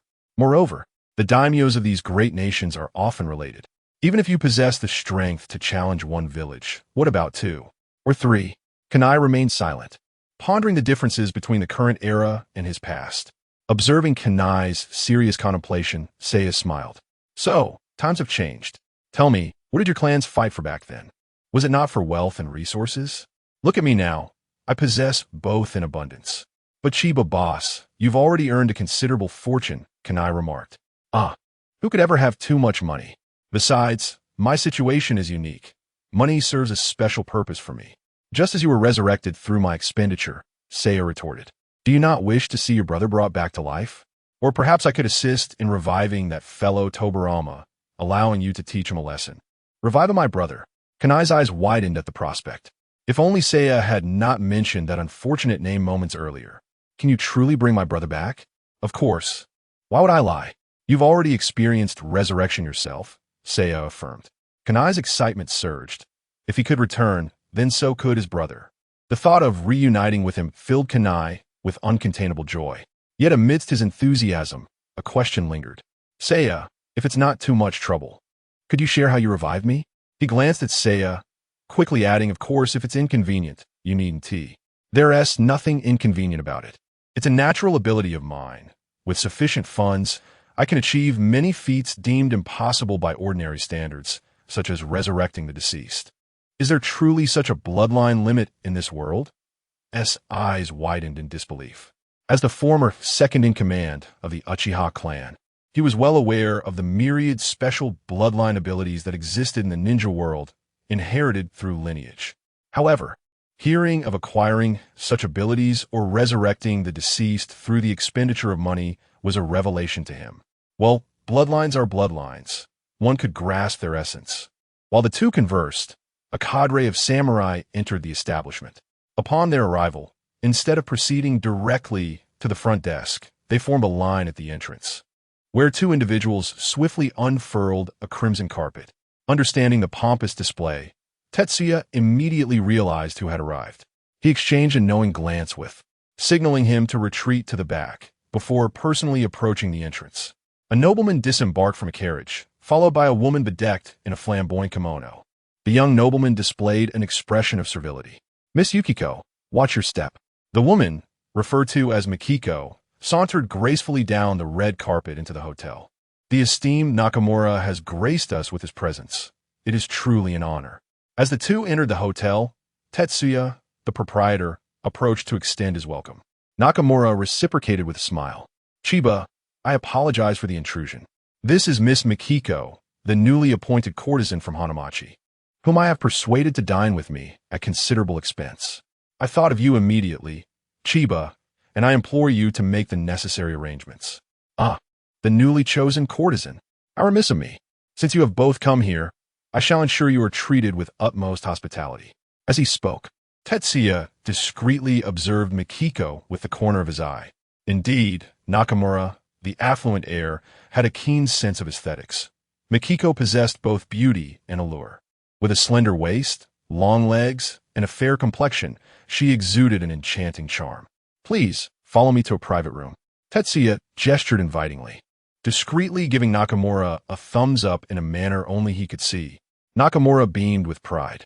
However, Tetsuya noticed that Mikiko seemed to have caught wind of their subtle exchange. After leading the duo to a private chamber, Tetsuya ensured that sumptuous food and drink were prepared before excusing himself. Upon returning to the foyer, he encountered approaching him with a broad grin. Nakamura has truly outdone himself this time. He has brought an extraordinary specimen. Yet, as first words left Tetsuya momentarily stunned. If I'm not mistaken, that woman is likely from the land of lightning. Ah, why so? You can't possibly think her origins are determined by her ample bosom. Tetsuya shrugged. While women from the land of lightning were often curvaceous, those from the land of fire were not lacking in this regard either. Take Tsunade and Hinata, for instance. At Tetsuya's comment, nearly faltered in his composure. I noticed a distinct tattoo on her back. A tattoo, you say? What is so extraordinary about that? It's not as if women from the land of fire eschew tattoos. Besides, she is a courtesan, a geisha. Isn't it customary for them to have colorful designs adorning their backs? Not quite clarified. I discerned a traditional symbol of faith from the land of lightning hidden among the courtesan's customary tattoos. Is that so? Are you certain you're not mistaken? Are you questioning our Uchiha clan's Sharingan? Alas, you are using the Sharingan to admire beauty. Tetsuya, your focus is rather peculiar. I suggest that the individual may very well be a spy from the land of lightning, yet your attention is fixated on trivialities. What of it? Tetsuya shrugged nonchalantly. If she is a spy, then let her be. I am not a ninja, so why should I concern myself with such matters? As long as she does not impede my business, I am unbothered. Your logic found himself momentarily at a loss for words. Indeed, Tetsuya was not a ninja. Even if the woman were a spy, it held little relevance for him. You ought to relax. Your time has passed. Tetsuya yawned as he strolled toward the exit. Even the current Uchiha clan has little to do with you. When your brother chose to leave Konoha, not a single Uchiha followed him. The Uchiha of Konoha and the Uchiha of your warring state are not closely intertwined. As observed Tetsuya's retreating figure, he fell into a contemplative silence. He found merit in Tetsuya's words. As one resurrected from death, he had almost no ties to the entire ninja world.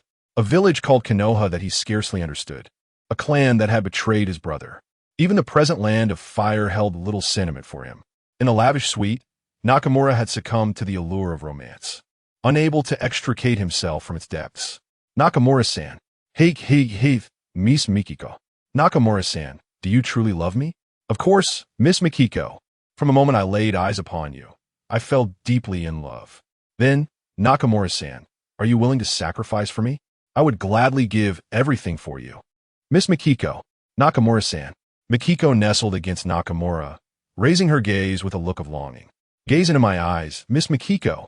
Nakamura leaned down, their eyes locking for a fleeting moment. Suddenly, a peculiar chakra surged forth. In an instant, Nakamura found himself under Mikiko's control. Foolish pig of the land of fire. You repulse me. With Nakamura ensnared, Mikiko underwent a transformation. Her seductive demeanor vanished, replaced by an air of authority. The subdued Nakamura knelt as though a servant. I apologize for causing you discomfort. No need for apologies. Mikiko rose, placing her foot upon Nakamura's head.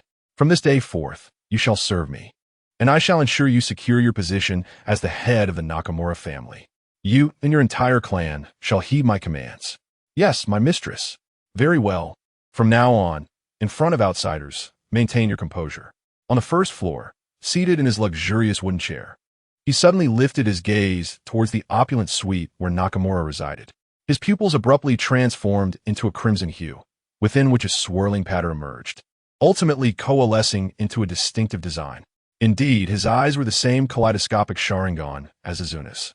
The significant amount of money spent by Tetsuya to extract this rare ability was not merely for the resurrection of Azuna.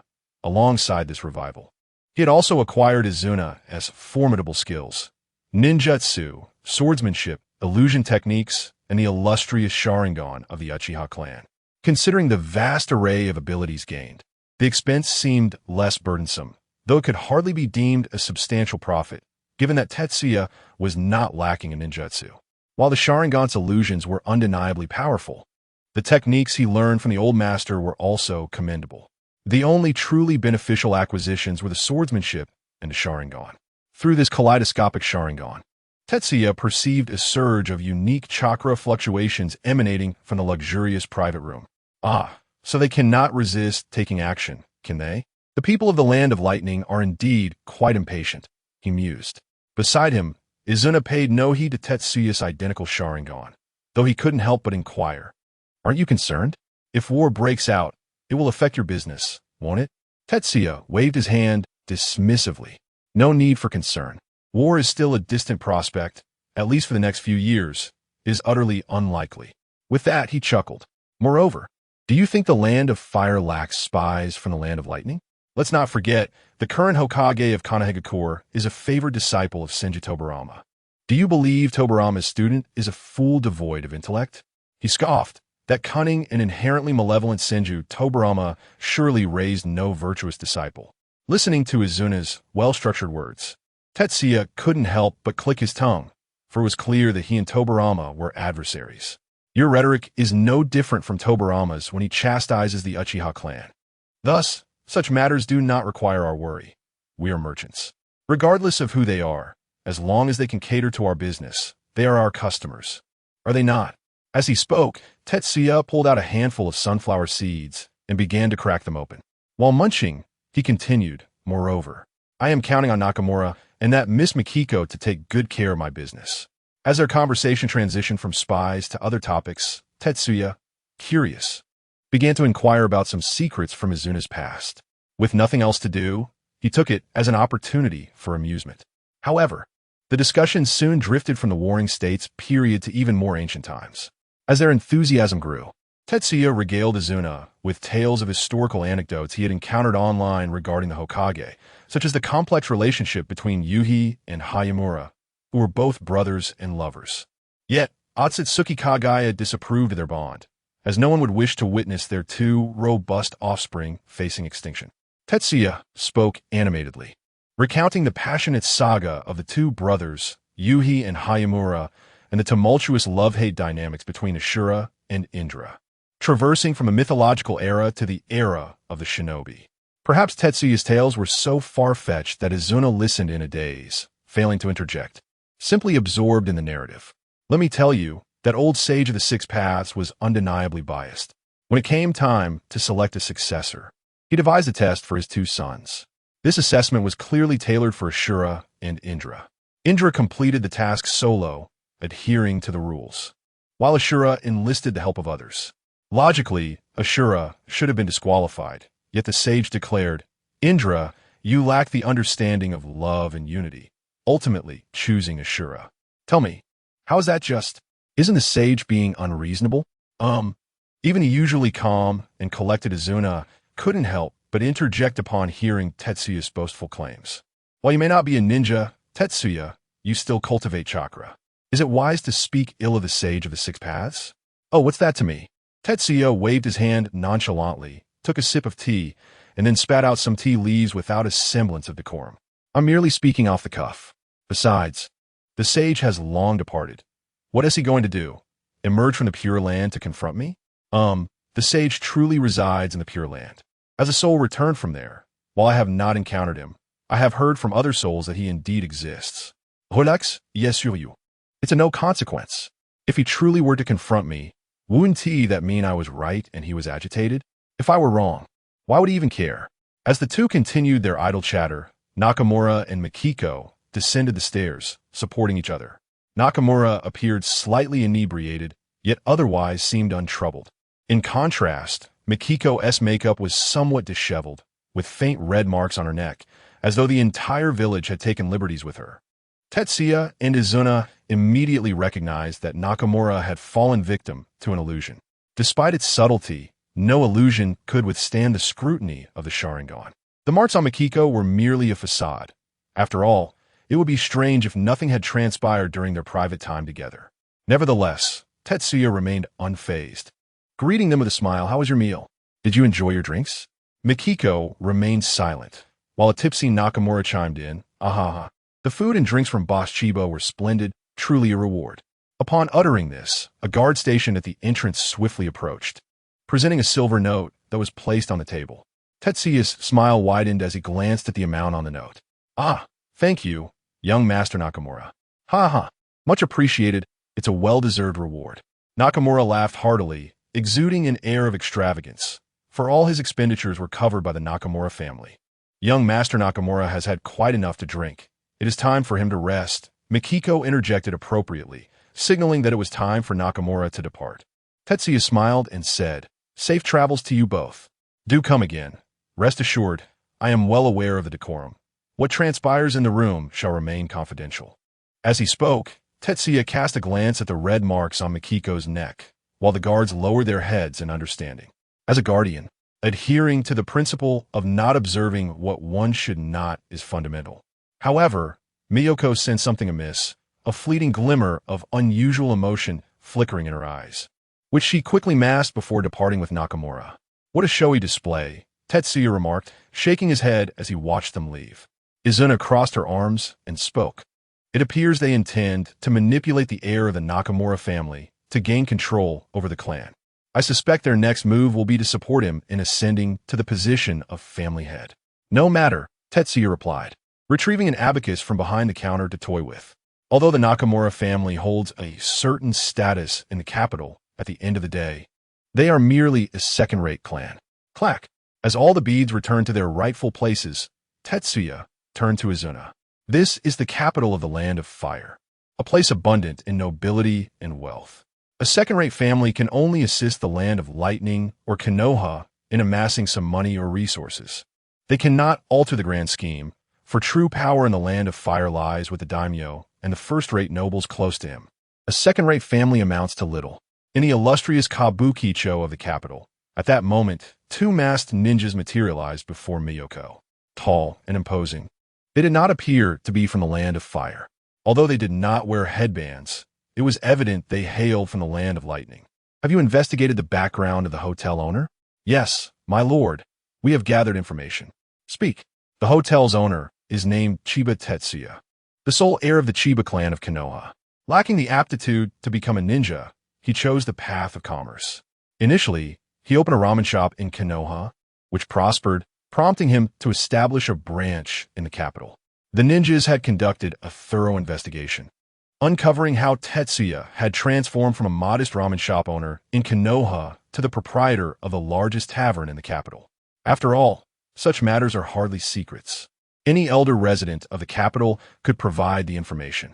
As for his staff, the chef was personally trained by Tetsuya, while most of the others were local recruits. Miyako furrowed her brows. A fallen ninja, clan's heir, without the qualifications to be a ninja, turned to commerce? Indeed, my lord. My subordinate has confirmed that the Chiba clan was one of many that followed Senju Hashirama, and after the establishment of Konoha, most perished. Only Chiba Tetsuya, who cannot harness chakra, and thus cannot become a ninja, remains. According to the traditions of the Chiba clan, had Tetsuya been able to cultivate his skills, he likely would have perished on the battlefield long ago. From our findings, Chiba Tetsuya appears to be an ordinary man, not even a ninja. Yet my instincts tell me there is more to him. No, I sense something is amiss. Find an opportunity to further investigate Chiba Tetsuya and ascertain whether he is indeed a ninja. Understood. As night fell, Tetsuya lay in his room, eyes closed in meditation. His unreliable luck, akin to a lucky finger, paled in comparison to others who received varied rewards, gaining instant enlightenment and mastering numerous jutsu in mere moments. Yet for him, the gifts were predominantly scrolls, requiring painstaking study of the techniques inscribed within. Only abilities akin to the undying body of the evil god or the enhancement of fire release techniques were bestowed directly. Fortunately, he possessed a modicum of talent for learning jutsu, and with his prolonged life as the evil god's undying body, mastering ninjutsu was not insurmountable. Provided the techniques did not involve bloodline restrictions, he could theoretically learn all jutsu in the ninja world. As he meditated on senjutsu, Tetsuya suddenly sensed a disturbance in the natural energy surrounding him. His eyes snapped open. Someone was approaching. Have my earlier words unsettled you? Prompting your caution? Before he could act, another figure appeared atop the roof, Izuna, clearly aware of the impending danger. As a ninja active during the Warring States period, Izuna's perception of peril surpassed that of many in this era, honed by the instincts developed in such a tumultuous time. Evidently, the two bumbling intruders remained oblivious to the imminent threat. Just as Izuna prepared to eliminate them, Tetsuya's voice echoed in his ear. Spare their lives. Use Jinjutsu to bind them and bring them here for amusement. With Tetsuya's command, Izuna refrained from further protest, employing the body flicker technique to appear before the two intruders. Who are you? The two intruders, taken aback and disoriented, instinctively looked up, only to be met with a pair of crimson Sharingan glinting in their gaze. The three-tomo whirled within, forming a peculiar pattern as the Jinjutsu was activated. With Izuna's formidable ocular prowess, controlling the two average ninjas proved effortless. Foolish ninjas of the land of lightning, what emboldened you? Izuna scoffed, turning to lead them towards Tetsuya's chamber. They're here. Tetsuya greeted as he observed Izuna escorting the masked ninjas into the room. What purpose do they serve if not to be eliminated? Tetsuya tilted his head with a grin. Of course, to extract intelligence. Are you not a ninja? In such a scenario, what should one do? Izuna smirked. I am well aware. Yet such lowly creatures likely possess no significant intelligence. What could you possibly glean from them? But I crave the experience of being a ninja. The thrill of extracting intelligence is quite enticing, don't you think? Is that so? I find it rather unappealing. Izuna quipped with a hint of pride. Before his keen eyes, no secret could remain hidden. Indeed, with the Sharingan, a single Jinjutsu could render interrogation far more efficient than any secret technique of the Yamashiro clan. Finding the opponent with Jinjutsu and directly inquiring without fear of deceit was a far more convenient approach. Yet Tetsuya remained unfazed, stepping toward the two masked ninjas. Who are you? Who sent you? Two ninjas respectfully responded. We hail from the Hidden Cloud Village, dispatched by Lord Okai to investigate the background of Chiba Tetsuya. Oh, Okai. Tetsuya mused, intrigued. Who is this Okai? Is he the courtesan, Mikiko? Indeed, Lord Okai is our special jonin responsible for covert missions. And Mikiko is his alias while operating in the Land of Fire. How fascinating, Tetsuya remarked. Izuna, did you hear that? That courtesan is indeed from the Land of Thunder. Your insight is impressive. Izuna proudly tilted his chin. I have stated before, do not question me. I am Uchiha. Before the kaleidoscope of the Uchiha, nothing remains hidden. Ignoring Izuna's prideful demeanor, Tetsuya continued his inquiry. What exactly is the purpose of your Lord Okai's infiltration in the Land of Fire?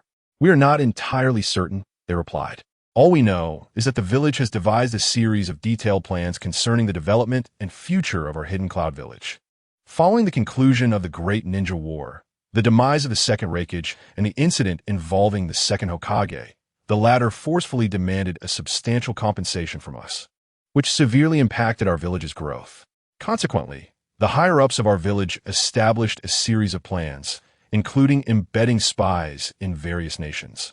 The two ninjas, exchanging words, disclosed all the information they possessed without reservation. After listening to them, Tetsuya had a clear understanding of the intentions of the Hidden Cloud Village. During the First Great Ninja War, the Hidden Cloud Village had gained no advantage, suffering greatly due to the mischief caused by the brothers, Kin and Jin, compounded by their own interference, resulting in significant losses. Given the nature of the Hidden Cloud Village, akin to a den of bandits, could they possibly endure such grievances? Not a chance. However, just after a war, even if they desired to retaliate, their capabilities were limited. Yet, while immediate action was implausible, it did not preclude them from initiating minor schemes to prepare for future endeavors. Thus, They crafted a series of plans to place undercover agents in various nations to gather intelligence, setting the stage for the next conflict, namely the Second Great Ninja War.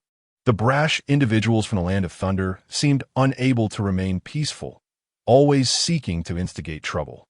As the second-in-command of the Uchiha clan during the Warring States period, Izuna naturally discerned the adversary's motives. How long had it been since the war ended, and they were already plotting the next? It was expected. When had a ninja world ever truly known peace? Before the establishment of ninja villages, prominent clans had engaged in continuous warfare for years. And merely a decade after the formation of ninja villages, the first great ninja war erupted.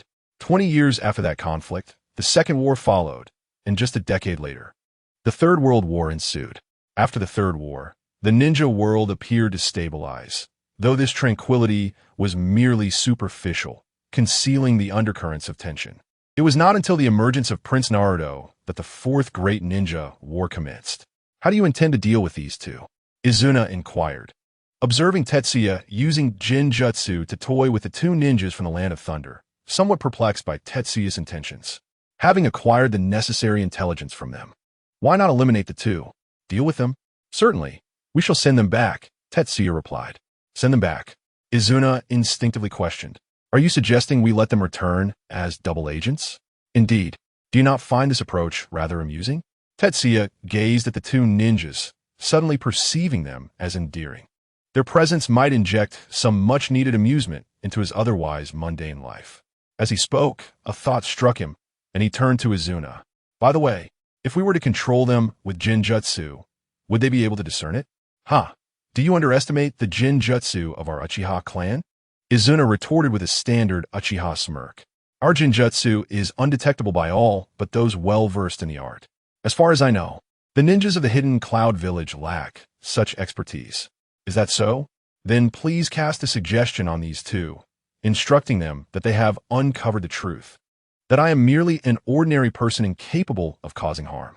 Furthermore, have them report any movements from Lord Okai or the Land of Thunder at their earliest convenience. Although Izuna was unsure of Tetsuya's intentions, he complied, casting Jinjutsu on the two before sending them back to the rooftop. As the cold wind blew, the entranced ninjas awakened. Let us leave. Since we have gathered the information, it is time to return. Agreed, they replied without a hint of doubt. For the Sharingan was indeed a formidable presence in the ninja world. Moreover, the one who cast the Jinjutsu was none other than the second-in-command of the Uchiha clan. Renowned for his flawless skills, Uchiha Izuna. Life seemed to settle into a semblance of normalcy. Izuna's Jinjutsu proved reliable, as the two controlled ninjas frequently relayed information through various means. However, the tidbits they conveyed were rather trivial and uninteresting, frustrated by the incessant flow of inconsequential details, such as what color underwear Okai wore that day, or whether he donned any at all. Tetsuya found himself growing weary, questioning the relevance of such information. Did he resemble the likes of Sarutobi Hiruzen or Jiraiya, notorious for their lecherous tendencies? Nevertheless, since the information had been delivered, he might as well peruse it, treating it as a form of entertainment. Time flew swiftly, and Tetsuya had begun to establish roots in the capital. However, he was still contemplating plans for opening a branch store in a noodle venture. During this period, Tetsuya had only returned to Konoha a few times, one of which was for the wedding of Hinata. As a teacher, it was only fitting for him to attend, especially considering Hinata was merely a year younger than him. However, at his age, getting married is considered relatively late in this generally precocious ninja world. It is worth noting that Uchiha Shin and his peers had already begun to slay enemies on the battlefield at a tender age. On the day of his wedding, numerous individuals approached Tetsuya to propose marriage. After all, Tetsuya was no longer merely the last scion of a declining clan. He had made quite a name for himself in the capital of the Land of Fire, and the people of Konoha were well aware of his flourishing business. As a civilian tycoon, many families were keen to align themselves with him. The number of marriage proposals was overwhelming, prompting Tetsuya to seek assistance from Sarutobi Hiruzen in the Hokage's office to put a halt to the frenzy. Initially, Hiruzen was reluctant to intervene, believing it would be best for Tetsuya to marry someone from the village, thus forging a bond with Konoha. This connection could prove beneficial should the village require assistance in the future. However, upon seeing the commission fee Tetsuya presented, Hiruzen felt it was his duty as Hokage to aid a struggling villager. Furthermore, despite Tetsuya's newfound wealth, he still paled in comparison to Konoha's ninja clans, which had established their legacies long before the village's founding. A year later, Tetsuya returned to Konoha to witness the birth of Handata's son. Observing the child in Handata's wife's arms filled Tetsuya with emotion. This infant would play a pivotal role in Konoha's future, serving as a guiding light on the dark path of the prince, the custodian of the village's designated safe zone, and the proprietor of Ichiraku Ramen. The man, affectionately referred to by netizens as Otsutsuki Ichiraku, was rumored to squint because of his legendary Sharingan, said to possess the coveted three-tomo pattern. However, upon gazing at the infant, Tetsuya realized that the notion of Otsutsuki Ichiraku was merely a jest. Teacher, this child has yet to be named. Might I ask you to bestow a name upon him? Am I to name him? Tetsuya was taken aback. He had not anticipated Handata would request such a favor. Handata nodded affirmatively. Indeed, my wife and I have no elders left in our families, but fortunately, I still have you, teacher. So please, grant our child name. Is that so? To be honest, he had previously encouraged Handata to call him teacher purely for amusement. Over time, their relationship had evolved into one resembling that of friends and brothers. Yet, given that both of them lacked family, perhaps it was fitting to take on a more paternal role. Then let us name him Ichiraku, wishing for this child to experience joy and freedom from worry in each day to come. Ichiraku, a splendid name. Thank you, teacher. Thank you, teacher. Haha, my son. Your name shall henceforth be Ichiraku. May you find happiness every single day. Witnessing the joy radiating from Handata's family, Tetsuya couldn't help but feel a sense of beauty in the moment. Yet, the next instant, he sensed that the situation was not as idyllic as it seemed. Teacher, you are a year older than I. When do you plan to marry? Do you have someone you fancy? Having lived in the capital for several years, you must know quite a few young women. As he spoke, Tetsuya's expression darkened. Handata, how did I never notice before? Your words are like poison. Tetsuya returned to Konoha a few more times, primarily to check on things and ultimately hand over the ramen shop to Handata, renaming Chiba Ramen to Ichiraku Ramen. He felt that while losing Chiba Ramen was inconsequential, the absence of Ichiraku Ramen would diminish the village's character. Years passed, and Tetsuya amassed considerable wealth. Yet he chose not to resurrect anyone. His canine system was indeed a trap, having assigned his second high-profile resurrection to Senju Tobarama. Without extracting Tobarama, the system would not update to the next character. At this stage, Tetsuya had no desire to revive Tobarama, who, with his cunning mind, would surely return to Konoha to aid in its development. Even if Tetsuya restricted him, Tobarama would likely find a way to contact the village and offer assistance. After a prolonged period of inactivity and persistent persuasion from his canine companion, Tetsuya activated the lottery once more, indulging in a substantial expenditure. Currently, his strength had seen a significant enhancement. Name, Chiba Tetsuya Identity, Merchant of the Land of Fire Physique, Undying Evil God, Enhanced Fire Release Ninjutsu, Sage Body, Manjiki Sharingan Techniques, Susanoo, Eternal Kingdom of the Gods, Mirror of the Clouds. Skills, Chakra Refinement Method, Chakra Sealing Technique, Shadow Clone Technique, Body Replacement Technique, Transformation Technique, Summoning Technique. 8 Trigram Sealing, Lightning Release Chakra Mode, Release Techniques, Fire Release, Fire Dragon Flame, Fire Release, Great Fire Extinguishing, Water Release, Water Dragon Flame, Lightning Release, Thunder Scythe, Lightning Release, Thunder Torture, Earth Release, Earth Dragon Flame, Earth Release, Yellow Spring Swamp, Shuriken Shadow Clone Technique, Wind Release, Vacuum Wave, Wind Release, Air Slash, Wind Release, Vacuum Great Sphere, Possessions. Omitted upon acquiring the merchant identity, Tetsuya unlocked a new lottery, with its cost matching that of the highest tier lottery. Intrigued, he opted for Tendra. The results yielded a plethora of business-related skills and various items, such as methods for exploring mineral veins and steel refining techniques. Although the expenses were slightly steep, Tetsuya found them acceptable, as these acquisitions were profitable. Throughout these years, he had adeptly harnessed his increasingly formidable power. Now, with the combination of the undying evil god and sage body, he was nearly invulnerable and recovered rapidly. Aside from sealing techniques, eliminating him would be exceedingly difficult.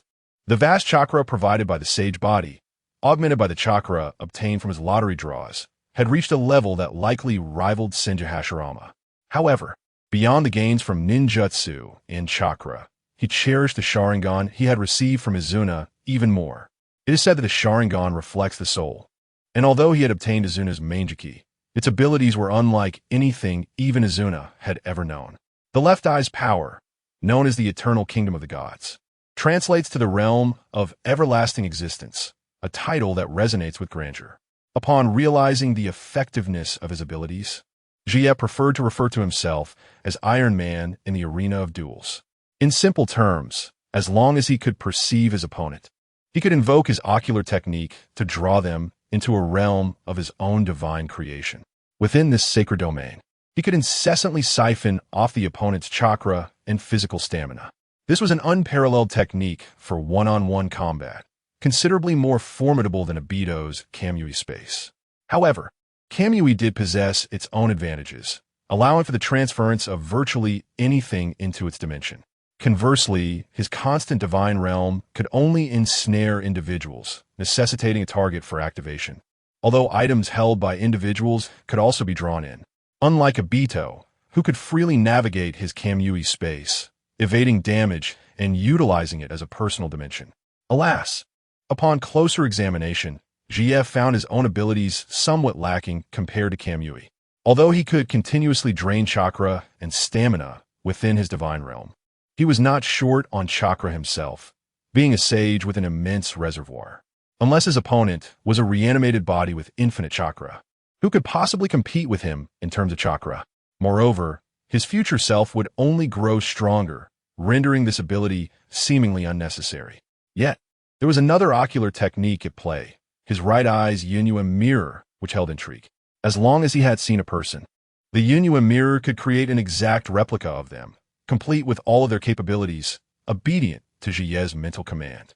Naturally, the consumption of ocular power varied, depending on the strength of the replicated individual.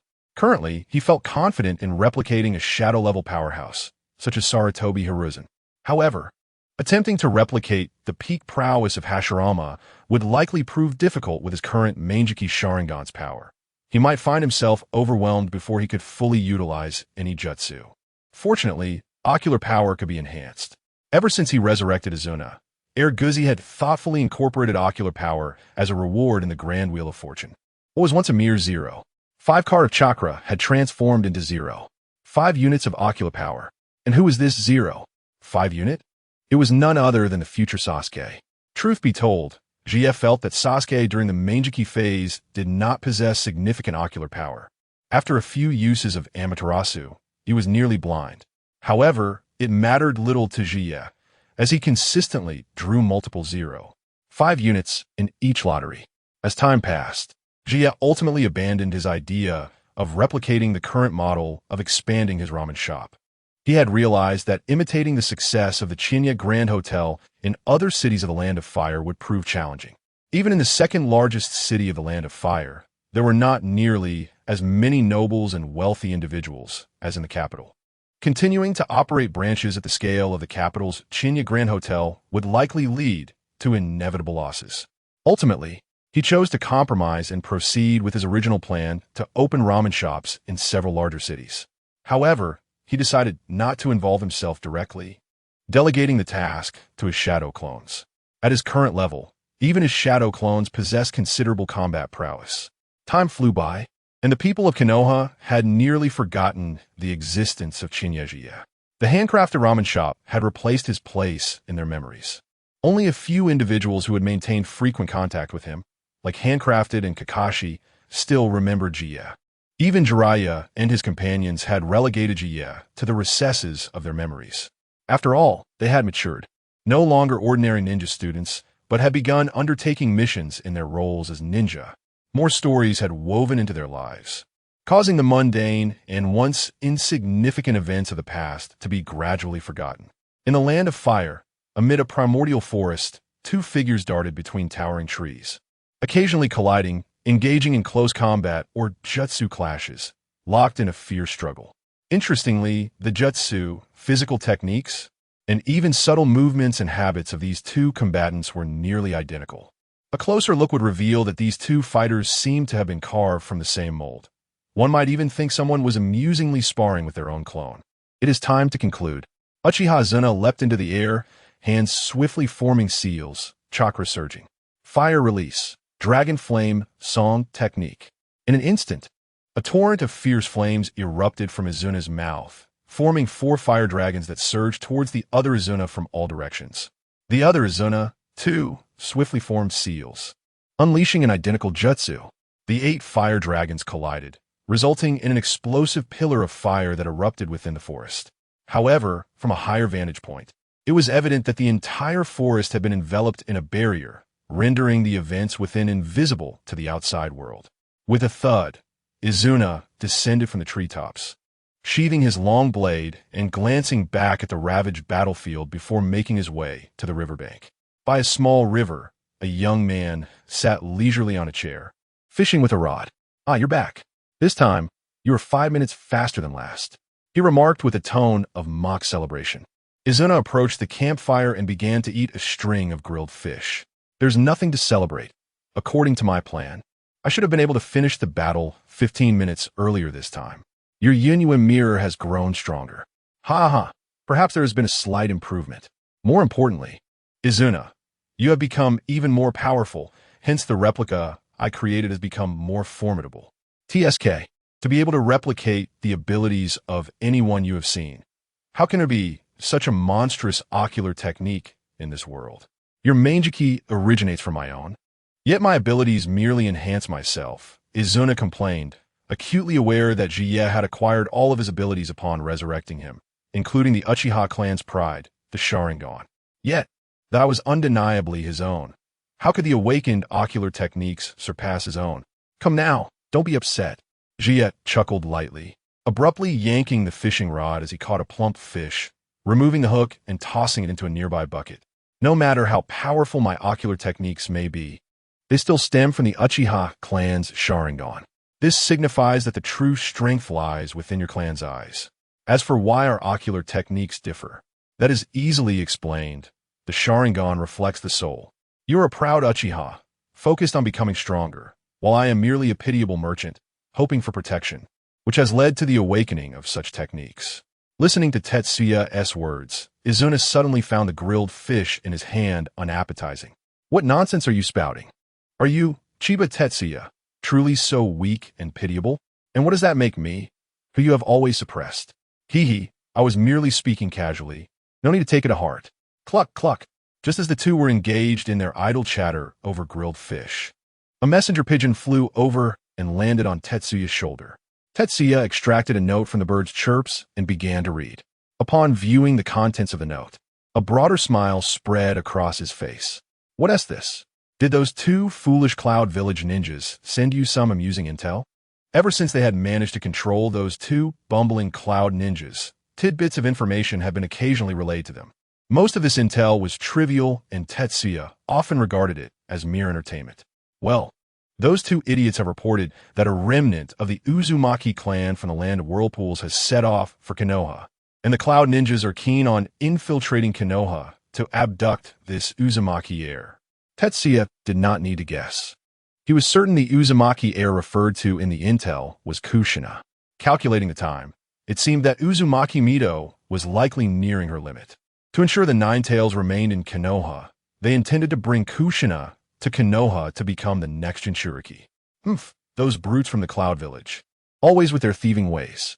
Back in the Warring States period, the Land of Lightning was a haven for bandits, and now, with the establishment of a shinobi village, it has merely transformed into a den of thieves. Indeed, you speak the truth. Judging by their actions, the village hidden in the clouds truly resembles a bandit's lair. As he spoke, Tetsuya stood up and stretched lazily. "What's this? Are you planning to return?" "Yes, I need to make a trip back to Konoha." "Are you and the Uzumaki clan well acquainted?" Tetsuya pondered for a moment before responding. "We should still be familiar. Given that our Chiba clan was once a vassal of the Senju clan, and the Senju and Uzumaki clans have been allies since the Warring States period. So, the last remnant of the Chiba clan intends to return to meet the Uzumaki heir, and perhaps protect her from being abducted by the Cloud Village? Tetsuya tilted his head to look at Izuna, somewhat perplexed as to how his mere mention of a return trip had sparked such a train of thought in Izuna. Was this the perspective of a genius? Did every simple matter undergo endless analysis in their minds? What are you thinking? I merely wish to return for some amusement. The Cloud Ninjas attempting to abduct Kushina, and then Minato making a stunning entrance, that iconic pairing. How could I possibly miss such a spectacle? Amusement? Izuna was momentarily speechless. Although he had spent considerable time with Tetsuya, he still found it difficult to comprehend Tetsuya's thought process. To be precise, Tetsuya's way of thinking was unlike anyone else he had encountered. After all, if it were anyone else endowed with Tetsuya's formidable prowess, how many would choose to become a merchant? Moreover, upon learning of a plot to abduct someone, instead of alerting the authorities or leveraging the situation for gain, Tetsuya simply wished to return for amusement. How could Izuna possibly understand that? Observing Izuna's perplexed silence, Tetsuya offered no further explanation, merely narrowing his eyes and maintaining a gentle smile. Izuna, you have been resurrected for quite some time now. Do you wish to return to see the current Uchiha clan? To witness the Konoha established by your brother and the Senju? Me? Upon hearing Tetsuya's words, Izuna's gaze dimmed slightly. Perhaps it is best not to. My ties to the current Uchiha clan extend only to our shared name. Beyond that, there is no connection. As for Konoha, Izuna took a deep breath. That place, which brought my brother such anguish, I fear I might not be able to restrain myself from wreaking havoc. Listening to Izuna's words, Tetsuya said nothing, his narrowed eyes rendering his thoughts inscrutable. Regarding Izuna's potential to destroy Konoha, he indeed possessed such capability. After being resurrected by Tetsuya, Izuna had returned to peak condition and was continually growing. A natural genius of the Uchiha clan, his learning ability was astounding, and he had acquired numerous powerful jutsu from Tetsuya. With a pair of Sharingan, should he engage in battle against Konoha, few would be able to withstand him. While flattening Konoha might be an exaggeration, inflicting serious damage would be well within his reach. After all, when Uchiha Madara sought to destroy Konoha, it was Hashirama who repelled him. Though Izuna was not Madara, there was no second Hashirama in Konoha. I think I shall remain here to help you oversee things. Although, given the current prominence of the Chiba Grand Hotel in the Land of Fire, no one dares to cause trouble. But as you often say, better to be safe than sorry. All right, as long as you are content. By the way, Tetsuya, when can you resurrect my brother? Uchiha Madara? Tetsuya stroked his chin thoughtfully. It is still too early. Do not rush it. Indeed, it was still early. After all, Uchiha Madara was not yet dead. How could one resurrect someone who was still living? Trust me, when the time is right, I will resurrect your brother. Yes, I believe you. Then I shall return to gather my things. I should be back in a few days. Gone. Tetsuya waved his hand and turned to leave.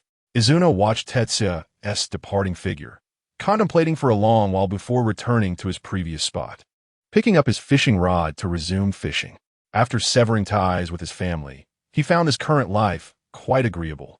Of course, it would be even better if his brother were present.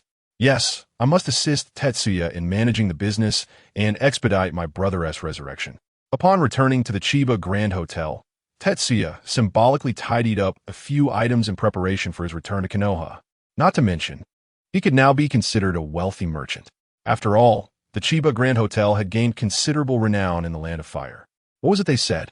Wealth and honor should not be returned home. It is like wearing fine garments in the night. Boss, please. Outside, the carriage driver, who had been waiting for some time, gestured for him to enter. Tetsuya stepped into the carriage and settled comfortably inside.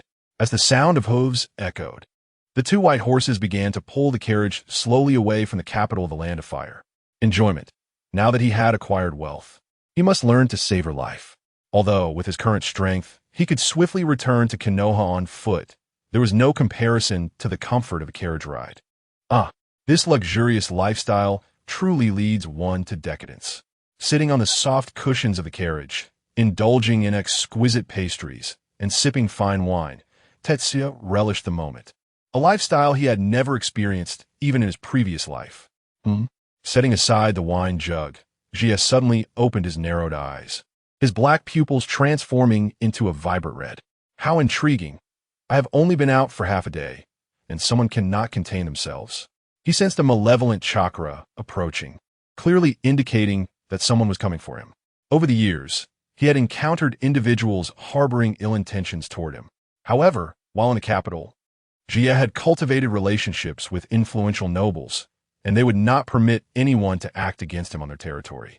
Thus, once he left the capital, numerous bounty hunters would come seeking to capitalize on Jie's fortune.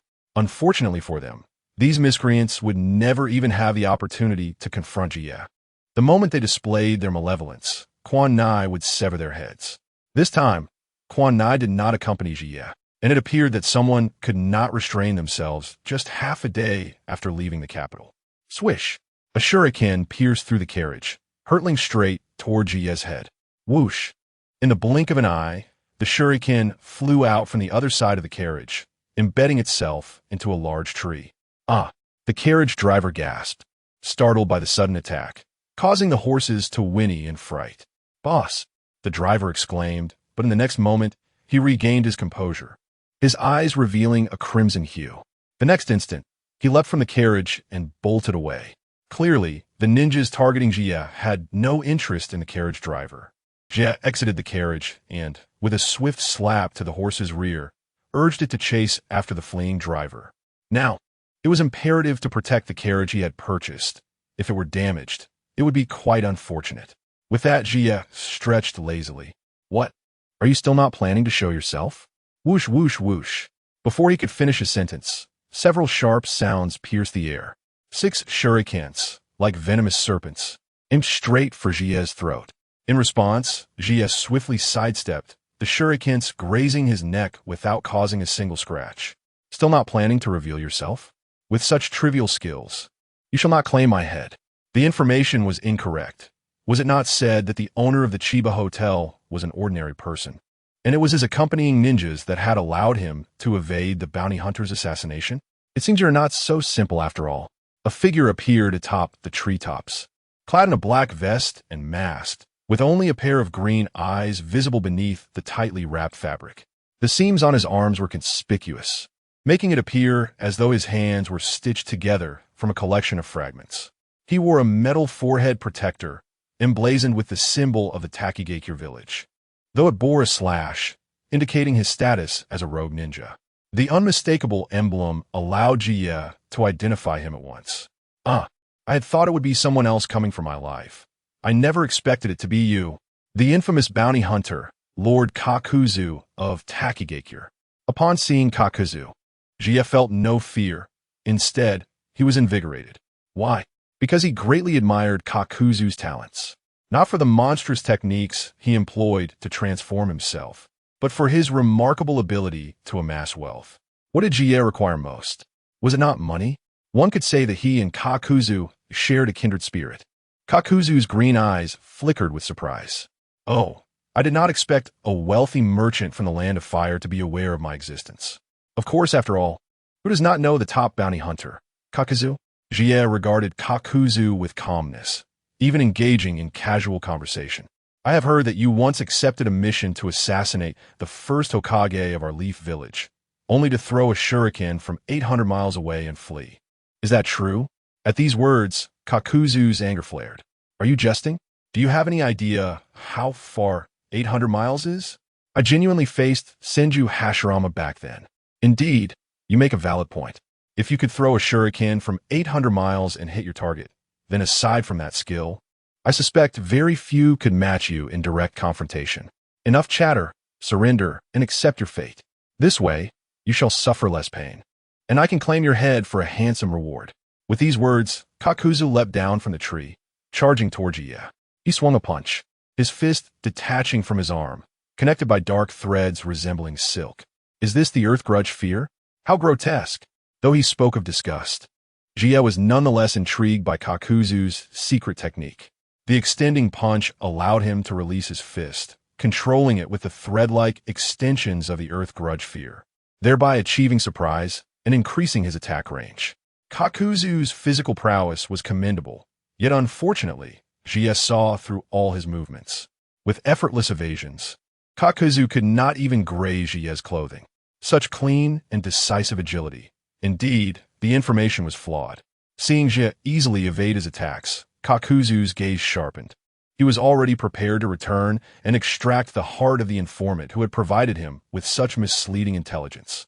After several exchanges of physical techniques, Kakuzu increasingly felt that GS's combat style was strikingly familiar, as if he had encountered it before or had battled someone else who employed the same techniques. Could it be the Uchiha clan's martial arts? How is that possible? This lad is supposedly from the subordinate Senju clan.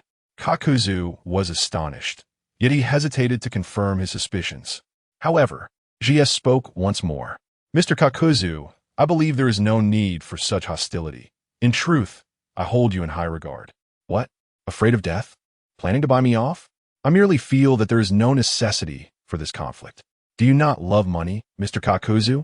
I believe we could profit together. Huh, how amusing. Should I kill you, all your wealth would become mine, and your head would fetch a substantial bounty. Enough idle chatter. Embrace your demise.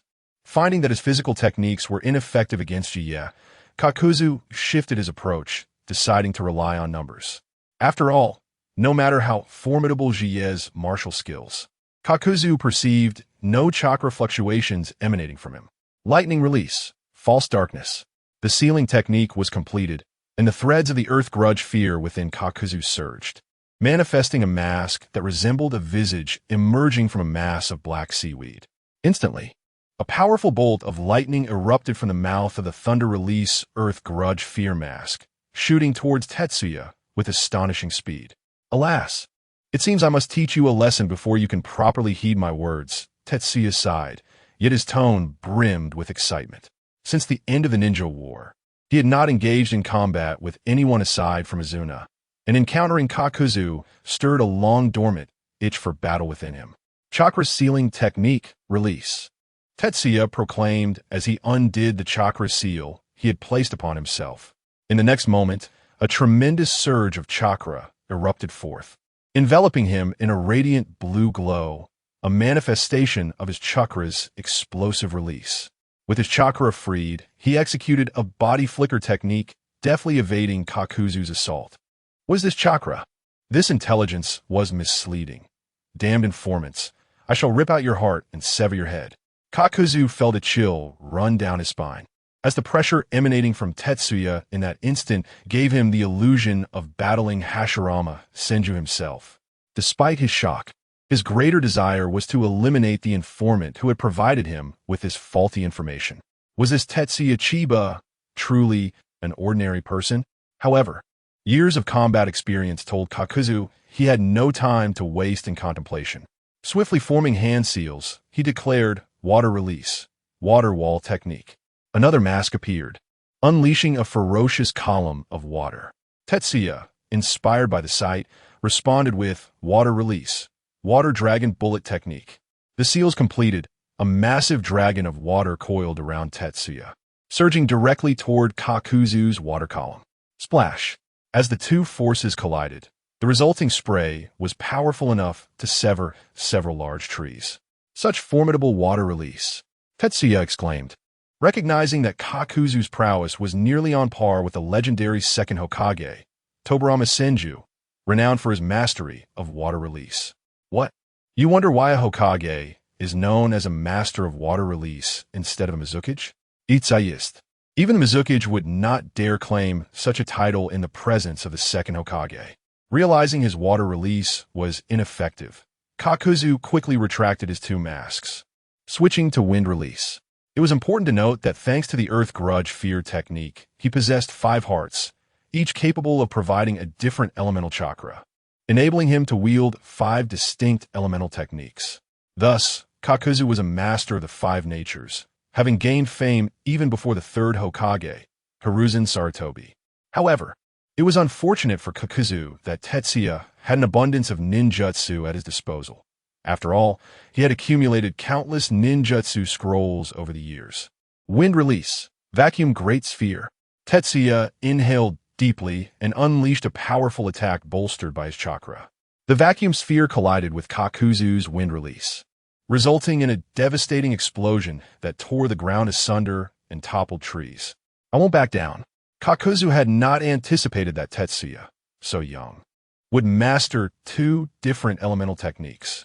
Yet, he remained composed, for the compatibility between wind and water was decent. As a master of the five natures, how could he possibly be outmatched by a young man? Fire release, fire dragon flame bullet. The same fire technique erupted with astonishing power. Kakuzu gritted his teeth, determined not to falter at this critical juncture. Wind release, pressure damage. Lightning release, false darkness. Water release, water wall technique. The diverse elemental techniques flowed forth in an unending barrage. Wind fueled the fire's might. Fire borrowed the wind's momentum. Lightning rode the currents of water. And water augmented the power of lightning. Kakuzu, a long-renowned ninja, exhibited remarkable skill. Witnessing Kakuzu's relentless onslaught of ninjutsu, Tetsuya became increasingly exhilarated. He decided to mirror Kakuzu's actions, unleashing a flurry of techniques in a dazzling exchange. What foolish notion that ninja battles are mere games of strategy and assassination. Such trivialities are for those lacking chakra. For those like us, we revel in the clash of ninjutsu. Fire release, dragon flame, song technique. Water release, water dragon, wave technique. Earth release, earth dragon bullet. Lightning release, wind release. Tetsuya unleashed a veritable storm of techniques, and Kakuzu could hardly fathom the display before him. Damn it, who is this guy? I possess 5 hearts and the earth grudge fear technique, granting me an extraordinary chakra capacity, yet he appears to have even more chakra than I. If Tetsuya were privy to Kakuzu's thoughts at that moment, he would likely find it amusing. The earth grudge fear technique was no match for his own sage body, combined with years of accumulated chakra. Currently, he felt confident even against Hashirama himself in terms of chakra. It seemed he would need to reveal his true capabilities. Kakuzu realized that if he did not employ his ultimate technique soon, he would not only fail to claim Tetsuya's head for a reward, but he might not even return alive. Combined ninjutsu, strange mask, explosive flame. As chakra surged wildly, 2 earth grudge fear masks appeared, one representing wind and the other fire. In the next moment, a tempest roared and flames erupted. The storm fused with blazing fire, transforming into a terrifying inferno that surged towards Tetsuya. Feeling the overwhelming heat approaching, Tetsuya steeled himself. Come forth, as expected of the notorious S-rank rogue ninja, Kakuzu. With swift movements, he gathered his chakra. Water release, water dragon explosive bite. A resounding roar echoed, as if a colossal dragon were bellowing. The water surged, morphing into an even larger dragon than before. The massive water dragon, swirling with fury, charged toward the flames. Boom! Sizzle!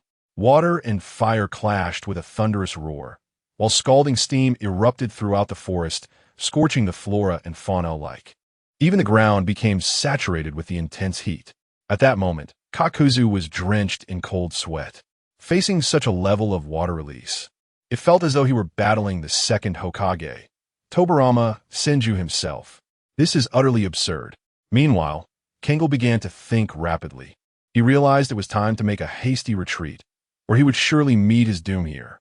The fierce wind swept by, dispersing the white mist before him, and Kengo once again caught sight of Tetsuya, who was surprisingly forming hand seals once more. Not wishing to dwell further, Kengo made his decision. The earth grudge fear, unleashed at last. He raised both hands, and the tendrils of earth grudge fear expanded swiftly, conjuring 3 masks representing wind, fire, and lightning. This was his most formidable strike, an amalgamation of 3 distinct elemental chakra attacks. Has he unleashed his ultimate technique? Then I shall reciprocate with respect. Observing this, Tetsuya abandoned his hand seals. His black eyes transformed into a blood-red hue, within which 3 tomo spun rapidly, ultimately merging into a unique pattern. The third power, Susanoo. A golden half-formed Susanoo arose, wielding a katana, which it brought down upon Kengo with a single, decisive strike. Kangle was rendered speechless. What the hell? You are Chiba Tetsuya, aren't you? How do you possess the Sharingan? Where did you acquire Susanoo? Don't think I'm unaware. That belongs to the Uchiha clan. You bear the surname Chiba, a vassal of the Senju clan. I could comprehend if you claimed a lineage that mingled with the Senju, thus possessing their bloodline to wield would release. But how do you account for the Sharingan and Susanoo? It's over for me. I'm doomed. As he gazed at the colossal golden blade descending towards him, Kangle felt an overwhelming sense of helplessness. One stroke ended it all, cleaving the forest and leaving a gaping void. Tetsuya retracted Susanoo and the Sharingan, striding toward the spot where Kangle had previously sat. Aside from the enormous gash left by the blade, nothing remained, as if Tetsuya's strike had utterly obliterated Kangle. However, while Kangle could deceive those who were unfamiliar with him, he could not fool Tetsuya. With the Earth Grudge Fear technique and 5 hearts, his demise was not an easy feat after all. In the future, once he joined the Akatsuki, Kangle and Haiden would be renowned as the immortal duo. All right, come out. No need to hide. Your ability to conceal yourself is indeed impressive, but it pales in comparison to my eyes. Tetsuya stomped on the ground. I'm in a good mood today and am willing to spare your life, but don't force my hand into killing you. Hearing Tetsuya's words, Kangle understood that continuing to hide would serve no purpose. Numerous black lines began to emerge from the ground, the manifestation of Earth Grudge Fear's black threads. These threads intertwined, ultimately forming Kangle himself. Clutching his chest, Kangle gasped for breath. What do you truly desire? He looked up at Tetsuya, now resigned. This individual was simply too enigmatic. Although he bore the Chiba name, he possessed a vortex of chakra, the Uchiha's eyes, and mastery over various elemental jutsu. It was as if he were a composite of the characteristics of several formidable factions within the ninja world. Tetsuya glanced at him, narrowing his eyes with a smile. You still have 2 hearts left? Just as I expected. That last strike was deliberately restrained. Otherwise, how could someone like you, whose chakra was nearly depleted, withstand a blow from my Susanoo? Kangle, I genuinely admire you. Join me. One to you? I understand you have a penchant for wealth, and coincidentally, I share that interest. What? Kangle was perplexed. The logic of this individual baffled him. He had come to assassinate Tetsuya, and they had just engaged in battle. Now, after his victory, he offered no inquiry into Kangle's intentions or sought his techniques, though Kangle himself remained oblivious, as the bounty exchange never disclosed employers, and now he professed admiration. What was the meaning of this? Tetsuya continued, Kangle, I am aware that you traverse the ninja world, taking on missions and killing for the sake of money. But do you know the fastest and most stable way to earn wealth? Is it through the slow, laborious tasks like those ninjas in the villages? Or perhaps exchanging bounties in the black market? No, neither. It is through trade, especially with the nobility. You should be aware that I own a hotel in the capital of the Land of Fire, where I have amassed considerable fortune. My daily earnings are astronomical. However, do you know what those earnings amount to for the affluent? Merely the cost of a meal. As Tetsuya spoke, Kangle's eyes widened. In the forest, the 2 figures settled at the roots of a grand tree, with Kangle listening intently as Tetsuya elaborated on his financial strategies. Let me tell you, in the entire ninja world, who possesses the most wealth? Is it the ninjas? The ninja villages?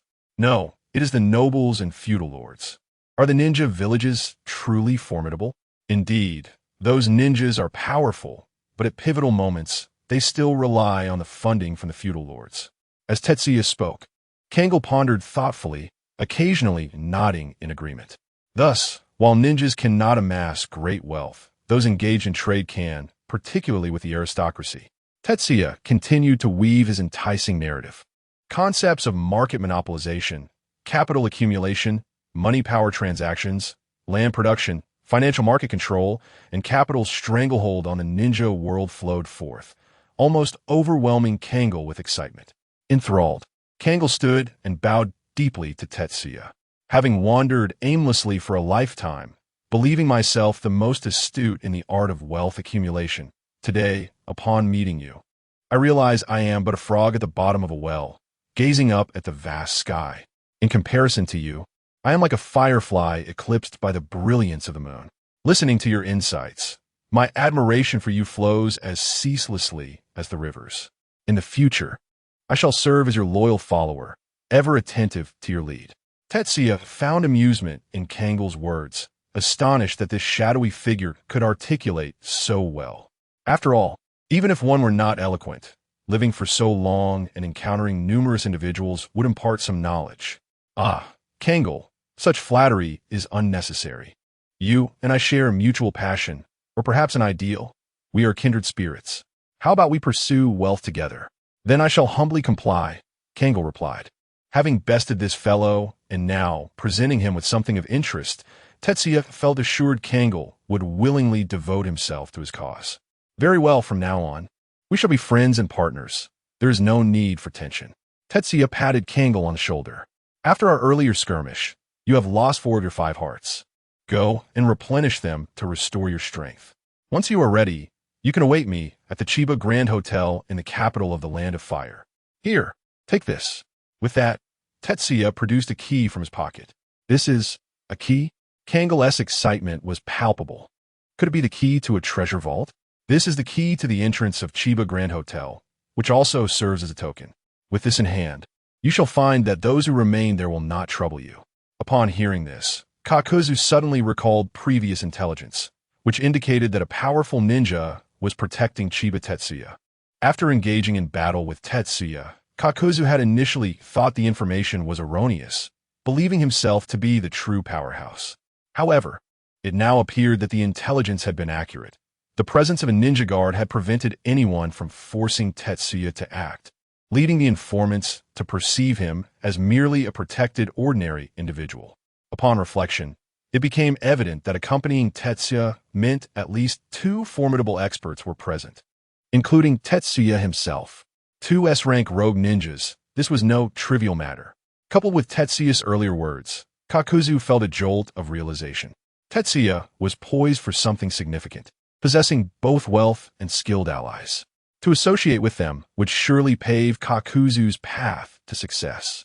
Yet, even so, Kakuzu remained undeterred from extracting the heart of the informant responsible for misleading him. Very well, I shall take my leave for now. Once I have recuperated, I will seek you out at Chiba Grand Hotel, he stated. Understood. Until we meet again, came the response, followed by a wave of farewell as Kakuzu vanished into the woods. Ah, splendid. Kakuzu's prowess would render him a master in any era, let alone the present. Moreover, what truly set Kakuzu apart was not merely his strength, but his acumen for amassing wealth.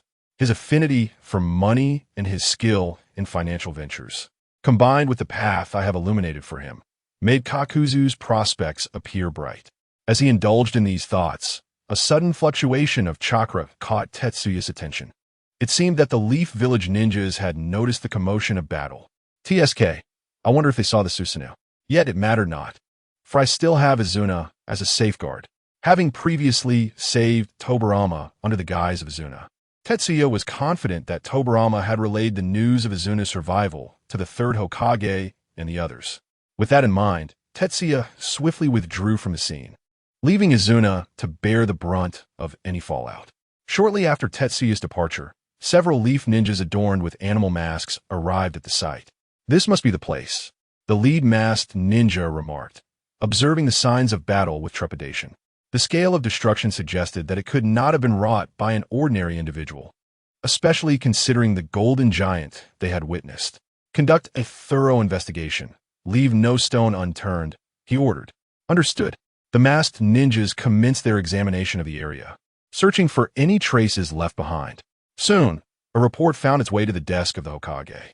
The 3rd Hokage, Sarutobi Hiruzen, meticulously perused the information, his brow furrowing with concern. A golden giant. Could it be the Uchiha's Susanoo? He pondered, taking a deep drag from his pipe, shrouding the office in a veil of smoke. According to his teacher's teachings, the Uchiha clan had always been a source of caution. Be it within the village or on missions, they were always under scrutiny. With knowledge of the Uchiha's movements in the village, he surmised that it could not have been a Leaf Uchiha. Memories of his mentor, Tobarama Senju, flooded back, as he recalled the warnings about the Uchiha clan as formidable members, including the resurrected Izuna, who could appear in a shinobi world at any moment. Could it be that Izuna has returned? What should I do? He inhaled deeply from his pipe, the smoke swirling around him. Suddenly, a loud crash reverberated through the office as the door swung open. A one-eyed man entered, his demeanor cold, a prominent cross-shaped scar etched across his chin. Hokage. Trouble brews outside the village. Members of the Uchiha clan have engaged in battle with ninjas from other villages. This act is undoubtedly treasonous. We must punish this malevolent Uchiha clan. Hiruzen's expression shifted alarmingly. They had only just received intelligence from the Umbu. And how did Shimura Danzo come to know of this? Could there be root agents within Umbu? Danzo, how cunning of you, he thought. Hiruzen, what are you hesitating for? The Uchiha have shown blatant disregard for the village and your authority as Hokage. Danzo, your words are overly severe. I have dispatched Umbu to monitor the Uchiha, and those who ventured outside may not necessarily be Uchiha members. Seeing his old friend defend the inherently malevolent Uchiha clan, Danzo's expression darkened. Hiruzen, what do you mean by not necessarily? They are naturally wicked Uchiha. Who knows what methods they employed to evade your surveillance? It is not as dire as you claim. The Uchiha are part of the village. Do they consider themselves part of the village? In my view, this conflict is undoubtedly the Uchiha using Konoha's name to provoke other villages.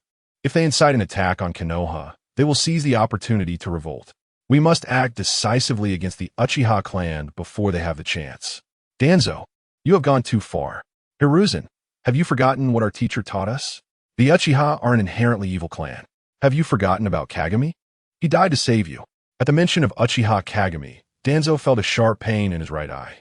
Hiruzen, if you do not suppress the Uchiha clan today, you will regret it in the future. Enough, Danzo. I am the Hokage. With a resounding bang, Danzo stormed out, leaving Hiruzen alone in the Hokage office. A frown etched upon his face. Burdened by worry, Hiruzen reignited his pipe and inhaled deeply. The suppression of the Uchiha clan had been a policy established by his mentor, Tobirama Senju, and he wished to adhere to it. Yet the current circumstances were exceedingly precarious. The Uchiha were restless, and there loomed the potential return of Izuna. His mentor had advised him to exercise caution, not to push the Uchiha too hard. Meanwhile, his old friend Danzo seemed intent on seizing every opportunity to suppress the Uchiha clan. With a heavy sigh, Hiruzen exhaled a plume of smoke, his youthful spirit seemingly aged by the weight of responsibility. Izuna Uchiha, why must you return when you were once considered dead? In the Hokage office, Sarutobi Hiruzen's hair was nearly white from worry. Meanwhile, on the other side, Tetsuya returned leisurely to his residence in Konoha. He had long since disposed of his old, dilapidated home. When his business began to flourish, he had procured a standalone mansion in Konoha. Now, as a prosperous merchant, he felt he deserved to indulge himself. Master, I heard you've returned, and we came to see you. A familiar voice called from outside the door, accompanied by a knock. I'm coming. Upon opening the door, Tetsuya was momentarily taken aback by the sight of his still youthful visitor. Master? Hondan gazed at Tetsuya with confusion. Are you the master's child? Hondan couldn't help but feel puzzled, as the man before him bore an uncanny resemblance to his teacher, almost identical. Yet, he appeared to be in his teens. While his teacher was clearly older by a year, Tetsuya, noticing Hondan's mature appearance, was equally astonished. Had so much time truly passed? The once shy boy who had learned to make ramen at his side had now transformed into a man nearing 50. Meanwhile, due to the curse of the immortal god, Tetsuya remained forever trapped in the prime of his youth, eternally in his late teens or early 20s. With a smile, Tetsuya remarked, You must be Hondan, the senior apprentice. My father has spoken of you. I am Chiba Ryo. Please, come in. Chiba Ryo, you are indeed the master's child. You look just like him when he was young. Hondan laughed heartily, patting his 11 or 12-year-old son on the shoulder. Yoshiko, quickly greet your uncle. The boy, Yoshiko, widened his eyes in surprise and respectfully called out, Uncle. Despite Hondan being only a year younger than Tetsuya, the bond of mentorship remained strong. Even though Tetsuya and Hondan refer to each other as brothers, Hondan remained Tetsuya's disciple, placing him in the same generation as Tetsuya's child. Tetsuya smiled as he ruffled Yoshiko's hair. All right, don't just stand outside. Come in. Then we shall intrude, said Hondan as they entered. Tetsuya brewed tea and welcomed them. Handan felt a wave of nostalgia, realizing that his teacher's child had grown so much older than his own. It dawned on him that since the master had thrived in the capital, he must have married long ago. When Yoshiko was born, Handan recalled that his teacher was still single, but perhaps he had wed shortly thereafter. As lunchtime approached, Tetsuya prepared a few dishes to treat Handan and his son. While savoring the meal, Handan expressed his admiration for Ryo's apparent inheritance of the master's skills and inquired about the well-being of his teacher and teacher's wife. Tetsuya, improvising, replied that they were doing well in the capital, but, as they aged, preferred to avoid the hassle of travel. Thus, he had come alone to Konoha to revisit his child at home. Handan understood Tetsuya's sentiments. He too had grown older and preferred not to journey far. Their conversation flowed as they ate, with Handan reminiscing about the swift passage of time and the inevitable aging that came with it. Tetsuya shared in this sentiment, reflecting on the changes in their lives. After bidding farewell to Handan and Yoshiko, Tetsuya found himself restless and wandered the streets of Konoha alone. In the capital, his days were spent fishing in the mountain forests or earning money. At that time, he felt little connection to the passage of time. However, upon returning to Konoha, he was struck by how much had truly changed. The once lowly homes had been replaced with taller structures, and the streets had become broader and cleaner. In retrospect, the Konoha governed by the middle-aged Sarutobi Hiruzen was rather impressive. "Hey, Tetsuya." Hearing a familiar voice, Tetsuya turned to see an elderly ninja with a head full of white hair and a weathered face. "Ah, Tetsuya, how is it that you still look so youthful?" Tsukumo approached with curiosity, examining Tetsuya. Tetsuya felt a mix of emotions at the sight of him. Haha, the once spirited Hitaki Tsukumo has transformed into a seasoned man. Although he wished to jovially tease Tsukumo about his appearance, he held back, offering a polite smile instead. "Hello, sir. I am Chiba Ryo. Do you know my father?" The resemblance was striking. If not for the absence of chakra emanating from Tsukumo, one might mistake him for Tetsuya himself. After all, he had taught Tetsuya the shadow clone technique after he first developed chakra. "You are Tetsuya's son?" Tetsuya nodded, accepting the connection. "How surprising. I considered him a brother. Yet he never informed me of his marriage. I can't believe his child is already this grown." Tsukumo felt a mix of envy and irritation. They had once promised to remain bachelors, and now Tetsuya had a child ready to call him uncle. "So, your name is Ryo?" "Yes, I am Chiba Ryo. White hair. Jonin vest." "Ah, I see now. You are indeed Hitaki Tsukumo-senpai. My father spoke highly of you as an exceptional ninja. However, I didn't expect you to appear so aged." Tsukumo burst into laughter. "Haha, that's only natural. After all, I am a few years older than that rascal Tetsuya. How is he faring? It's been years since I last saw him. He's well, though he has grown less inclined to travel as he ages. That is why I returned to Konoha alone." "That rascal," Tsukumo mused. "In his youth, he traversed the land of fire with me to open branches. I never imagined he would become so lethargic that even returning to Konoha seemed a burden. Indeed, he has kept himself busy over the years, often socializing, dining, and drinking. His health isn't what it used to be, unlike you, Tsukumo-senpai, who remains sprightly." "Haha, you lad. You speak more smoothly than Tetsuya himself." Shikuya erupted into hearty laughter. "However, I am not as agile as before. After 2 more years, I plan to retire and return home to sip tea and tend to my plants. Perhaps by then, I might even find time to visit the capital and share a drink with that rascal, Jie. This sentiment warms my heart, and I am certain my father will be delighted by Shikuya's visit. Is that so? Then you should tell him to wait for me." Shikuya.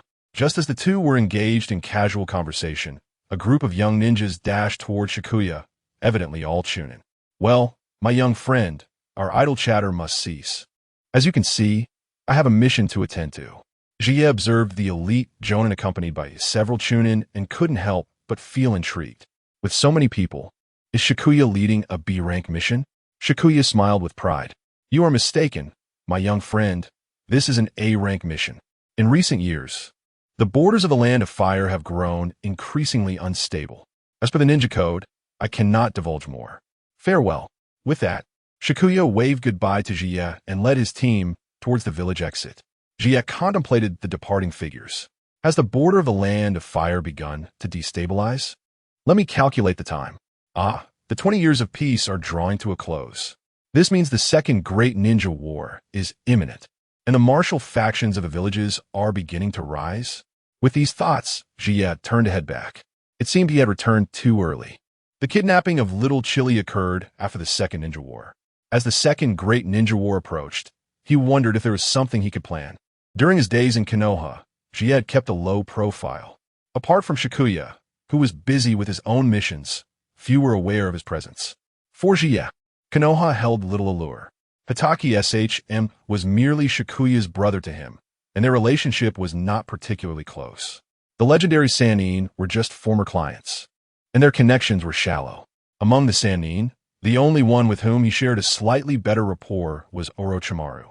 However, should Orochimaru encounter his current self, he might wish to dissect him for research, as he had long pursued the essence of life. What thoughts would arise upon seeing a being that does not age or perish? It was nearly time to return. Kakuzu had likely been awaiting his arrival for several days. After gathering his belongings, Jie prepared to leave Konoha. "Sir, the carriage is ready." The coachman called out from outside as a carriage came to a halt on the street. Indeed, traveling by carriage in Konoha was quite a statement in these times. After all, most people could not afford such luxury, and even hiring one came at a steep price. Typically, only those from ninja clans could afford to ride in a carriage. As the carriage rolled down the street, it attracted the gaze of many passers-by. "Teacher, look, a carriage pulled by 2 horses. Which ninja clan does it belong to?" A 10-year-old boy ninja pointed towards the slowly departing carriage, tugging at his teacher, whose complexion was somewhat pale. Orochimaru stroked the boy's head and replied, "It doesn't appear so. There are no clan insignias on the carriage. It must belong to some affluent merchant." Speaking of wealthy merchants, Orochimaru recalled an acquaintance. He remembered when he was still studying ninjutsu under his teacher, and after long, arduous training days, the greatest joy was to indulge in a bowl of ramen from Chiba, the owner of a renowned ramen shop. Unlike other merchants, Chiba relished innovation. Experiencing the new flavors he created was among Orochimaru's greatest delights. As if sensing an unspoken connection, Jie drew back the curtain of the carriage and glanced outside. To his astonishment, he recognized a familiar face peering through the carriage window. Orochimaru's eyes widened. How is this possible? After all these years, how could Chiba still appear youthful? Could this not be Chiba himself, but rather a descendant? At that moment, Jie also spotted Orochimaru and the boy, SHRU, on the road. Is that Orochimaru? He has grown up, but he doesn't seem as dark as in the anime. And who is that young man beside him? Judging by their close demeanor, could he be Orochimaru's disciple, SHRU, Tsunade's brother? It seems likely. Orochimaru gazed at Jie, who responded with a smile and a nod before closing the curtain. It must be him. It is certainly Chiba. He recognized me. But why has he not aged after all these years? "Teacher, are you all right?" SHRU's call brought Orochimaru back to reality. "Haha, it's nothing. I merely spotted an acquaintance." Orochimaru turned back with a smile, yet his gaze remained fixed on the departing carriage. In the capital of the Land of Fire, at the Chiba Grand Hotel, Jie exclaimed, "I'm back. Did you miss me?" Upon entering the tea room on the 2nd floor, he flung open the door and greeted with a laugh. There sat Izuna, savoring tea at the table, who did not lift his head. Meanwhile, Kakuzu, engrossed in the account books, sprang to his feet upon hearing Jie's voice. "Boss, you have returned." Kakuzu's hands trembled uncontrollably, clutching the ledger. Seeing this, Izuna rolled his eyes, exclaiming, "Where did you find such a peculiar character?" He is utterly obsessed with finances, wanting to look at the account books right away. If it weren't for the keys in his hands, I might have thought he was here to cause trouble. When Kakuzu first arrived at the Chiba Grand Hotel, Izuna had thought he was a thief and had used the Sharingan to subdue him. After inquiring, it was revealed that he was recruited by Jie and held the keys. When Izuna asked why he had come so late, Kakuzu simply replied, "I'm used to it." Thus, it was evident that he was Uchiha Izuna, not his brother Uchiha Madara. Otherwise, Kakuzu would have already been reduced to ash. Kakuzu is someone I met on my way back to Konoha. He wanted to exchange my head for a bounty, but I saw potential in him, so I recruited him to join me. Thank you for your recognition, boss. Jiaodu felt no shame whatsoever. On the contrary, he reveled in the pride of being acknowledged by Ji. After perusing the accounts, he realized the lucrative potential of their trade. A single banquet could equate to the remuneration of a mission. Undertaking a mission might even risk the loss of a heart or two. Yet here, he merely awaited the arrival of funds. Should Ji fathom Jiao Du's contemplations, he would undoubtedly assert that such sentiments were entirely commonplace. The lifestyle of the affluent is beyond the imagination of ordinary folk, where a single meal's cost could sustain someone for a lifetime. By the way, how did you return so swiftly? Have you exhausted the entertainment? Ji inquired as he settled down, pouring himself a cup of tea. No, it's too early to return. The fun has yet to commence. The residents of Yun'in village have canceled their operations. They merely contemplated action. No formal steps have been taken yet. It appears they are still gathering intelligence. For at present, Konoha stands as the mightiest of the 5 great shinobi villages. To act rashly against Konoha would likely provoke retaliation. Following the war, Konoha emerged with minimal damage, while other villages lost their second Hokages, yet Konoha remained intact. Thanks to the survival of Senju Tobarama, Konoha extracted numerous benefits from the defeated villages to offset the war's toll, stabilizing the village's development. Currently, Konoha is the strongest and most potent village among the 5 great shinobi villages, flourishing even more due to its dominion over the prosperous Land of Fire.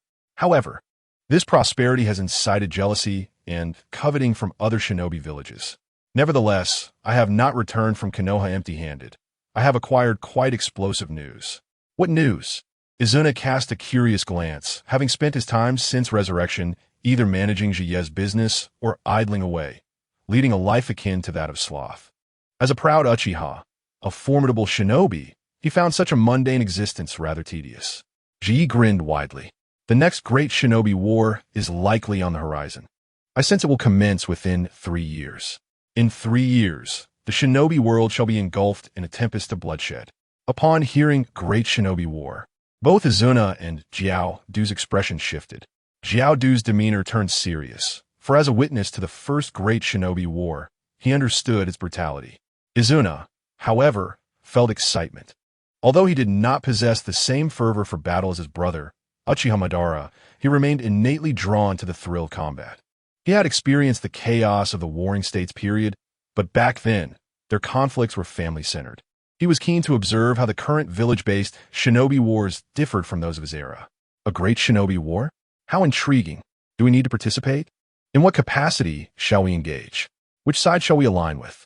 Or should we, as an independent faction, confront the 5 great shinobi villages?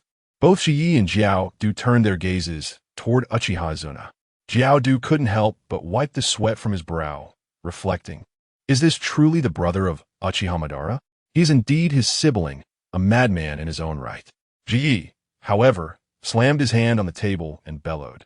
Who are you? How dare you seize control of Izuna? Speak the truth. Seeing Jie's reaction, Jiao Du genuinely believed Izuna had been possessed. Then he observed Izuna roll his eyes at Ji and give a middle finger, behaviors learned from Ji over the years. Phew, you startle me. I thought you had been possessed.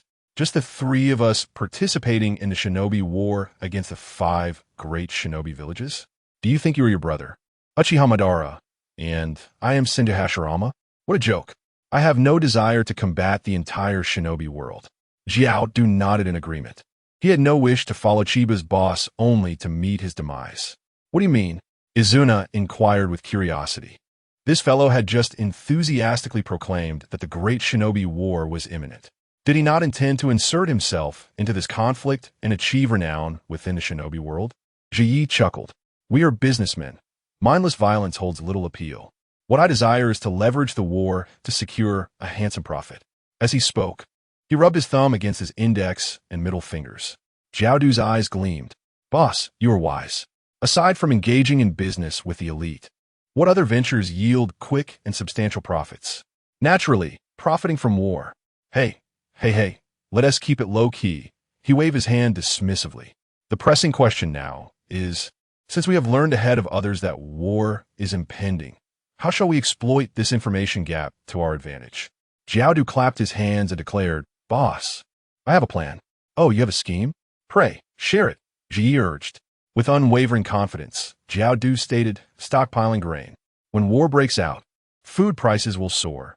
If we accumulate sufficient stocks, what we possess will not merely be grain, but akin to gold. Ji nodded in agreement. Indeed, stockpiling grain is a commendable strategy, especially since we run it in. Even large-scale grain hoarding shouldn't pose a problem. Encouraged by Ji's approval, Jiao Du began calculating how much grain to stockpile and how many granaries to construct. Truly, Jiao Du's enthusiasm for profit was unparalleled. However, I believe we can also devise a strategy concerning another commodity aside from grain. What commodity? Jiao Du inquired, intrigued to learn what else could be lucrative before the war commenced. Izuna, how did you fare with the task I assigned you earlier? Need you ask? I am Uchiha Izuna. Here is what you requested. Though Izuna's personality was among the more amiable within the Uchiha clan, that unique pride remained ingrained within them. As he spoke, he retrieved several documents from a drawer in the nearby cabinet. These are the deeds to the largest blacksmith shop in the capital, as well as transfer documents for several surrounding city smithies. This is the contract for cooperation with the iron mines in the land of fire one by one. Contracts were laid upon the table, and Jiao Du, with his keen financial acumen, immediately sensed the opportunity. Boss, are you suggesting we stockpile iron ore? Ji grinned broadly. Indeed, I intend to accumulate iron ore. I pondered your suggestion to acquire a blacksmith shop, and I initially assumed you intended to pivot towards the sale of agricultural tools. Suddenly enlightened, I realized that although I had contemplated various aspects upon receiving Tetsuya's task, I had remained oblivious to the impending war amongst the ninja realm. Consequently, I had not considered stockpiling resources. However, upon reflection, the truth became clear. The intention was to amass iron ore, and the acquisition of the blacksmith shop merely served as a fade for this endeavor. Remarkable, indeed. Kakuzu expressed his astonishment. Once the major ninja villages exhibit intentions of war, they will undoubtedly escalate the production of ninja tools. While the finest of these tools require not only refined iron, but also some rare minerals, the majority of ninja tools, such as shuriken, canine, and senbon, merely necessitate refined iron. As the large-scale production of these tools commences, the demand for iron ore among the ninja villages will surge. The more dire the situation in the ninja realm, the greater the demand for iron ore will become. Consequently, the value of iron ore will escalate, allowing us to reap substantial profits from our stockpiled reserves. You are correct. If the opportunity arises, we can monopolize the circulating iron ore in the market. At that point, the pricing and sales of this iron ore will be entirely dictated by us. With this, Tetsuya erupted into laughter, joined by Kakuzu. Haha, this is precisely the capital monopoly you previously described, is it not? Indeed, Tetsuya affirmed, turning to Kakuzu. Kakuzu, I have a task to assign to you. Boss, speak freely. I shall devote myself entirely. Excellent. Tetsuya produced a silver note, the numeral inscribed upon it causing Kakuzu's 5 hearts to race in unison. Having traversed the ninja realm for years, you must have established numerous channels. I require you to stockpile as much iron ore as possible from the markets of other nations. Kakuzu solemnly nodded upon receiving the silver note. Understood. To engage in monopoly, limiting ourselves to the land of fire is insufficient. We must aim higher. Even if we cannot entirely monopolize the market's iron ore, we ought to amass the vast majority of the circulating minerals. Tetsuya could already envision the skyrocketing prices of iron ore when the ninja villages frantically began crafting tools in the lead-up to war. As for the possibility of retaliation from the villages, what folly! Would he fear such matters? Not to mention, both he and Izumi, as well as Kakuzu, possess strengths far beyond those of ordinary ninjas. Furthermore, his dealings with the Fire Nation's daimyo over the years were hardly squandered efforts. Thus, the plan was set. Kakuzu would gather iron ore from nations beyond the land of fire, while Tetsuya would approach the daimyo to secure preferential access to the iron ore produced in the land of fire, and Izumi would oversee the stockpiling of grain. Rising, Tetsuya proclaimed, "Friends, once the ninja war erupts, we shall attain unprecedented wealth. Are you prepared for affluence?" "I am ready," Kakuzu shouted enthusiastically, as if he could already envision mountains of gold and silver beckoning him. Meanwhile, Izumi appeared lost in thought. Would this venture allow her to resurrect her brother? Time flew, and Tetsuya, adhering to the plan, effectively acquired nearly all the iron ore from the land of fire. Kakuzu, living up to Tetsuya's expectations, continuously transported sealing scrolls filled with iron ore and refined iron from various nations. Concurrently, the Chiba Grand Hotel underwent expansion, utilizing the occasion to construct granaries, into which vast quantities of grain were delivered. Not only the Chiba Grand Hotel in the capital, but also Tetsuya's ramen shops, fried chicken restaurants, and milk tea shops, established in thriving cities throughout the Land of Fire, began stockpiling grain in anticipation of the forthcoming Second Ninja War. As time progressed, disparities among nations grew increasingly pronounced, and the internal conflicts within the ninja villages intensified alongside their development. Factions favoring martial prowess began to rise. When a nation or village's growth fails to satisfy internal demands, what course of action should be taken? There are two options: either enhance internal productivity to meet demand or wage external wars to plunder resources and satisfy internal needs. Clearly, for the ninjas of the ninja villages, the choice is singular: to initiate external warfare as a means to reconcile their internal discord. In the 34th year of Konoha, tensions escalated among the great nations, and the specter of war began to envelop the ninja realm. In the 35th year of Konoha, a skirmish erupted between a squad of Konoha ninjas and a squad from the Land of Earth, resulting in a bloody confrontation. During this clash, Tetsuya's old friend, Kakashi Sakiyuki, perished. The death of Kakashi Sakiyuki exacerbated tensions among the ninja villages, prompting the dispatch of more ninjas to the borders of the Land of Fire, including Orochimaru. As events unfolded, the entire ninja realm became aware that a new round of warfare was imminent. In an instant, grain prices soared, multiplying several times over. Simultaneously, the ninja villages commenced an arms race, ramping up the production of ninja tools to prepare for the impending conflict, resulting in skyrocketing iron prices. Upon hearing this news, Kakuzu became ecstatic. Boss, we're going to strike it rich, immensely wealthy." Kakuzu burst through the doorway of the tea house, his excitement palpable. Within, Tetsuya and Izumi remained remarkably composed, sipping their tea. Kakuzu, remain calm. We must learn to approach this with composure. As long as the ninja realm endures, we must maintain our tranquility, understood? I understand, boss. I was simply too exhilarated. Kakuzu took several deep breaths, striving to quell his excitement. Indeed, choosing to follow Tetsuya had proven to be the wisest decision of his life. Just from this venture alone, the profits from their stockpiled grain and iron would likely surpass what he could earn from completing all his tasks at the exchange. Come, sit down and have some tea. Tetsuya poured a cup for Kakuzu. After taking a sip, Kakuzu remarked, "Boss, several groups have approached us, expressing their desire to purchase iron ore at a markup of 30%. How many groups are we talking about?" Kakuzu reflected carefully. For groups, apart from the Fog Village, representatives from the other 4 great ninja villages have come. Should I organize an auction for them to compete for the price? One must admit, whenever it involves making money, Kakuzu's mind is remarkably agile. The impending ninja war was about to erupt, yet this fellow was contemplating hosting an auction to profit from the 4 great ninja villages. Tetsuya shook his head. No, pursuing that route would be excessive and potentially perilous. Shall we sell directly at the prices they offer? It cannot be done that way. Convey to them to add another 5%. Understood. Kakuzu nodded.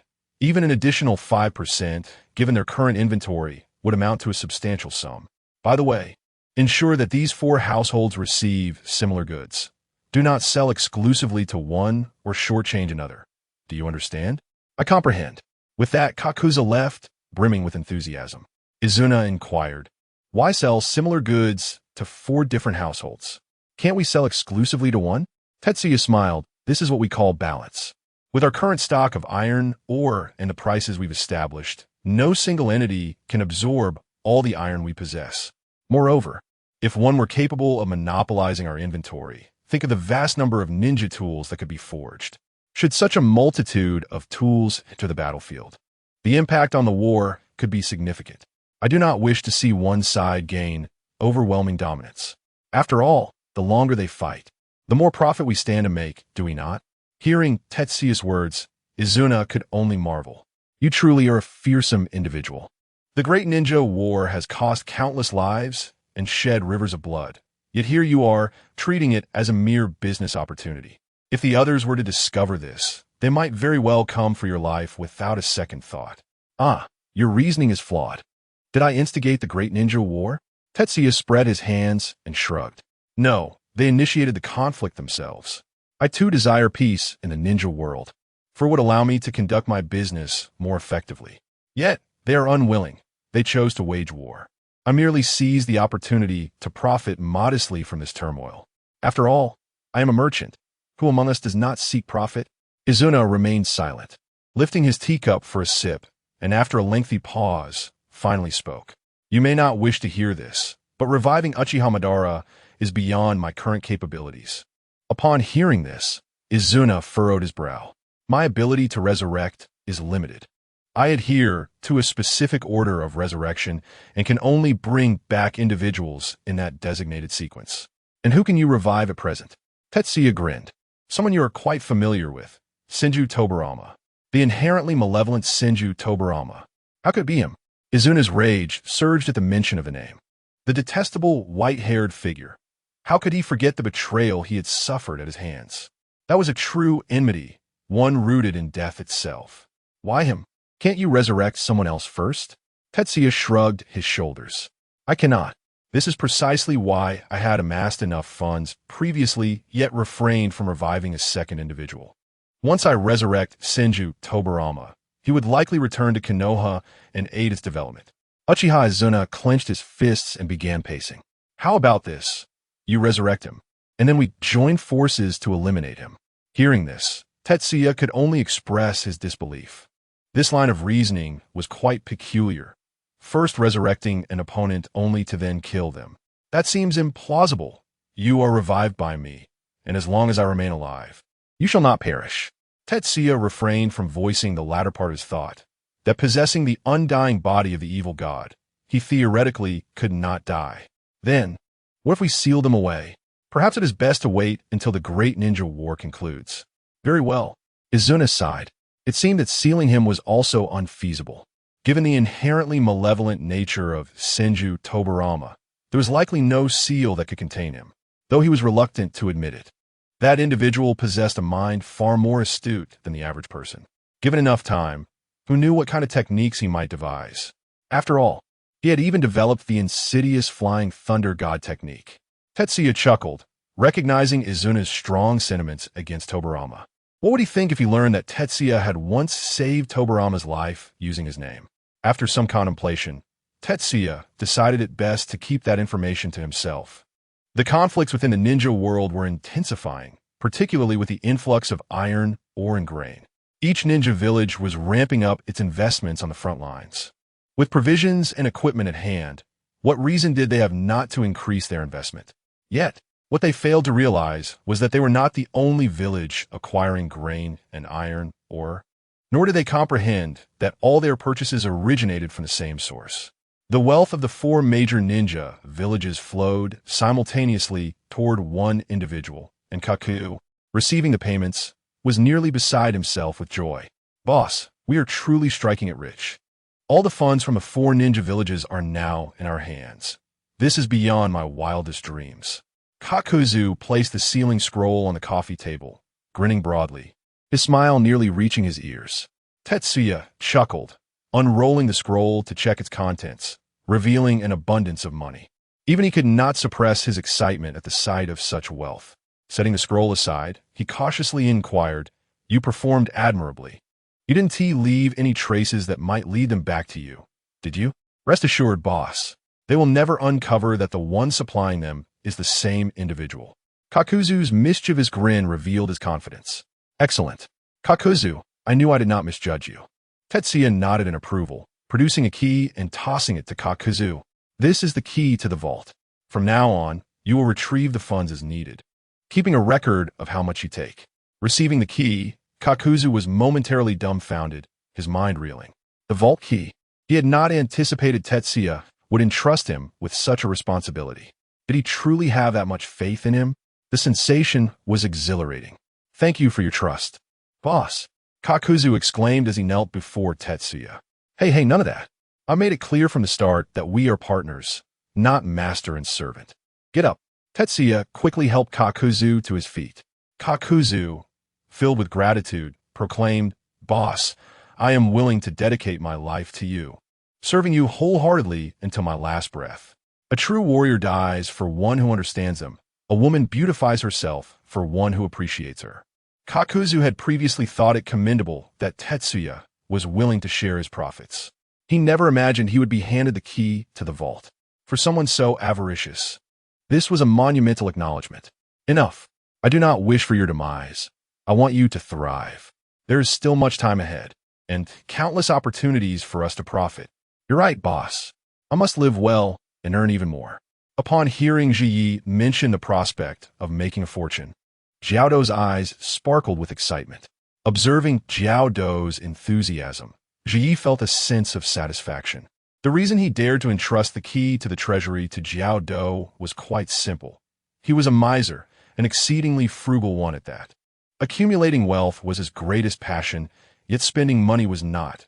Given the key to the treasury, he would merely reside within its confines.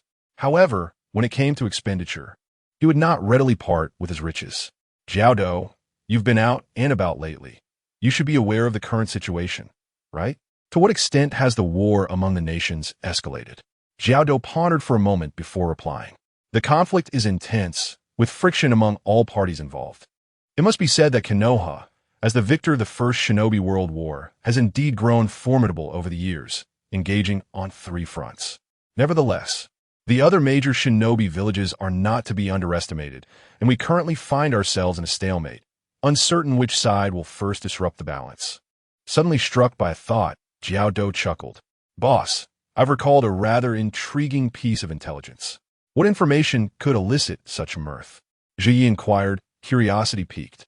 Jiao Dou continued, "Just 2 days before my return, on the front lines, the grandson of the first Hokage, Senju Rope Tree, met his demise, killed by an explosive tag." "Isn't that amusing? The grandson of the first Hokage, a 12-year-old prodigy, perished due to an explosive tag. It appears that the Senju clan is indeed declining with each generation, or perhaps the emergence of Hashirama and Tobirama was purely coincidental." He shook his head in lamentation. How powerful was Senju Hashirama? He was a youthful legend. How could his grandson meet such an end? Can such explosive tags truly be lethal? Rope Tree is dead. Ji Yi reflected on the day he departed from Konoha, recalling the sight of Orochimaru and Rope Tree by his side, shaking his head at the whims of fate. Life is indeed fragile, yet thankfully, he would never face demise.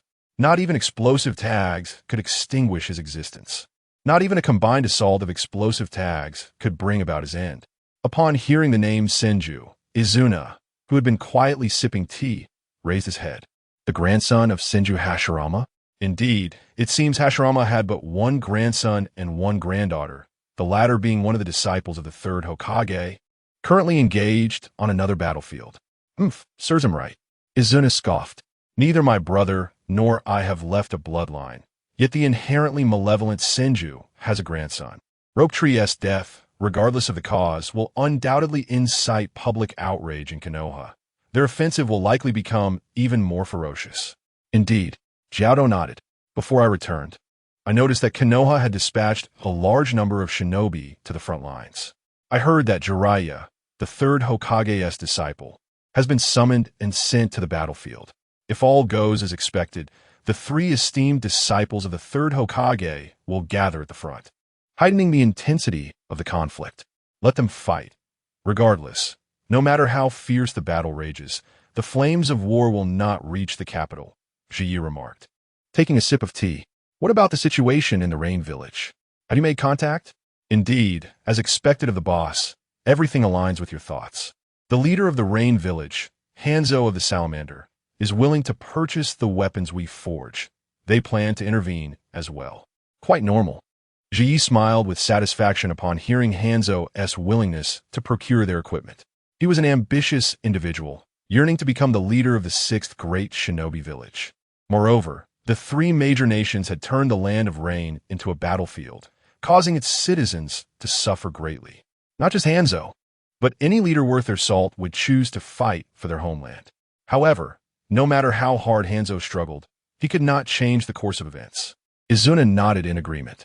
Given the geographical position of the Rain Village, it serves as a natural battleground during wartime for the three great nations and can act as a buffer zone in peacetime.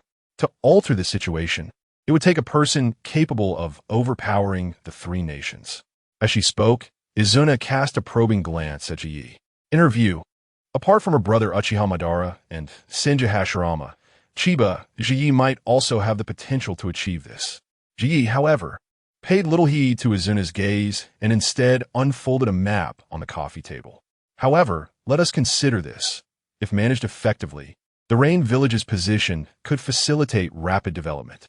A small nation bridging three great nations and three smaller ones, neighboring 6 countries, it could easily establish trade routes, becoming a nexus of transportation and commerce among the nations.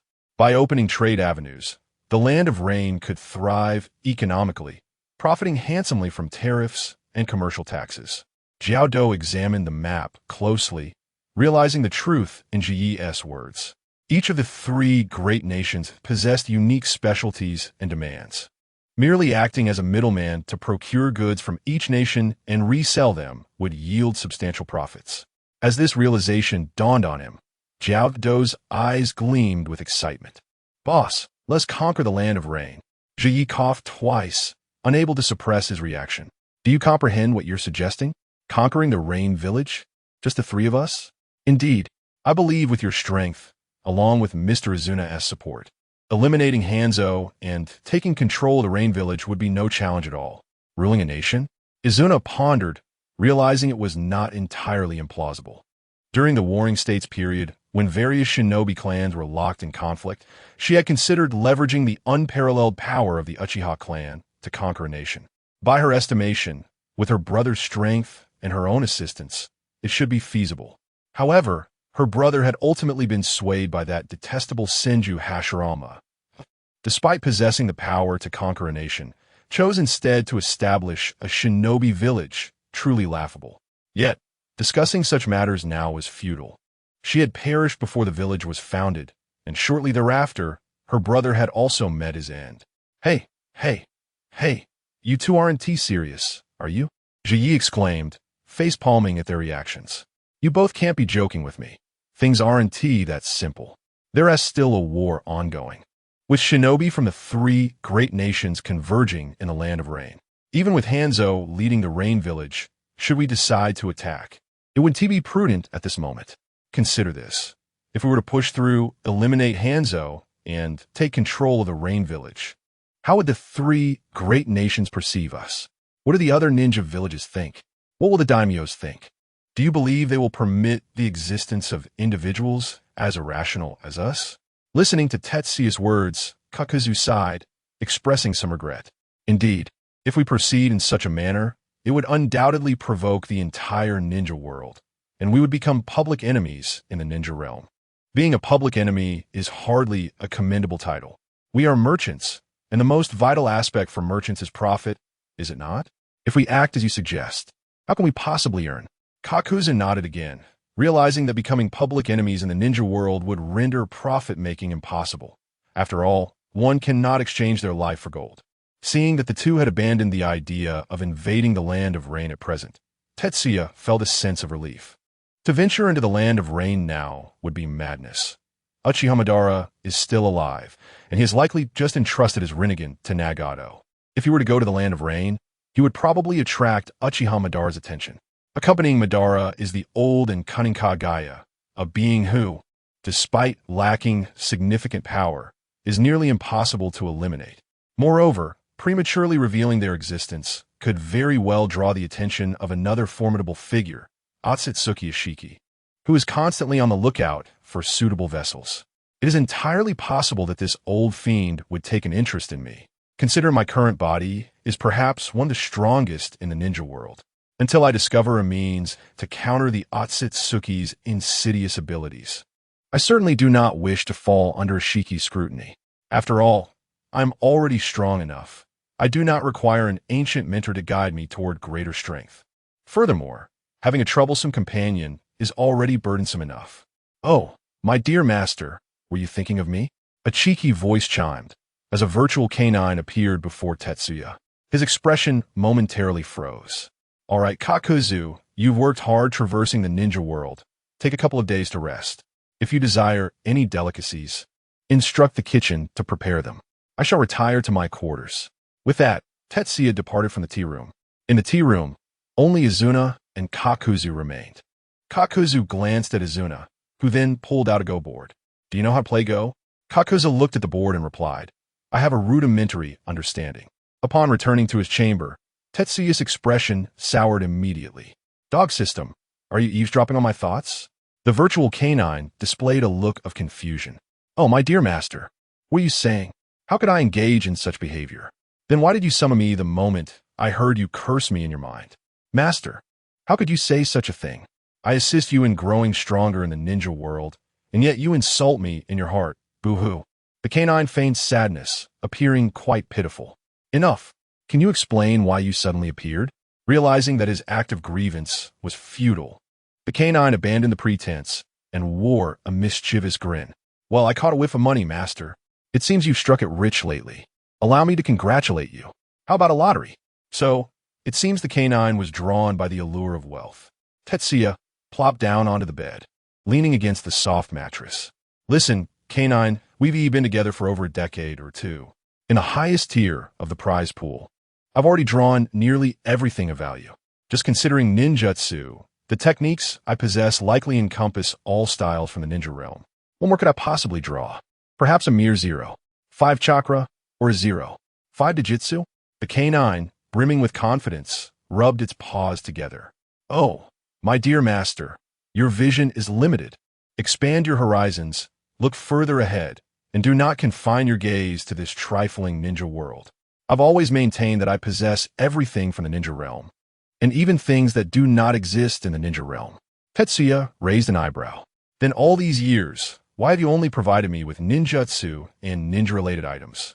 I assumed those were all that resided in your prize pool. Hey, don't be upset, master. I'm doing this for your benefit. Just look at your collection of ninjutsu and your understanding of it. Sarutobi Hiruzen is hardly a worthy professor of ninjutsu. Compared to you, he is merely a novice. Enough with the flattery. Let me ask you a question. Do you know about the Otsutsuki clan seals? Why, of course. I've told you before. There is nothing in the ninja world that I cannot find. Then do you have a method to become immune to the seals, or a way to counter them? That is quite simple. The canine waved a paw, and a large metallic green wheel appeared before Tetsuya. My dear master, behold, given your consumption over the years, I have applied for a brand new lottery pool for you, which I have dubbed the Platinum Wheel. Upon seeing the grand wheel, Tetsuya's eyes twitched. Hey, canine, you really know how to play. So, all the good stuff is hidden within here. Is there also an emerald wheel and a diamond wheel behind this? Ding! Congratulations on acquiring a portion of the non-side effect Hashirama cells. Congratulations on obtaining the weapon, Bowies. Congratulations on acquiring a pair of Mangeki Sharingan. Congratulations on acquiring an outer path golem. Congratulations on acquiring the Three Tails Isabu. Congratulations on acquiring the forbidden technique, Explosive Tag Scroll. The massive platinum wheel spun and eventually halted, granting Tetsuya 10 new rewards. Naturally, he had also expended a significant amount of wealth. Canine, you truly are a swindler. Previously, the 3 tiers of wheels yielded tenfold returns. The gold wheel is merely 100 times more expensive than the bronze wheel. Yet, this platinum wheel is 100 times more than the gold wheel. Even if I am wealthy, I cannot endure such consumption. Indeed, Tetsuya was affluent now, but the expenses were overwhelming. Gazing at his dwindling wealth, he couldn't help but gasp, feeling a pang of sorrow. Fortunately, he had recently profited from war, accumulating a considerable sum. Let us not jump to conclusions, master. The treasures in this new prize pool are invaluable. Tell me, what in this pool isn't worth the price? These items, if sold externally, are priceless. Even if one has the money, they lack the opportunity to purchase them. The canine spoke with utmost sincerity, and he was not wrong. After all, the platinum pool indeed included the outer path golem. Moreover, he had even drawn a tailed beast, seemingly intending for Tetsuya to acquire the 6 Paths realm through the lottery. Truly, the items drawn this time were remarkable. Even the supplementary rewards consisted of Sage Chakra. As Tetsuya examined his acquisitions, he inquired, "What do you mean by the non-side effect Hashirama cells?" The meaning is quite literal, akin to normal senju cells, albeit devoid of the side effects typically associated with them. Side effects? Are you referring to the facial tattoos of the senju? Well, that counts too. This version of the senju cells, free from side effects, exhibits no anomalous effects during usage. One will not be consumed by the senju cells and transformed into a tree, nor will one's skin turn pale like that of white zetsu, and certainly, one will not sprout a senju face upon oneself. Ah, I see. Tetsuya nodded, then continued. But what use is this to me? Not to mention that I already possess the body of a sage and the undying form of an evil god. My self-healing abilities render the senju cells unnecessary, and as for chakra, I am not lacking in that regard either. My lord, while you may not require this, you could bestow it upon others. You are not a solitary figure. In the future, when you unify the shinobi world, you will need your own cadre, will you not? Indeed, that holds true, Tetsuya conceded, acknowledging that he could indeed utilize it, perhaps to aid Izuna or Kakuzu later on. However, returning to the matter at hand, considering Kakuzu is entirely replaced by the tentacles of Jashin, do senju cells hold any utility for him? That is a question worth pondering. I shall test it later. Pray, tell me more about this bloodline, Manjiki Sharingan. In simple terms, it serves as a material for enhancement. The explanation was straightforward. The Manjiki Sharingan requires a pair from a blood relative to evolve into the eternal Manjiki. The bloodline Manjiki Sharingan can be viewed as a Manjiki Sharingan from a non-existent brother, perfectly attuned to the user, facilitating their ascension to the eternal Manjiki. Ah, so it is indeed a material for upgrading. Very well. I shall reserve it for Izuna to spare us the trouble of extracting the eyes from Uchihamadara later. Suddenly, an idea struck him. Alas, a brother's eyes, the senju cells, Izuna could upgrade to a Rinnegan. Theoretically, that is indeed possible. However, my lord, why not retain it for your own use? Tetsuya chuckled wisely. After all, how many years did it take for Uchihamadara to upgrade to a Rinnegan after feigning death? He exhausted his own eyes. Such a time-consuming endeavor is not for me. So, my lord, do you intend for Izuna to upgrade to a Rinnegan then? When the time is right, simply claim his ready-made eyes. TSK, how can you think this way? I never realized you were this selfish. The dog, bewildered, responded. What do you mean by selfish? I have given everything away. Why would I want it back? It's merely a Rinnegan. Once the Tsutsuki arrive in the shinobi world, will I not be able to take as many as I desire, simply extracting them? Speaking of which, Tetsuya turned to the dog. Did you not claim that you possess everything available in the shinobi world, and even what is absent? Then I shall simply draw a Rinnegan from them. The dog was momentarily stunned, then pondered. Indeed, that is quite reasonable. No wonder you are my lord. In this regard, the dog was quite pleased. Tetsuya's desire to extract a Rinnegan implied that he would be continuously pouring resources into it. As long as there is wealth, everything is negotiable. My system only recognizes money, not individuals. By the way, I have another query. Please proceed. Tetsuya had just indulged in significant expenditure with it, so it naturally had to show its attitude.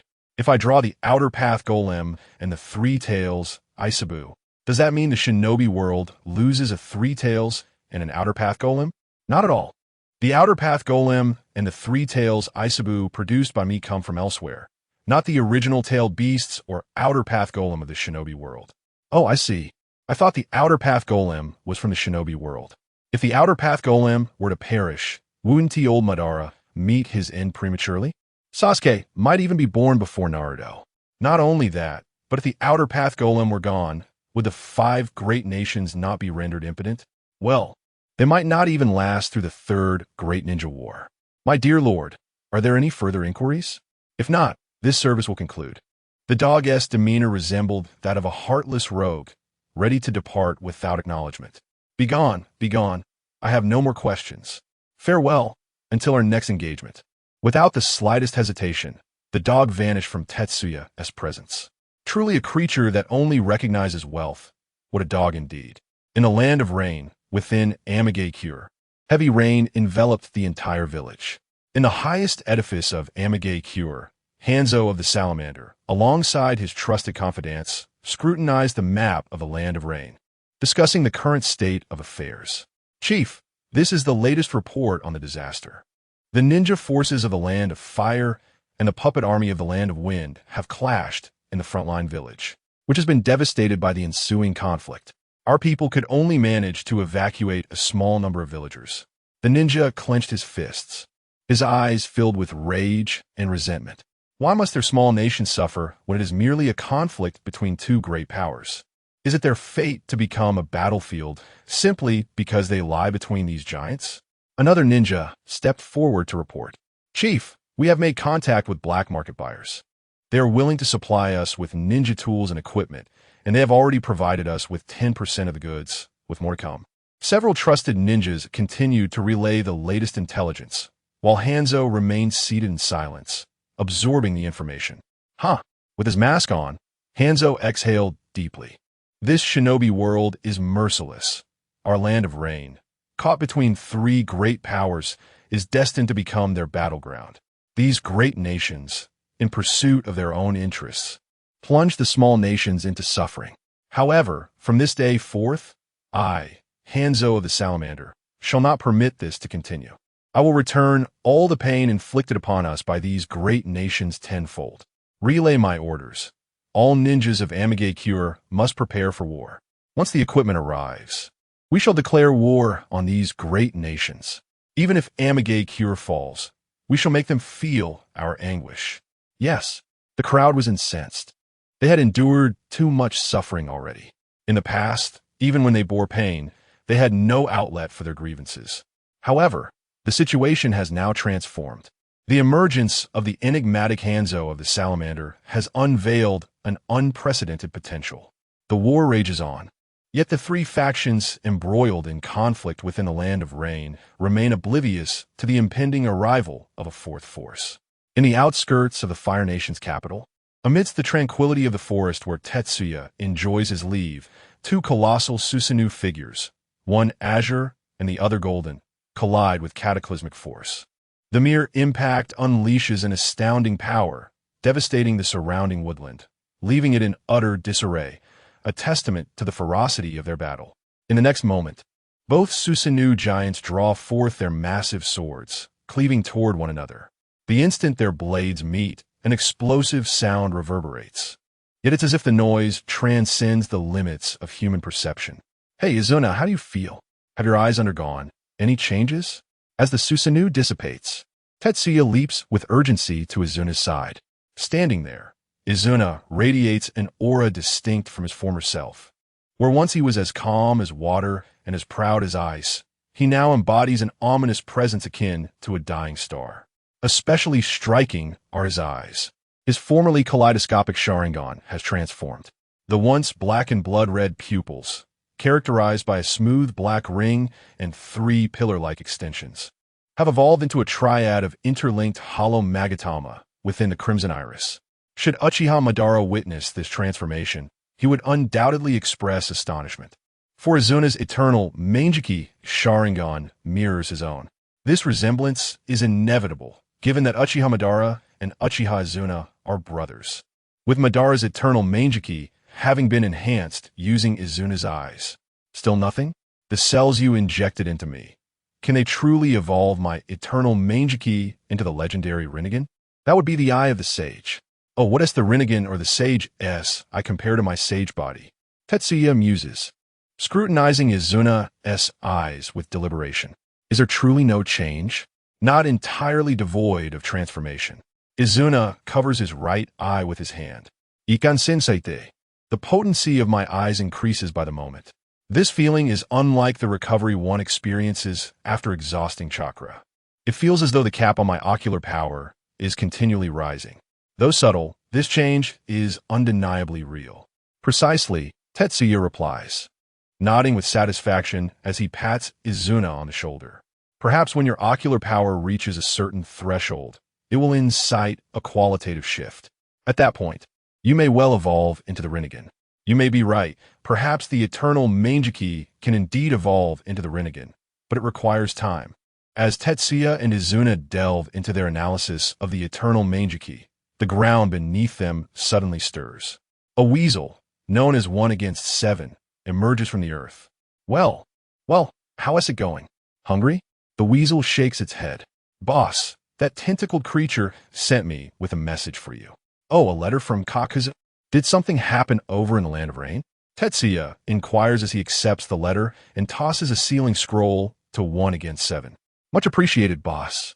The weasel exclaims, clutching the scroll in delight. Within the scroll resides an assortment of chicken delicacies, roasted, stir-fried, tear-apart, and poached, that the weasel clan adores. Having attained wealth, Tetsuya had generously supplied the weasel clan with ample provisions. The weasel clan adheres to a strict code. Having received Tetsuya's offerings, they are bound to assist him.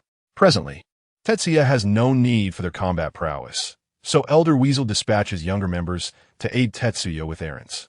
The weasel clan excels in stealth, transformation, and jinjutsu, making them ideal for delivering messages and supplies. This is part of the reason Tetsuya's extensive acquisition and trade of grain and iron ores has gone unnoticed by the major ninja villages. Curiously, Tetsuya opens the letter to uncover the latest developments on the front lines. Izuna leans in, quickly grasping the situation. This Hanzo of the Salamander is formidable. He successfully repelled the Earth Nation's offensive, compelling the Tsuchikage to withdraw from the war. On the battlefield of the Land of Rain, Hanzo leads the Rain Village ninjas with valor, utilizing his toxic mist to drive back the forces of Iwagakure, known for their overwhelming numbers and explosive tactics. Iwagakure traditionally dominates the battlefield. However, when faced with Hanzo's devastating capabilities, they suffer significant losses. Hanzo's toxic mist thrives in the chaotic formations favored by Iwagakure. A single cloud can engulf them entirely. Lacking expertise in poison and its antidotes, Iwagakure realizes that further engagement would only lead to unnecessary casualties without any advantage. Consequently, the third Tsuchikage, Anoki, resolves to retreat, abandoning the Land of Rain and securing the borders of the Earth Nation. Bolstered by their triumph, the Rain Village's morale soars, reinforcing their belief that following Hanzo of the Salamander is the right course of action. With newfound confidence, they redirect their efforts against the Sand Village of the Wind Nation and the Leaf Village of the Fire Nation. Yet, these battles prove less favorable. The reason is clear. Chiyo of Sunagakure, a master of poison, quickly formulates an antidote to counter Hanzo's toxic mist. Meanwhile, in the Land of Fire, Tsunade, the granddaughter of Hashira Masenju and a disciple of the third Hokage, joins the fray, swiftly neutralizing Hanzo's toxins with her medical expertise. Despite encountering setbacks, Hanzo's strategy proves less effective against these formidable opponents.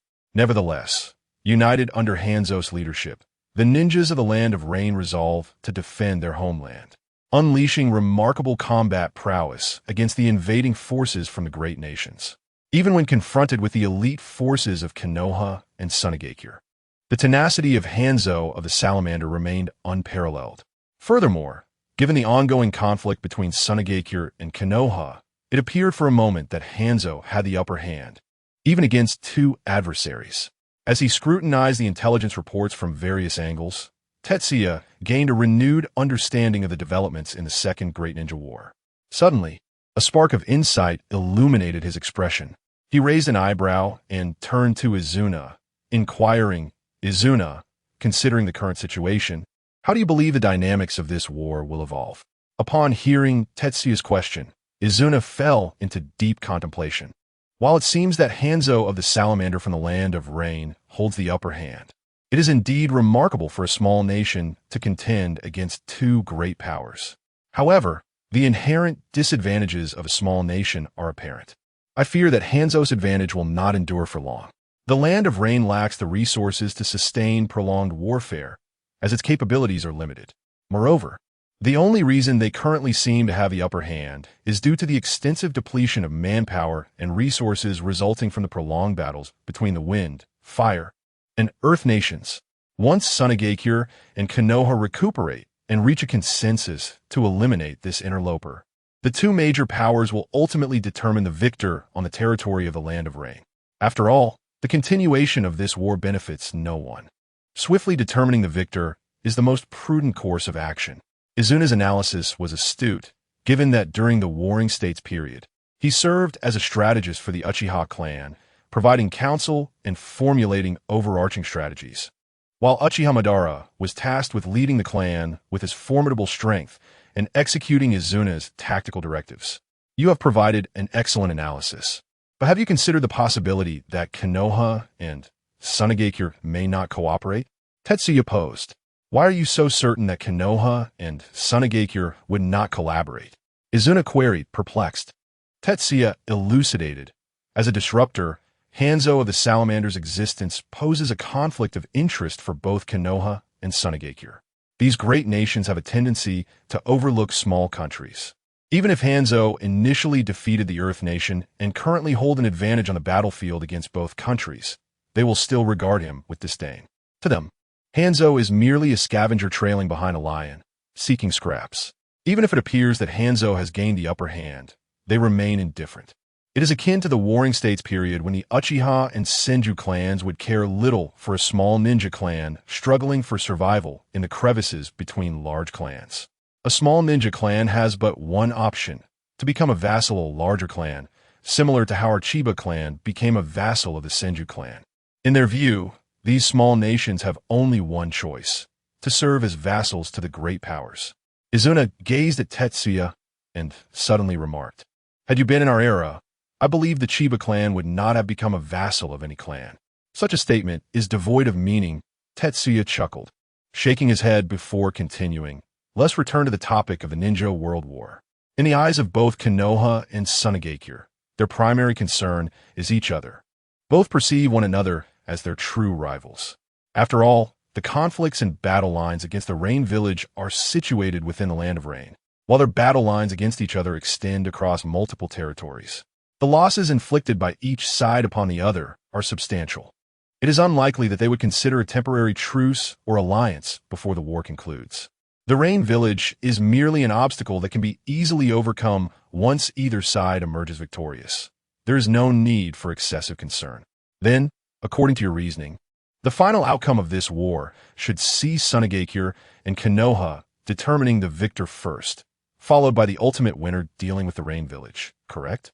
Indeed, and I surmise that Konoha will emerge victorious. However, defeating Hanzo of the Salamander will not be an easy feat, Tetsuya asserted confidently, as if his predictions were destined to come to fruition. Izuna, however, remained skeptical of Tetsuya's assertions. While Konoha possessed a stronger overall capability than Sunagakure, they had been engaged in multi-front operations since the onset of the Ninja World War. They were not only embroiled in direct confrontations with the Wind and Earth nations, but had also clashed with the Lightning Nation. Following numerous battles, Konoha's active forces had been significantly depleted. In a true contest, it remained uncertain which would prevail, Konoha or Sunagakure. In his view, the most prudent course of action would be to eliminate Hanzo of the Salamander first, as the interference of the Rain Village would hinder any attempts by Konoha and Sunagakure to determine a victor. What? Do you not believe me? Tetsuya inquired, noticing Izuna's skepticism. Just wait. I am confident that news will return soon. At the Konoha encampment on the battlefield of the Land of Rain, another day of skirmishes drew to a close. The offensive of the Rain ninjas gradually waned as reinforcements from Konoha arrived from other fronts. However, Konoha had never regarded the Rain ninjas as a significant threat. The true source of their troubles lay with the puppet troops of Sunagakure. These puppet masters concealed themselves behind their puppets, manipulating them to engage Konoha's ninjas in combat. Even at the cost of lives, Konoha's ninjas found it exceedingly difficult to eliminate the puppet masters hidden in the rear. Furthermore, the various traps and toxins wielded by these puppet masters were nearly impossible to evade. Tsunade, how are the research results coming along? Jiraiya, the white-haired sage, entered the tent with a concerned expression. Inside the tent, a table was cluttered with vials and containers, as Tsunade led a team of medical ninjas diligently working to analyze the toxins. Tsunade rubbed her temples, her demeanor reflecting fatigue. There has been progress, albeit it will take time to fully decipher Chiyo's toxins. She has integrated Hanzo's poison into the toxins of Sunagakure, complicating matters significantly. Are you holding up? Jiraiya inquired. his concern evident as he observed Tsunade's weariness. Yet, considering her relationship status, he refrained from being overly familiar. I am fine. It is the afflicted ninjas who must endure for a while longer. I trust that everyone will understand your efforts. The suppressants you developed previously remain effective. While they do not completely neutralize the toxins, they do successfully delay their onset. However, the waiting process is excruciating, Tsunade admitted, clenching her fists. The sensation of the toxins ravaging cells and organs within her body was anything but pleasant, and even though the suppressants could temporarily inhibit the spread of the toxins, the suffering endured was immense. Yet the damage inflicted by the toxins remains irreparable. It is even possible that by the time an antidote is developed, those afflicted ninjas may have already succumbed to disabilities and chronic ailments caused by the venom. Stay calm, Tsunade. You have done remarkably well. This is not your fault. The true culprit lies in the war itself. Jiraiya reassured Tsunade, simultaneously providing solace to himself. If only there were no war. Why can't everyone coexist peacefully? As he pondered this, he recalled the prophecy of the Child of Destiny that the great sage of the Toad had once shared with him. If only he could locate this prophesied child. Surely, if the great sage had proclaimed it, finding this child would usher in peace for the ninja world. However, the events have already unfolded. One can only hope for a swift conclusion, as prolonging this conflict serves no one well. The war will soon reach its end. A hoarse voice interrupted, and a pallid figure entered the tent. Orochimaru. Tsunade's fist clenched tighter upon seeing the visitor. Tsunade, Orochimaru replied, guilt evident in his gaze as he regarded his former comrade. After all, Tsunade's brother, his most cherished disciple, had perished while on a mission with him. The atmosphere in the tent became palpably awkward. In an effort to alleviate the tension, Jiraiya promptly inquired, Orochimaru, what did you mean when you said the war would soon end? Has the teacher discovered a swift solution to this predicament? With the question presented, Orochimaru responded, yes and no. What do you mean? The teacher has dispatched Shikamaru to infiltrate the Land of Wind, intending a surprise attack on Sunagakure to sever their supply lines, compelling them to conclude this war. Shikamaru?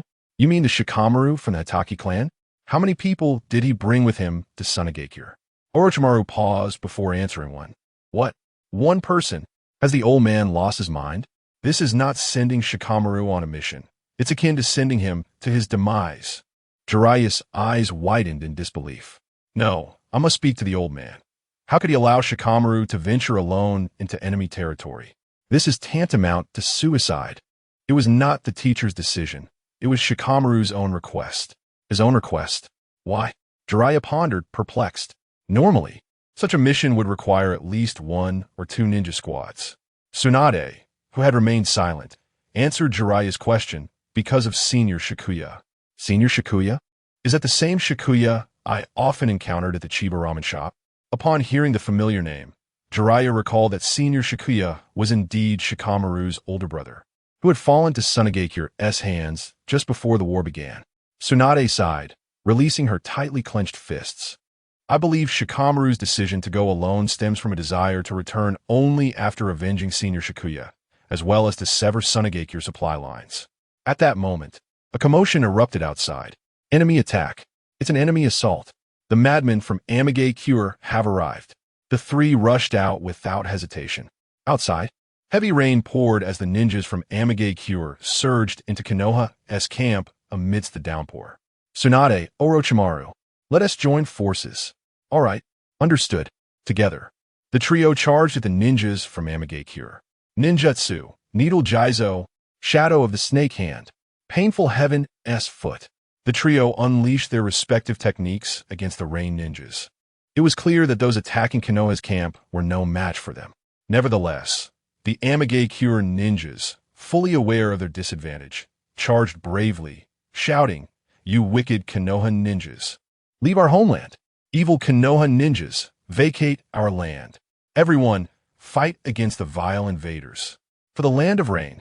For Amagakure, Jiraiya was deeply moved by the rallying cries of the attacking rain ninjas. Meanwhile, in the land of wind, outside Sunagakure, 2 ninjas led a team away from the village.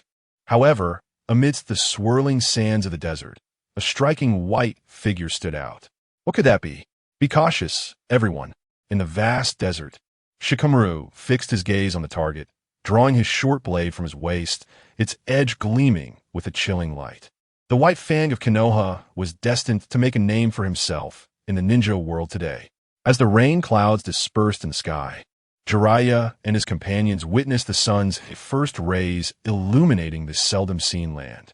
After a night of fierce combat, it came to an end. The people of Konoha began to tidy the battlefield, blood mingling with the rainwater that soaked the earth. Jiraiya gazed at the corpses being removed, reflecting on the consequences of war. What has war truly brought us? Orochimaru, observing the lifeless bodies, provided his answer: death. Orochimaru. Jiraiya turned to the coldest among them, surprised that Orochimaru would express such sentiments. Little did he know, Orochimaru's lament was not for the brutality of war, but for the fragility of life. A face unaltered for over a decade surfaced in Orochimaru's mind, stirring a sense of confusion within him. Is there truly immortal life or ageless beauty in this world? Such musings felt futile. Tsunade turned and walked toward the tent. What we ought to do is bring this war to a swift conclusion. Jiraiya nodded in agreement with Tsunade's words. Orochimaru remained silent for a moment before finally heading toward the tent. I will assist you in formulating the antidote. Time flew, and with Orochimaru's aid, Tsunade successfully developed an antidote for the toxins of Sunagakure in less than 3 days. Concurrently, news arrived from Shikamaru. He had successfully severed Sunagakure supply lines, and the enemy would require time to reorganize their logistics. He also killed the son and daughter-in-law of Elder Chiyo from the Sand Village. The name of Konoha's White Fang is renowned throughout the ninja world, having single-handedly infiltrated enemy territory to sever their supply lines. Such a ninja is indeed terrifying. With Tsunade's antidote and the Sand Village's supply routes disrupted, Konoha launched a full-scale assault on the Sand Village. The Sand forces were utterly defeated, leading to the third Kazekage's surrender to the third Hokage of Konoha in a bid to preserve their strength. This great battle between Konoha and the Sand Village ultimately concluded with Konoha's triumph. The ninjas of the Sand Village gradually retreated from the Land of Rain. In the capital of the Fire Country, Tetsuya held a cup of milk tea in his left hand and fried chicken in his right. Taking a sip of the tea and a bite of the chicken before picking up a chess piece with his greasy fingers and placing it on the board. Behold my divine move. Impressive, isn't it? Sitting opposite him, Izuna couldn't help but sigh, rubbing his temples. What a divine move. Yet you have just sacrificed yourself into a predicament. Saying this, Izuna placed a piece in an inconspicuous position, directly capturing all of Tetsuya's pieces. You lost. This marks the 6th time you've condemned yourself with your own move. If you can't manage, perhaps you should play with your shadow clone. Oh no, playing with my shadow clone would be akin to fighting myself. How dull. Come on, play one more game with me. No more games, it's utterly uninteresting. I'd rather go fishing than play chess with you. Izuna clapped his hands and walked outside, intending to take a stroll and perhaps fish for a while. Boss! Suddenly, a cloud of white mist appeared and a figure leaped out. Hey, just in time. Come and play a game of chess with me, and I'll provide all the fried chicken you can eat. The newcomer, Yujikin, caught sight of the steaming fried chicken on the table, and his mouth began to water. However, he ultimately restrained his desires, wiped his mouth, and produced a letter. Forget chess. I'm here to deliver a message. The tentacle monster has new intel. Oh, new intel from Kakuzu. Let me see. Tetsuya set down his milk tea and took the letter while passing the plate of fried chicken to Yujikin. Upon hearing that Kakuzu had returned with fresh information, Izuna, who had initially intended to go fishing, retreated back into the room. Is this news from Kakuzu? The latest developments from the Land of Rain? It should be. Quick, open it. I'm curious if the war is unfolding as you predicted. Just watch. Tetsuya swiftly opened the letter, which contained brief yet shocking details. Everything was as Tetsuya had foreseen. The hidden rain village remained unscathed, while Konoha and the Sand Village had decisively determined the victor, with Konoha emerging victorious. On the front lines, Tsunade had neutralized the toxins from the Sand Village's puppet master, and without the debilitating poison, the Sand Ninjas found themselves at a disadvantage against Konoha's forces. Meanwhile, Konoha's White Fang had infiltrated the enemy's rear, disrupting their supply lines. With both the front and rear under assault, the third Kazekage understood that they had lost the means to compete with Konoha in this war, ultimately conceding defeat and withdrawing from the conflict. See? The developments align perfectly with what I said. Upon reading the letter, Tetsuya wore a satisfied smile. What a joke. How could it possibly deviate from my predictions? I am, after all, a man who has read the script. Izuna was somewhat surprised, realizing that Tetsuya had indeed been correct. It appears exactly as you mentioned. As for the next conflict between Konoha and the Hidden Rain, it likely won't last long. Yes, roughly so. However, Konoha has just concluded its battle with the Sand Village and will require time to regroup and gather their forces. Additionally, Hanzo of the Salamander is no weakling. Unless the third Hokage, Hiruzen Sarutobi, intervenes personally, defeating him won't be a simple task. Oh, is Hanzo of the Salamander that formidable? He apparently needs to be taught by the inherently malevolent Tobirama Senju to be overcome. While Izuna despised Tobirama Senju, he still acknowledged his strength, for he was the one who had slain his brother. However, that was in the past. Now, with his eternal Mangeki Sharingan activated, he had no fear of that innately wicked individual. Moreover, he was now aware that this inherently malevolent Tobirama possessed the Flying Thunder God technique, and with adequate precautions, he would not fall victim to a surprise attack. Well, he is indeed dubbed a demigod of the ninja world. By the way, your brother's close friend, Hashirama Senju, is referred to as the god of ninjas. Hashirama Senju, the god of ninjas? Izuna pondered for a moment, recognizing that Hashirama deserved such a title. After all, he had fought evenly with his brother and perhaps even surpassed him. Yet, he found it hard to fathom how a mere Hanzo of the Salamander could be considered a demigod of the ninja world. With this thought, Izuna felt compelled to test Hanzo's mettle. Seeing Izuna's reaction, Tetsuya understood his intentions, for Izuna was also a member of the Uchiha clan. Observing the fierce determination in Izuna's eyes, Tetsuya inquired, "So, you wish to test the strength of Hanzo of the Salamander?" "Yes. I want to see what makes him worthy of being called a demigod of the ninja world. Since you feel that way, let's go and test it out. Perhaps we will witness the decisive battle between Konoha and the Hidden Rain." To be honest, Tetsuya was tempted as well. He yearned to venture outside. Sitting here, merely observing the intelligence relayed by Kakuzu, made him restless. After all, he was a man who had participated in the first great ninja war, the man who had felled countless ninjas with his elbow strikes on the battlefield. Now, during the Second War, he was merely sitting at home watching. It felt rather disheartening. "Are you going too? Why would Ti go?" Izuna replied with a smile. "Weren't you the one who said you were a merchant? Matters of killing and fighting aren't exactly what a merchant should be engaged in." "True, battles aren't the business of a merchant, but I'm merely going to witness the spectacle. No one said merchants can't join in on the excitement. You truly are a smooth-talking merchant. Of course, a merchant must possess eloquence." With that, he casually ignited the letter, setting it ablaze. "Yujikin, what is it, boss?" Clutching a greasy chicken leg, a figure known as 1-8 raised his head, his entire face glistening with grease. "Could you take a trip over and inform Kakuzu that we plan to visit? Are you heading to the Land of Rain, boss?" "Indeed. Understood, boss." 1-8 opened his mouth wide, stuffing the entire chicken leg inside. Then, with a swift tug, extracted a complete chicken bone. Discarding the bone, he clapped his hands, and with a backflip, he vanished in a puff of white smoke. In the Land of Rain, specifically in the village of Amigakure, the ravages of war had resulted in an influx of refugees. The relentless conflicts had driven these displaced individuals to converge upon the village. Kakuzu had also disguised himself as a refugee to blend in. At this moment, the bustling streets of Amigakure were teeming with refugees, who sought shelter in corners and under eaves to evade the downpour. Occasionally, kind-hearted souls would distribute food and essential supplies, but if one lingered too long, there would be nothing left by the time they arrived.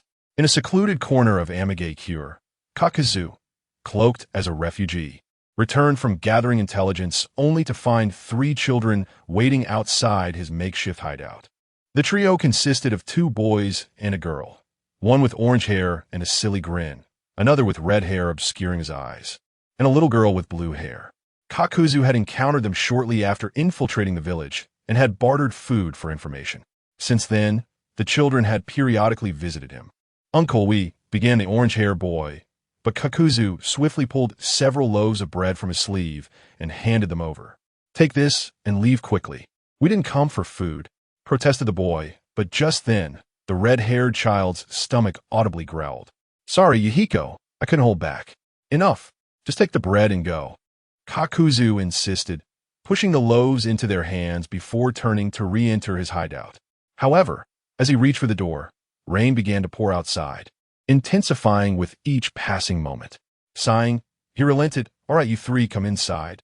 He couldn't bear to let the children remain outside in the rain. Their parents had perished in the war, and they were indeed pitiable. Yet, the streets of Amagakure were filled with the downtrodden, and Kakuzu could not extend his compassion to every refugee. It was better to stow away his ridiculous sympathy. After all, he had once been a cold-blooded assassin before associating with his boss. Now, he considered himself a businessman. Kakuzu's temporary hideout was modest, consisting of a single room and a living area. In the cramped living room, the three children sat at the table consuming their bread while Kakuzu gazed out at the rain. He couldn't help but ponder whether this dismal place could truly flourish as his boss had suggested, evolving into a commercial empire. Since arriving in the land of rain, especially upon entering Amagakure, he had only felt discomfort, an array of discomforts. The incessant rain rendered the roads slick and muddy, and the atmosphere of the buildings and surroundings exuded a sense of gloom and dampness. Though this locale connected 3 great nations and 3 smaller ones, the weather hardly seemed conducive to transportation. Yet, since his boss deemed it viable, there must be something extraordinary about this place. Just as Kakuzu mused, a well-fed Yahiko approached him. Kakuzu regarded him with curiosity. "What do you want, kid?"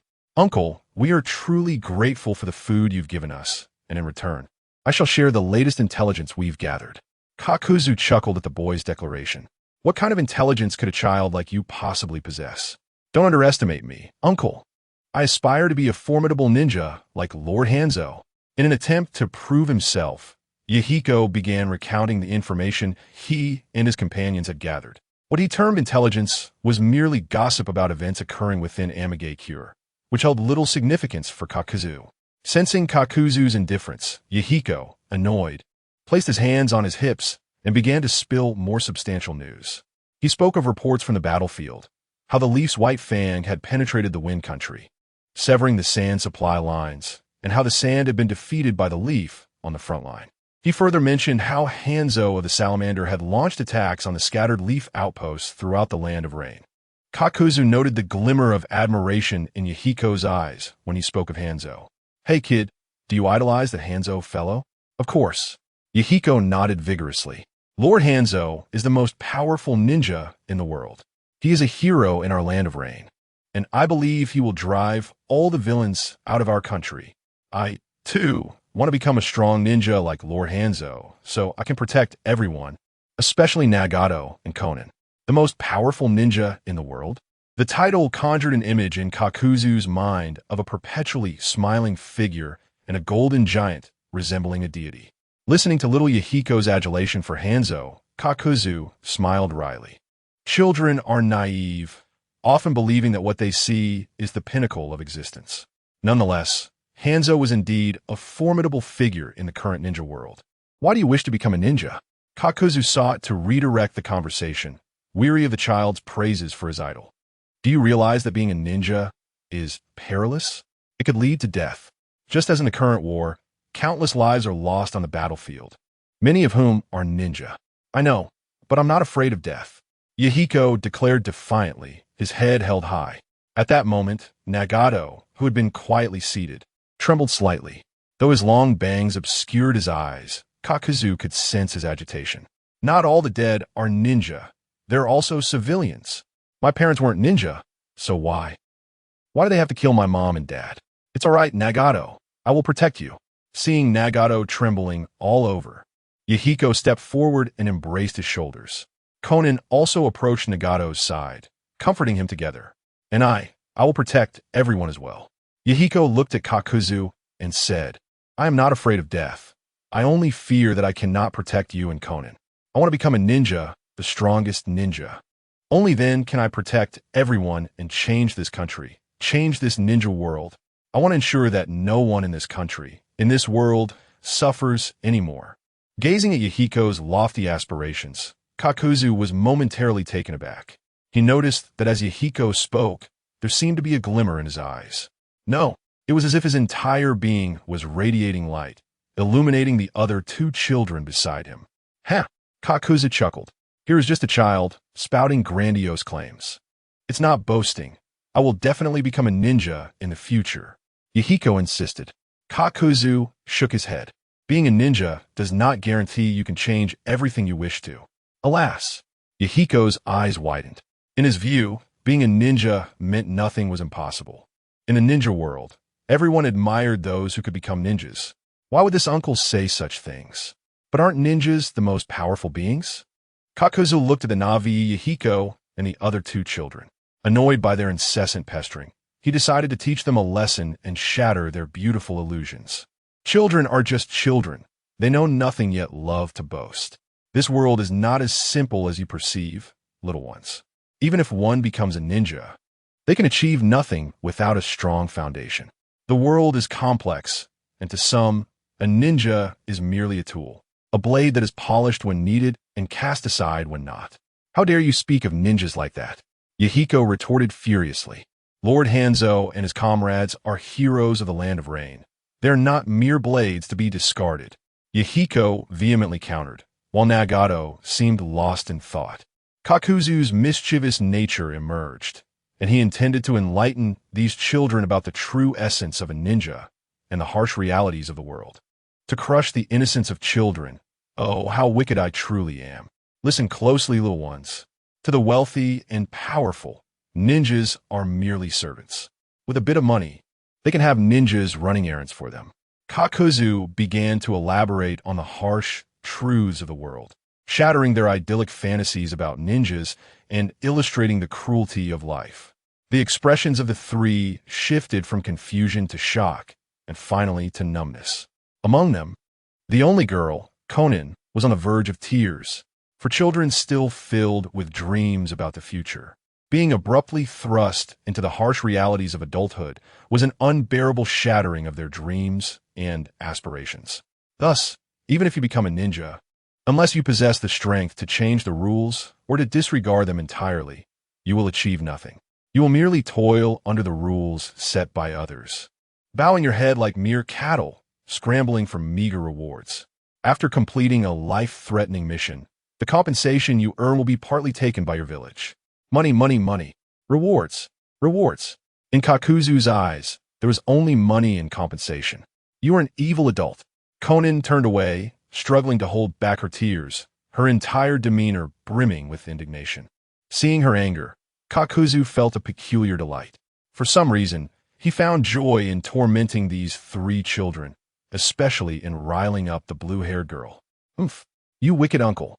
Since you say ordinary ninjas cannot change anything, I will become the most powerful ninja, the kind that can disregard and alter the rules. Yahiko declared defiantly. He was determined to become a ninja. Oh, is that so? You wish to be a truly powerful ninja? Kakuzu smiled. Were you born into a ninja clan? What is a ninja clan? Yahiko scratched his head in confusion. Is there a lineage of strong ninjas in your family? Kakuzu pressed. Yahiko shook his head. No. We don't even have any powerful ninjutsu passed down. He shook his head again, for due to the ongoing war, his family had dwindled to just himself. Well then, the matter is settled.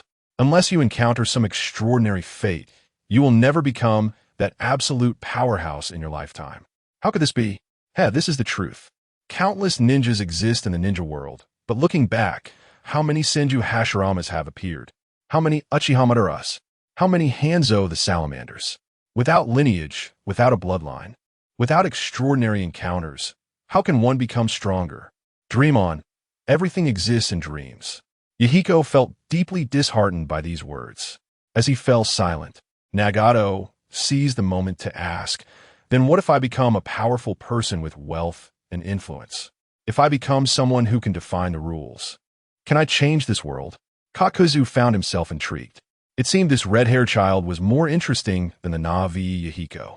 I cannot say anything with absolute certainty, but I believe in one saying, money cannot solve everything, but without money, nothing can be accomplished.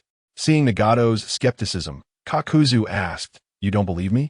Then let me ask you, why do you think the land of rain has become a battlefield for those great nations?" Before Nagato could answer, Yahiko interjected, "Because our land of rain is caught between those great nations. They are villains who do not wish to wage war in their own lands, so they come to ours." Kakuzu ignored Yahiko and turned to Nagato again. "Do you share this belief? Isn't it so?" Upon hearing Nagato's response, Kakuzu chuckled. "Yes and no. Let me ask you another question. Why do you think those great nations initiate wars? What is their purpose?" This question delved into a knowledge blind spot for the three children. Despite their experiences, which made them appear more mature than their peers in a war-torn country, they were still merely children. From your expressions, it is clear you lack understanding. Allow me to enlighten you. Gerudo explained that the reason major powers engage in warfare is primarily to seize resources and wealth from other nations. There may be additional motives, such as exploiting external conflicts to quell internal strife, or using war as a means to eliminate dissenters. However, once victory is achieved, the victor will inevitably demand compensation. The vanquished must surrender their possessions to the conqueror, be it land, resources, or other valuables. Ultimately, the essence of their conflict boils down to financial gain. Money. At this moment, the three youngsters were completely captivated by Gerudo's words. Indeed, money is an essential component of this world, enabling the accomplishment of myriad endeavors. Gerudo gazed out the window and continued, "For instance, if the Rain Village possessed wealth, they could cultivate a multitude of ninjas. With sufficient funds, they could construct shelters for refugees, preventing them from taking refuge in the streets during downpours. If they had money, everyone could enjoy adequate meals without fighting over scant resources. With financial resources, they could hire powerful ninjas to aid them in battle. If the Rain Village had wealth." Gerudo enumerated various possibilities while highlighting the myriad problems plaguing the Rain Village, all of which could be traced back to a singular issue: the village's dire poverty.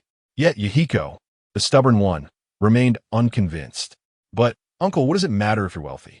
Once I become a ninja, can't I just take your money?" "Ah, little one, you've struck a nerve," Gerudo replied with a mischievous grin. "Do you have any idea what happens when you rob a wealthy individual, particularly one who wields power? Just picture it. That person will place a hefty bounty on your head, your village will send hunters after you, and you'll be branded a rogue ninja. Many will seek to claim your life, for your head could fetch a substantial reward. That individual may even approach various ninja villages with a mission to eliminate you. At that point, there will be no sanctuary for you within the ninja world."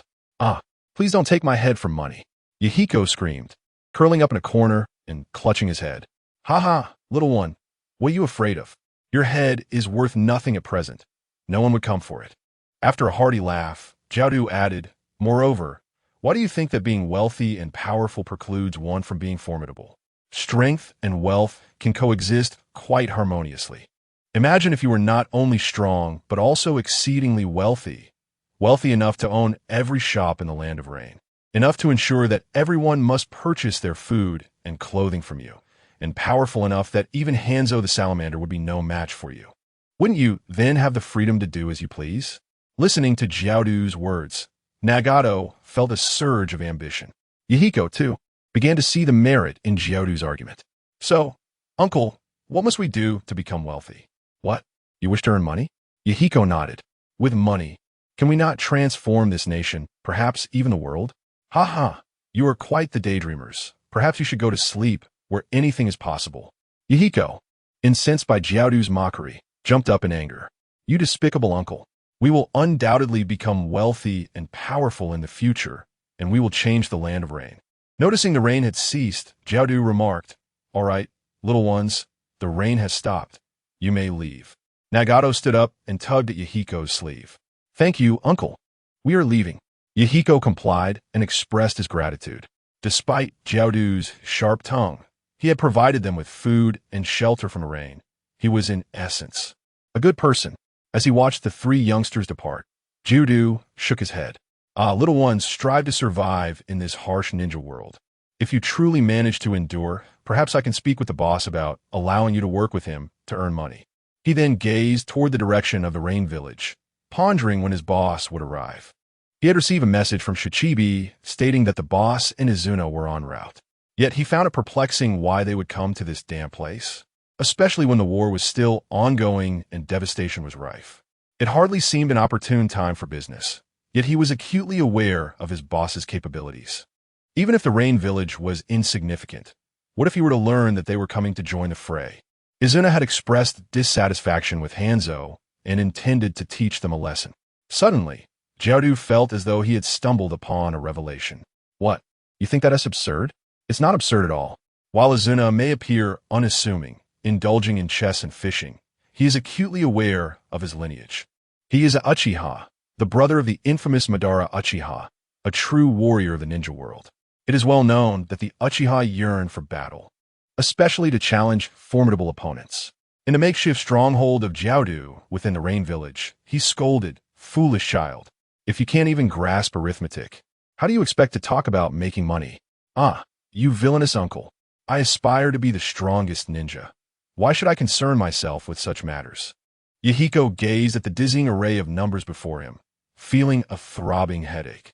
"Well, I'm not forcing you to learn. You can leave at any time." Jiaodu sipped from his cup, ignoring Yahiko, and instead nodded approvingly at Nagato, who was diligently studying. Yahiko grimaced, but ultimately settled down to continue his studies. Since that fateful day when Jiaodu unveiled the harsh realities of the ninja world to the three youngsters, Nagato had resolved to learn the art of earning money. He believed that with sufficient wealth and power, he could alter the fate of the ninja realm. With Nagato's insistence, the trio approached Judo, expressing their desire to learn how to profit. Because they felt that Conan appeared to possess considerable knowledge, Conan became intrigued and decided to teach them the fundamentals of accounting. After all, engaging in business without the ability to keep accounts would render their efforts futile. Nagato was patient enough to endure the lessons, but Yahiko, with his inherently restless nature, found it exasperating to sit still and calculate. "It's all right, Yahiko. You can leave this to me and Conan in the future. Focus on becoming a formidable ninja so you can protect us," Nagato comforted the somewhat disheartened Yahiko. "Nagato!" Yahiko exclaimed, deeply moved by the support of his good friend. However, upon glancing back at Conan, who wore a mischievous smirk as if convinced he couldn't manage, Yahiko could not help but scoff. "Hmph, it's just learning to count. I can do it, don't worry, Nagato. We three are inseparable. None shall be left behind." "Yahiko." Seeing Yahiko's earnest determination, Nagato nodded solemnly. Yahiko then resumed his arduous study of arithmetic. Who would have thought that Conan would take on the role of a teacher in such a setting? "Boss." Upon hearing the familiar voice, Conan stood up to glance towards the entrance. Tetsuya and Izuna entered the room without even bothering to disguise themselves as refugees. The reason was simple. Most capable individuals from the Rain Village had gone off to war, leaving behind ninjas whose strength paled in comparison to Tetsuya and his companions. A mere illusion allowed them to stroll in confidently, unnoticed by anyone. Tetsuya curiously observed the three children seated at the table. How amusing it was to unexpectedly encounter them here. "What is the matter? Do you know these three?" Izuna inquired. The trio inside also regarded them with curiosity. Tetsuya chuckled. "No, I'm just surprised to find these three here at Conan's." Yahiko, intrigued, stood up to ask, "Hey, big brother, are you the boss of this bad uncle? Why do you look so much younger than him?" Conan couldn't help but raise an eyebrow. The boy's tongue was quite sharp. Tetsuya laughed. "Indeed, I am this uncle's boss. But why do you refer to him as bad uncle?" "Hmph, he's indeed a bad uncle." Yahiko pouted, appearing somewhat displeased. Tetsuya, noticing Yahiko's demeanor, grew more interested in the dynamics between them. It was worth noting that these three were pivotal figures in the future Akatsuki: Nagato, Conan, and the eventual Pain. In the original trajectory of fate, Conan would join Akatsuki, becoming the wallet of Yahiko. The money Conan painstakingly saved throughout his life would ultimately be spent on explosive tags, leading to his demise in a grand explosion. If the original Conan were to learn of this, he would surely suffer a heart attack from sheer frustration. Conan, now intrigued, began recounting how he had vexed Yahiko. Meanwhile, Izuna was fixated on Nagato, sensing a familiar aura, perhaps chakra or ocular power emanating from him. The crimson bangs obscured Nagato's eyes, which might not raise suspicion among others. However, for Izuna, who possessed an eternal Mangeki Sharingan, it was evident that something unique lay beneath. Those were a pair of pale violet eyes adorned with distinctive patterns. Special eyes? While Izuna was unfamiliar with the Rinnegan, he felt an inexplicable closeness to them. "Ha ha, Conan, you are too mischievous." After hearing Conan's tale, Tetsuya couldn't help but burst into laughter. "I told you, this uncle is indeed a bad uncle." Tetsuya scrutinized Yahiko, intrigued by this rare beacon of positivity in the ninja world. Throughout this dark realm, 3 such radiant individuals had emerged to warm the hearts of others. One was Yahiko, Nagato's son, who warmed the people of the Rain Country with his actions, only to perish due to the folly of Hanzo and the old schemer Danzo, eventually becoming Pain. The second was Minato, the son of Konoha, who warmed those around him, especially Kushina, ultimately becoming the 4th Hokage, only to meet his end tragically. The last was Naruto, who, despite enduring discrimination from a young age, remained optimistic, radiating warmth to those around him, such as Hinata, Sasuke, and Gaara. "Do you aspire to become the strongest ninja in the world?" Yahiko nodded resolutely. "Yes, I want to be as powerful as Lord Hanzo." Tetsuya nodded approvingly before retrieving something he had kept for a long time from his pocket. "All right, you have spirit. Here, take these." "What are these?" Yahiko asked curiously as he accepted the items from Tetsuya. There were several books, each titled Chakra Refinement Method, Shadow Clone Technique, Substitution Technique, and Transformation Technique. Indeed, Tetsuya had gifted them the fundamental methods for chakra refinement and basic ninjutsu. Such knowledge was essential for becoming a ninja, yet it was not easily accessible to ordinary individuals. "Really? Are you sure these are for us?" Yahiko's eyes sparkled as he gazed at the chakra refinement method and the 3 body techniques. Although he had long declared his ambition to become the strongest ninja, he had no real path to achieve it. Now, this big brother he had just met was bestowing upon them the means to refine chakra and learn ninjutsu. Naturally, he didn't forget his friends and share the books with them.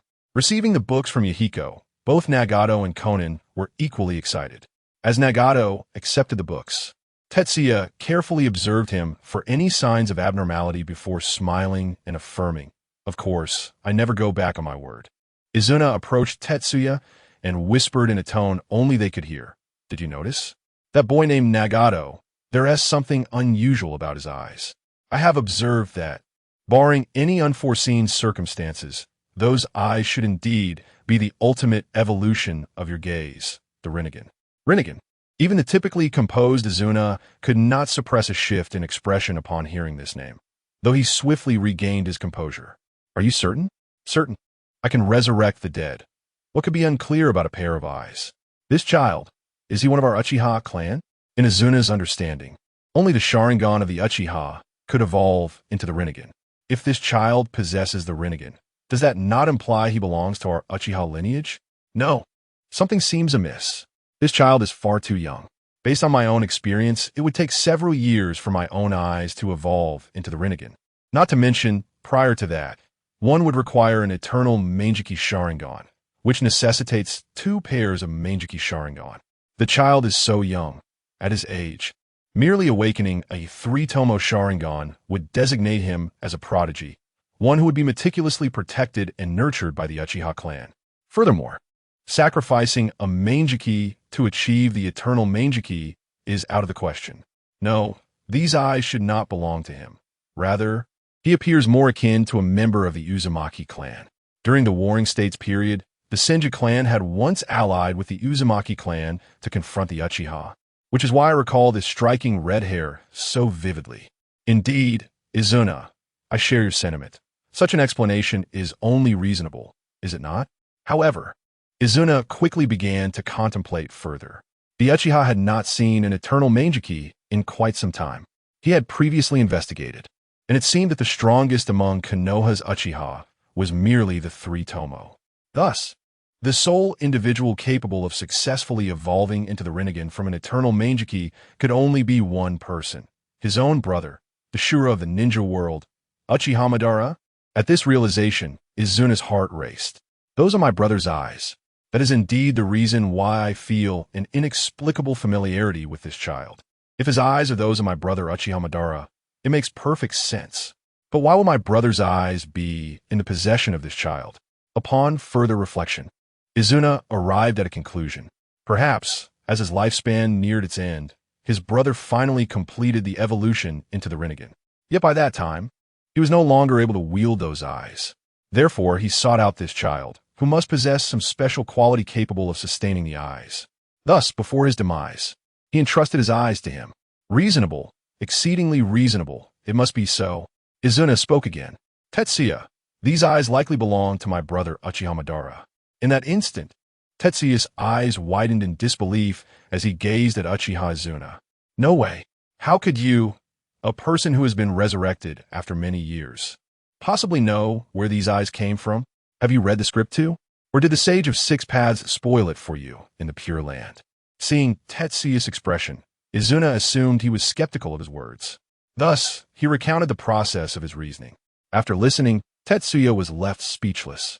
One could only say, as expected of you, Uchiha Izuna, undeniably, you are the external brain of Uchiha Madara, capable of contending with the astute Tobirama. To deduce the correct answer from such scant clues in such a short time is truly admirable. So, what do you intend to do? Retrieve your brother's eyes? Tetsuya was curious about Izuna's next course of action, knowing that at this moment, Uchiha Madara was not dead, merely in a deep slumber.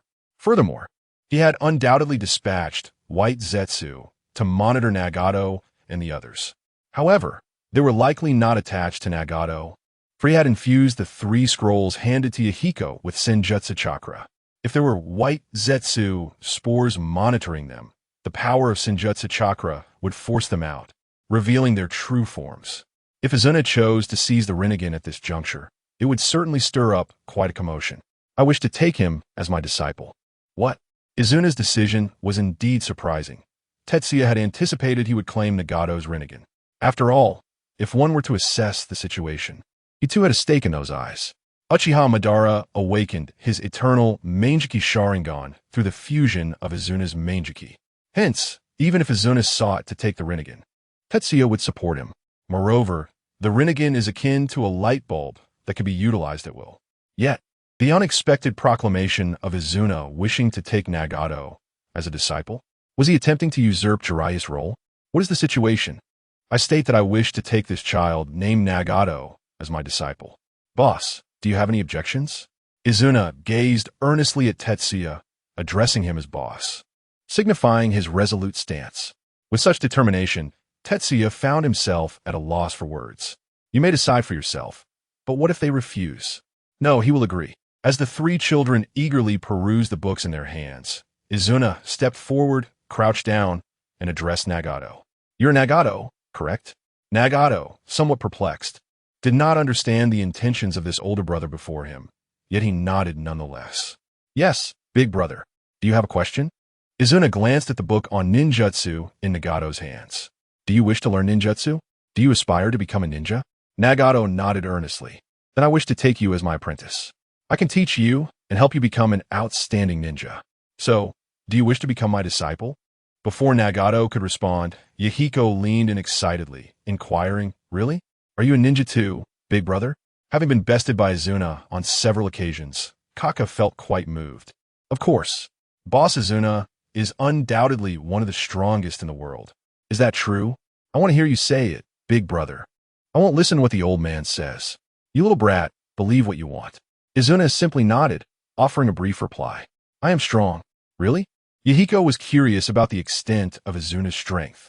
Are you as strong as Lord Hanzo? Upon hearing Mahiko's inquiry, Tetsuya chuckled. How about this? To substantiate my claim, let Izuna demonstrate for you. Demonstrate for us? How? The trio of young ones expressed their curiosity regarding how the demonstration would unfold. Let Izuna engage in a spar with Hanzo of the Salamander and see who emerges victorious. Ah, the trio gasped in astonishment. This big brother intended to battle Lord Hanzo. Was it not unwise? After all, Lord Hanzo was in the midst of a fierce battle and was exceptionally powerful. One misstep could prove fatal. Big Brother is a good person. We do not wish to witness any mishaps, they lamented. Izuna waved his hand reassuringly. Rest assured, I am fully aware of my limits. And my purpose here is indeed to confront Hanzo. As I suspected, Kakuzu remarked, Izuna has traveled such a distance. He cannot have come merely for leisure in this damp land of the rain country. Well then, let us not tarry further. We have already gathered intelligence that the decisive battle between Konoha and Amage is about to commence, providing us an excellent opportunity to join the fray. Tetsuya said, his expression one of eager anticipation. So, Kakuzu, will you be able to protect these 3 little ones on the battlefield? What a troublesome task, Kakuzu replied. But since it has been assigned by the boss, I have no objections. Then let us proceed, Izuna stated as he stepped toward the door, glancing back at Nagato. You shall witness the extent of my power. I, Uchiha Izuna, shall train the successor of my brother's eyes, cultivating him into a ninja as formidable as my brother himself. Nagato and his companions were momentarily bewildered, unwittingly following Tetsuya and the others onto the battlefield. In the rain country, amidst the chaos of battle between Konoha and Amagekyu's ninjas, a torrential downpour fell from the heavens, washing away the corpses and blood from the earth. In one area of the battlefield, both sides of ninjas instinctively avoided a particular zone. This was the arena for the ultimate confrontation between the greatest combatants. The 3 disciples of the 3rd Hokage clashed with Hanzo of the Salamander, the leader of Amagekure. The battle raged on for several exchanges. Tsunade and her companions, leveraging their numerical advantage, struggled to suppress the seemingly outnumbered Hanzo. Yet, even in the face of adversity, there was no hint of panic in Hanzo's eyes. Summoning Jutsu. With a swift motion, Hanzo repelled Jiraiya and his companions, quickly forming seals and slamming his hands onto the ground. In an instant, a massive summoning circle emerged. A thunderous sound echoed as a thick mist enveloped the area. What is that? Jiraiya gasped, his eyes widening at the sight of a colossal figure emerging from a mist. As the mist cleared, a giant salamander, towering like a small mountain, materialized before them. This was Hanzo's summoned beast. With this creature by his side, Hanzo's strength reached its zenith. Perched upon the salamander's head, Hanzo looked down upon the trio with an air of superiority. Suddenly, a flurry of shuriken flew forth, each affixed with explosive tags. Hanzo was initiating his assault with explosive shuriken. Tsunade, Orochimaru, evade, Jiraiya shouted, alerting his teammates to the imminent danger. The 3 leaped in different directions, narrowly escaping as the explosive shurikens struck the ground where they had just stood, creating deep craters from the devastating explosions. Smoke billowed, obscuring their positions. This was precisely the outcome Hanzo had anticipated. Now, fire release, exploding flame array. What? Tsunade felt something crawling up her leg, glancing down. She discovered an explosive tag affixed to her. Be careful, Tsunade, Jiraiya exclaimed, reacting instantly. Ninjutsu, Needle Earth Prison. With a flourish, Jiraiya's hair, now elongated like tentacles, wrapped around Tsunade, shielding her. Boom, boom, boom. At that moment, the explosive tags ignited, resulting in a fierce conflagration that engulfed the area. Huh, Hanzo sneered. How could mere hair withstand the flames of the explosive tags? However, when the flames subsided, to his astonishment, both Tsunade and Jiraiya emerged unscathed. Clearly, Hanzo had underestimated Jiraiya's ninjutsu. Enhanced by the Needle Earth Prison, Jiraiya's hair was no ordinary hair.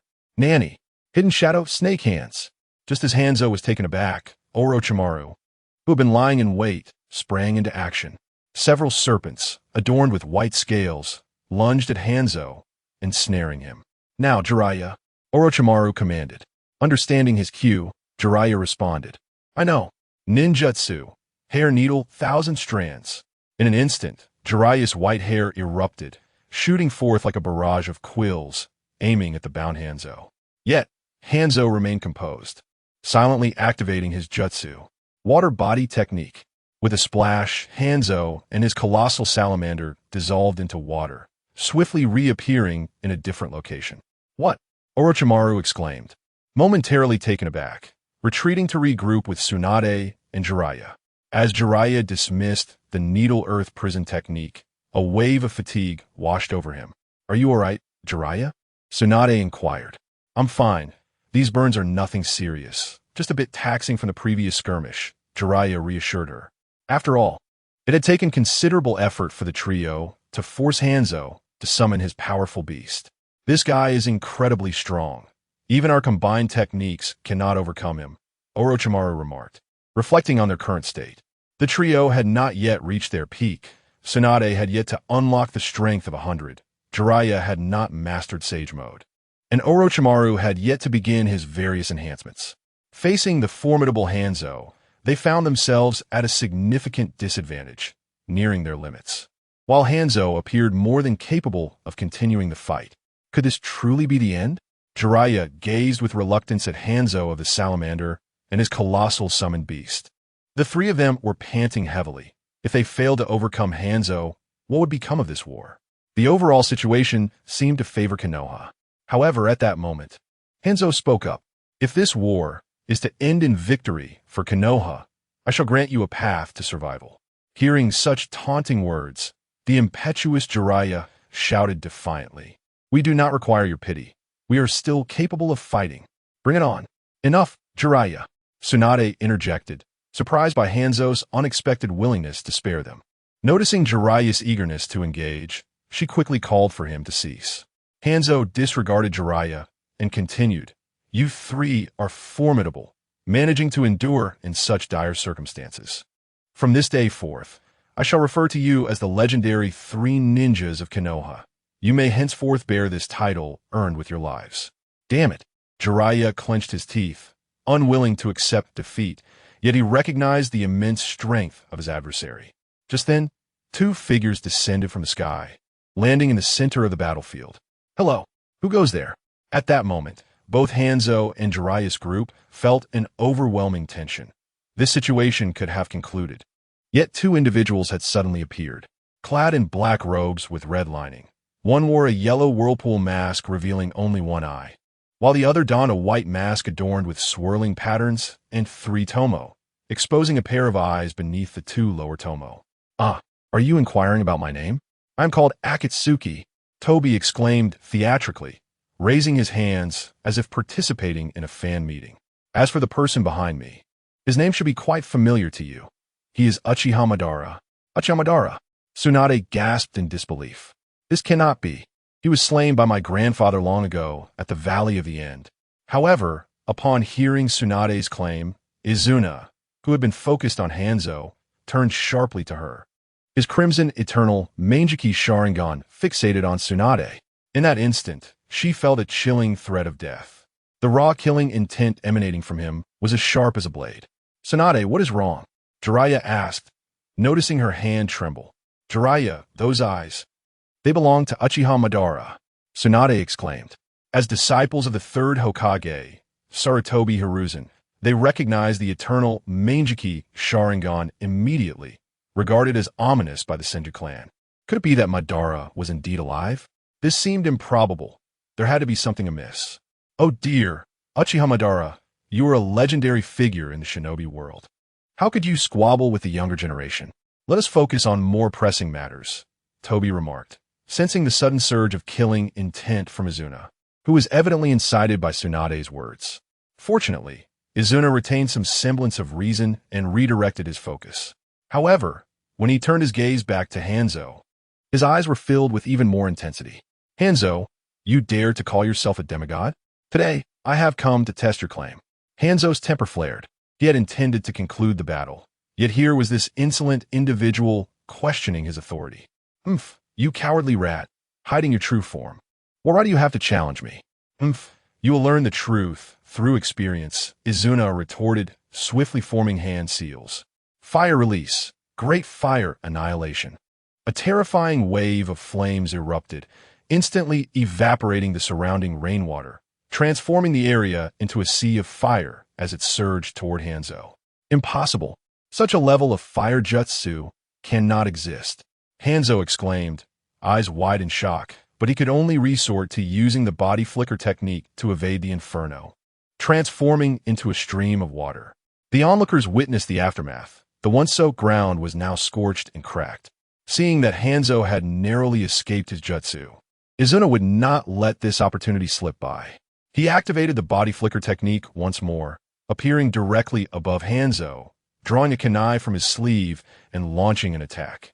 Hanzo quickly swung his scythe and chain to defend, and the two engaged in a fierce taijutsu clash. Meanwhile, Jiraiya, who had been skeptical about whether Tobi was truly Uchiha, began to believe it to be so, as such a level of fire jutsu was beyond even their teacher, Hiruzen. Amidst his astonishment, he turned to his companions. Tsunade, Orochimaru, what shall we do next? Whether or not he is Uchiha, he is not someone we can easily confront.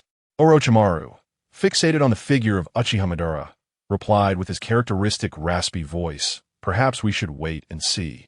Let them fight amongst themselves while we reap the benefits. However, Tsunade shook her head, offering a contrasting suggestion. I believe we should seize this opportunity to retreat. The battle is already won. Aside from Hanzo, the other ranged shinobi have been utterly defeated. We must take advantage of this moment while Hanzo is distracted to conclude our engagement. Moreover, regardless of whether this masked man is truly Uchiha, we must relay this information back. Hey, what are you three plotting so loudly? Tobi interjected, arms crossed, tilting his head. Do you not see that Madara-senpai is engaged in a tense battle with that Hanzo fellow? As spectators, should you not be more dedicated? You insolent fool! What do you want? Jiraiya shouted in frustration. Oh dear, how rude of you! I have a name, you know. I am called Akatsuki. Ji twisted his body, resembling a hyperactive individual. Jiraiya exchanged glances with his companions, arriving at the conclusion that this seemingly comical fellow was anything but simple. What exactly do you intend to do? What insidious purpose lies behind your masks? Jiraiya questioned loudly. Ji glanced towards the direction of Izuna, who was fiercely engaged in battle with Hanzo the salamander. It was evident that Izuna was channeling all his fury into the confrontation with Hanzo, wielding a short blade and suppressing the latter with sheer physical prowess. Eschewing ninjutsu in favor of taijutsu, he was essentially using Hanzo as a punching bag to vent his frustrations. Hanzo the salamander was also a master of taijutsu, and as the saying goes, the more peculiar the weapon, the swifter its wielder. Indeed, unconventional weapons often instill a sense of defenselessness, and Hanzo's weapon, a scythe connected by a chain, was no exception. Grasping the scythe rendered it a hard weapon, while holding the chain transformed it into a soft one, allowing for both close and distant attacks. However, regardless of how bizarre Hanzo's weapon was or how perilous his techniques, they posed little threat in the face of Izuna as Sharingan, which granted him extraordinary dynamic vision, enabling him to see through all of Hanzo's subtle maneuvers. Turning back, Ji tilted his head. Did I not mention our purpose? I distinctly recall stating that we have come for Hanzo the salamander. Upon hearing this, Tsunade quickly interjected. If you're here for Hanzo, may I ask if we can leave this place? Of course, there is no issue with that. Ji's consent surprised Jiraiya, delighted Tsunade, and left Orochimaru feeling that matters were not so straightforward. As expected, Ji continued, you may depart, but do not disturb my enjoyment of the spectacle. I advise you to withdraw from the land of rain sooner rather than later. The conflict between Konoha and Amigakure should come to an end, if you grasp my meaning. Jiraiya, somewhat unconvinced, replied, this is a matter between our land of fire and the land of rain. Why should you make the decision? Hearing this, Ji shook his head. Is this really your line, Jiraiya? Shouldn't you be delighted at the prospect of halting the war? Is your ideal not peace in the ninja world? Your question me autority. As he spoke, Ji's pupils transformed into a blood-red hue, 3 tomo spinning rapidly to form a unique pattern, while an astonishing chakra aura erupted from his being. With my power, I could claim the lives of everyone on this battlefield, leaving them forever enshrined in this land. Do you find that sufficient? The 3 legendary ninjas trembled at the overwhelming chakra before them, feeling an insurmountable chasm separating them from this masked figure known as Akatsuki. Such a sensation had never washed over them, even in the presence of their teacher, Hiruzen Sarutobi. However, Ji soon reined in his chakra, reverting to a more playful tone. Oh dear, Look at how frightened you are. Fear not, for I shall not devour you. Depart now, and let us conclude this war for the benefit of all. Understand? Furthermore, my esteemed elder Madara merely wishes to spar with Hanzo. There is no intention to take a life. Once we leave, do you think Hanzo will not unleash his humiliation upon someone? At this, the three ninjas felt a chill run down their spines. They were already low on stamina, and if these two mysterious masked individuals departed, they would undoubtedly become Hanzo's next targets. Their previous encounter with Hanzo had been exceedingly arduous, and facing an enraged Hanzo anew would be disastrous. We understand. Thank you for the warning. We shall return to inform the higher-ups in Konoha to end this war. That's the spirit. Ending the war sooner is indeed advantageous for you, isn't it, Tsunade? Ji cast a knowing glance at Tsunade. It was worth noting that Tsunade currently had a boyfriend, and if Ji recalled correctly, her beloved Kato Dan had perished after their battle against Hanzo, just when the war was nearing its conclusion. Tragically, Kato Dan had met his end in a trivial conflict, his demise particularly gruesome, leaving Tsunade afflicted with hemophobia. However, it was clear that Tsunade had not grasped Jie's insinuation. Her thoughts revolved around Konoha having already gained the upper hand. If they were to voluntarily cease hostilities now, Konoha would seize the last semblance of righteousness. This would greatly benefit future negotiations and Konoha's image moving forward. I understand. We shall take our leave now. Go on. Go on. Do not disturb my enjoyment of the show. Ji waved dismissively, turning his back to continue watching. In that moment, Orochimaru felt a sudden impulse to ambush this man and seize his eyes. Yet, he quickly suppressed such thoughts. What was he contemplating? Such actions would undoubtedly lead to his demise. Not to mention his own chakra reserves were dwindling, and the other's strength was incomparably formidable. Even at his peak, he could not ensure a successful strike. Let us depart. We must head back to our base. Orochimaru rasped, reminding both Tsunade and Jiraiya, as well as himself.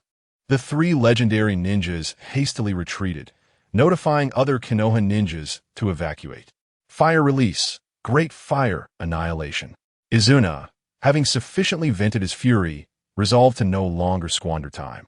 He aimed to swiftly defeat Hanzo the Salamander, the so-called demigod of the ninja world, and returned to take Nagato as his disciple.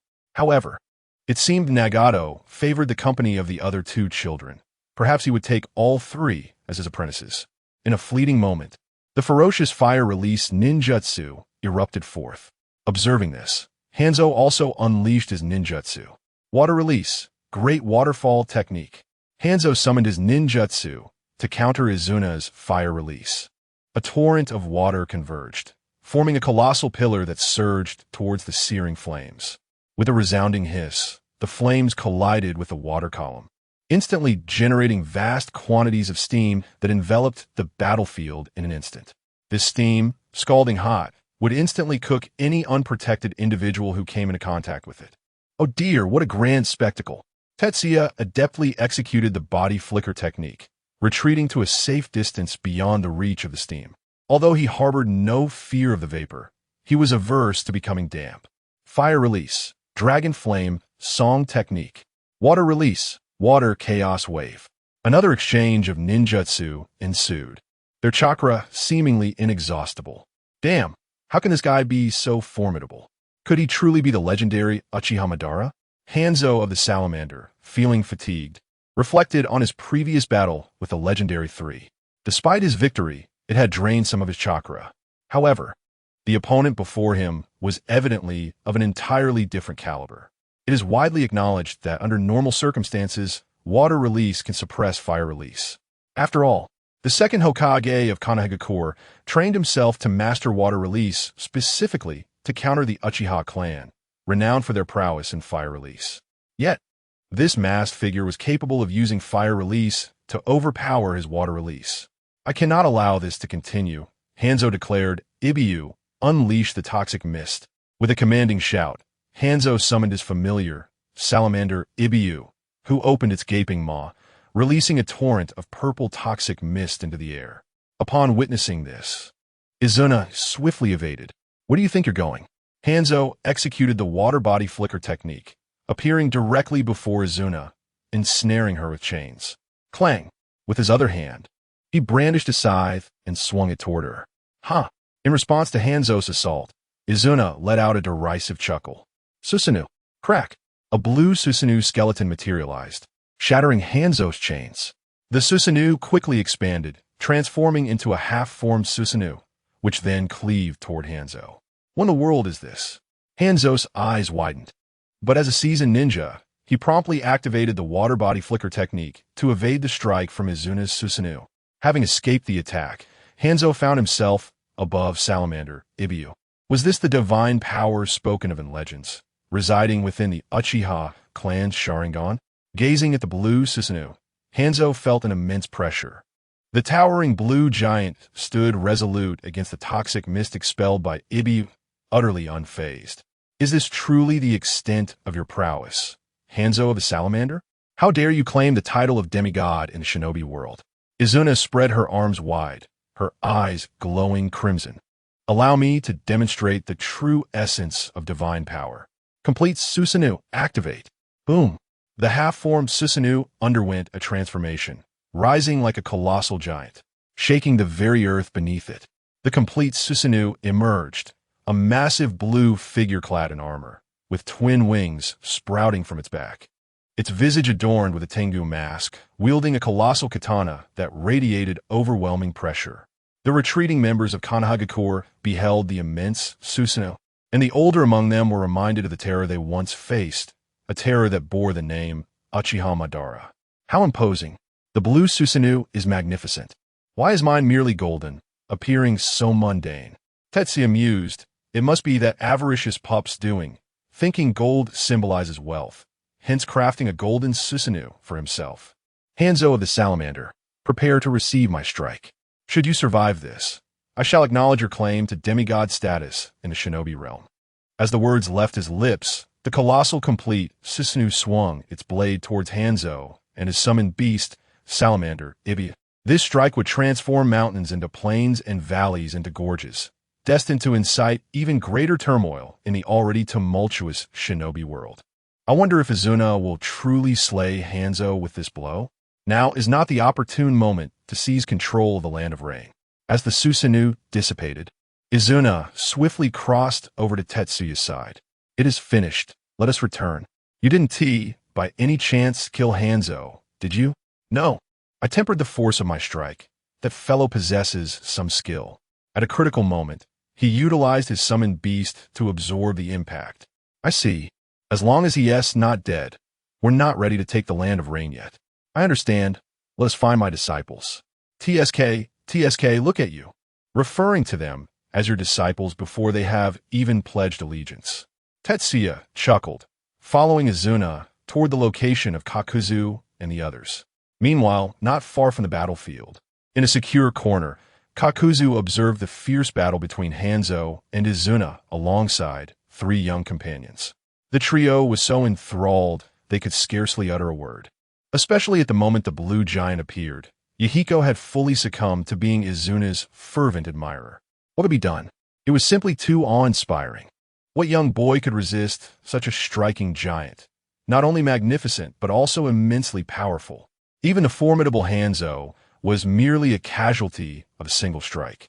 We are back, Tetsuya exclaimed with a grin, removing his mask, while Izuna approached the trio, her white mask in hand. So what do you think? Am I impressive? Yahiko replied excitedly. Big brother, you are amazing. What was that blue giant? Is it ninjutsu? Can I learn it? Izuna paused momentarily before shaking her head. That is not ninjutsu. It is a unique ability of our clan. Ah, I see. Yahiko felt a twinge of disappointment, but he remained exhilarated. After all, even if he could not summon that blue giant, mastering ninjutsu would still be extraordinary. Izuna then turned to Nagato, asking, so Nagato, would you be willing to become my disciple? Aside from Susanoo, I can teach you any ninjutsu you desire. Nagato, you should agree. Yes, Nagato, please say yes. Yahiko urged, with Little Blue also chiming in, eager to become a ninja herself to protect Yahiko and Nagato.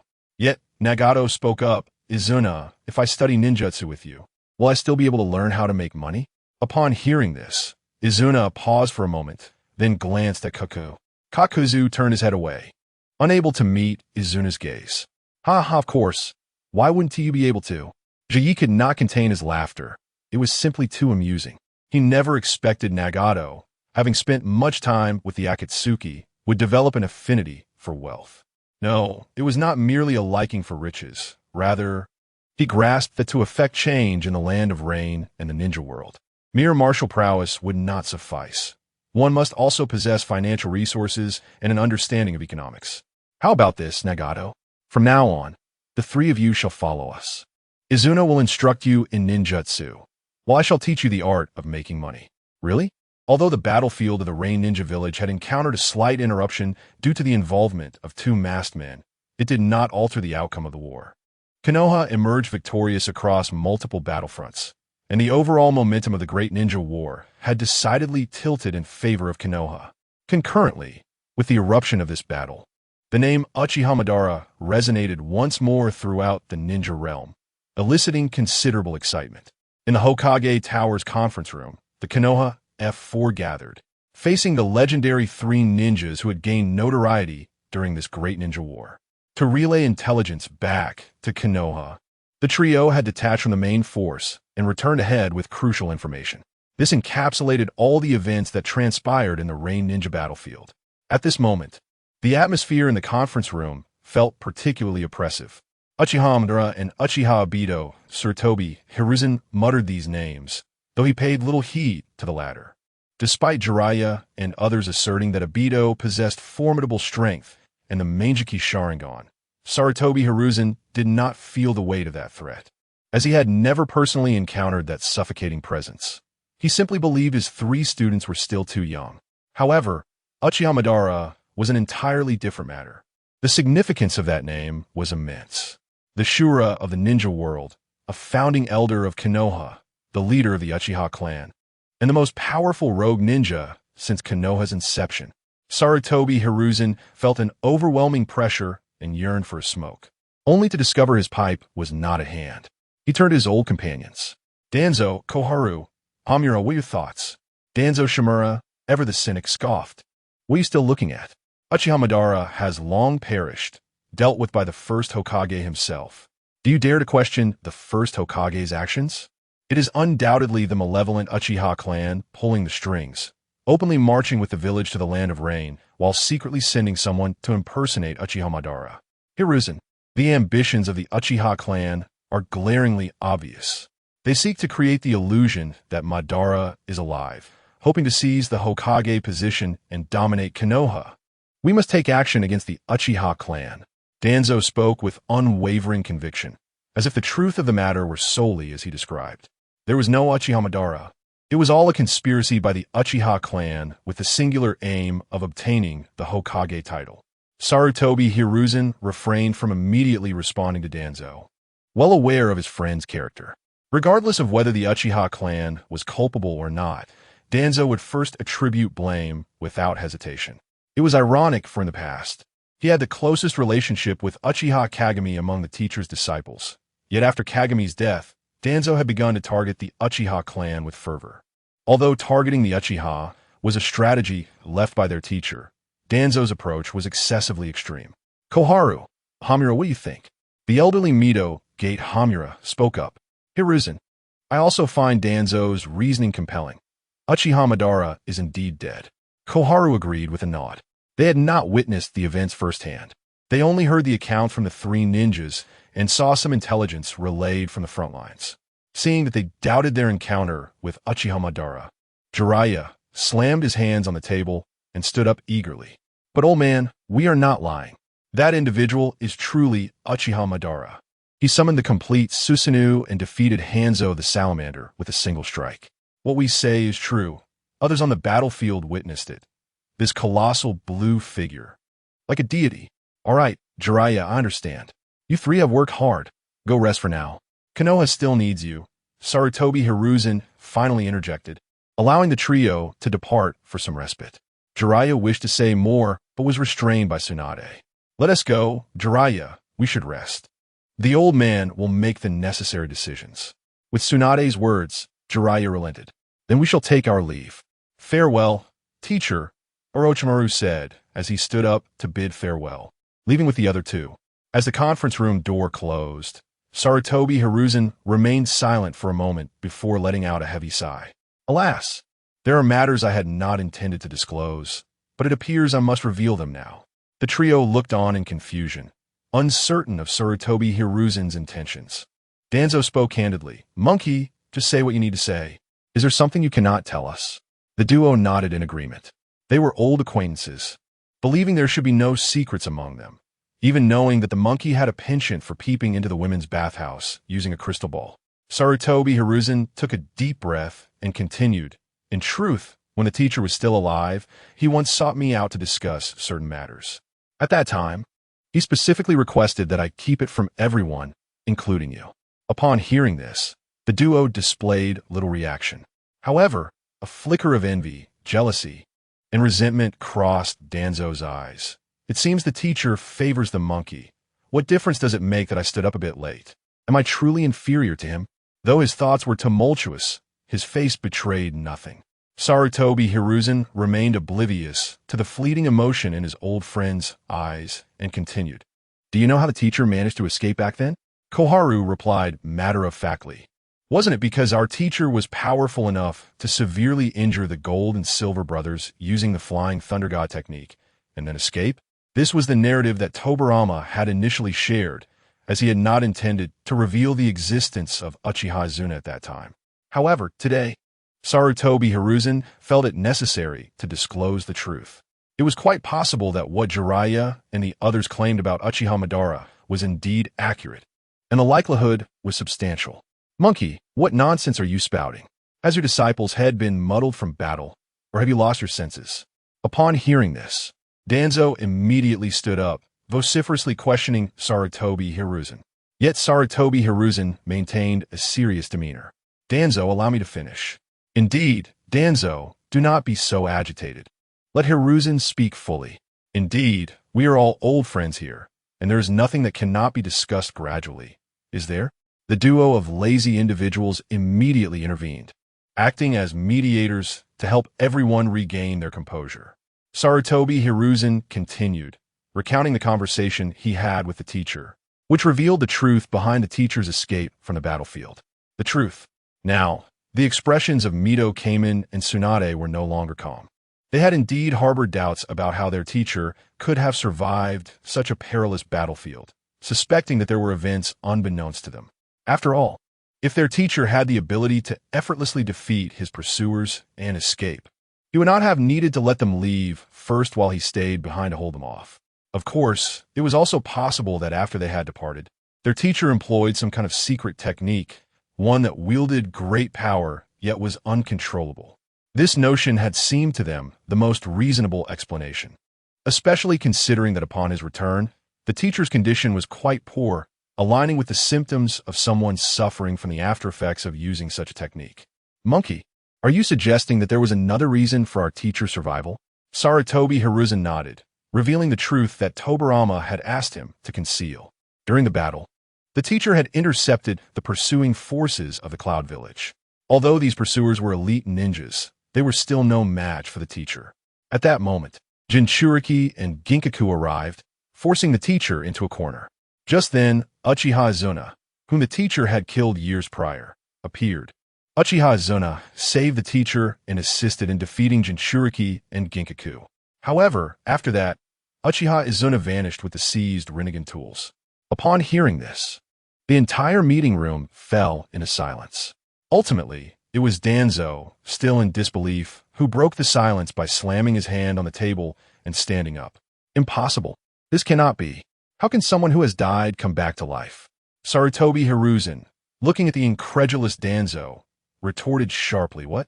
Are you questioning Teacher Tobarama? Just as you did with Jiraiya and the others?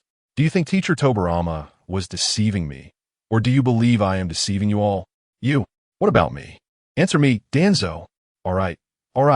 We do not doubt the teacher, nor do we question your intentions. Indeed, Danzo, please sit down. Hmph. With a snort, Shimura Danzo returned to his seat. Observing this, Sarutobi Hiruzen chose not to elaborate further and continued with the previous discussion. The current situation suggests that a resurrected Uchiha has appeared, and the Uchiha Bido now emerging may very well be the genuine Uchiha Bido. If that individual is indeed Uchiha Bido, then the ninja world is likely to be thrown into turmoil. The atmosphere in the meeting room was exceptionally oppressive. At that moment, Mito Kamen suddenly spoke up. If the person who fought Hans the Salamander is indeed Uchiha Bido, then who is that masked man named Akatsuki? This question sparked a myriad of thoughts among the attendees. Saratobi Hiruzen turned to Danzo, inquiring, according to Jiraiya and the others.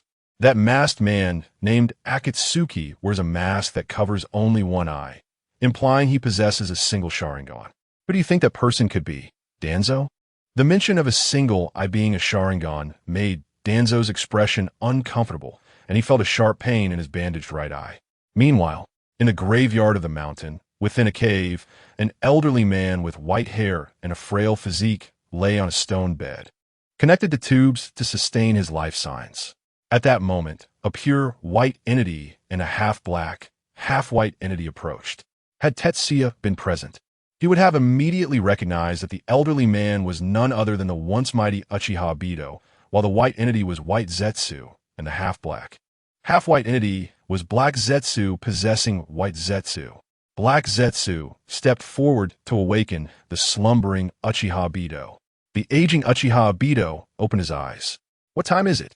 Zetsu, why have you awakened me? Has something happened to the Rinnegan or its vessel? Or have you found a suitable pawn to commence the plan?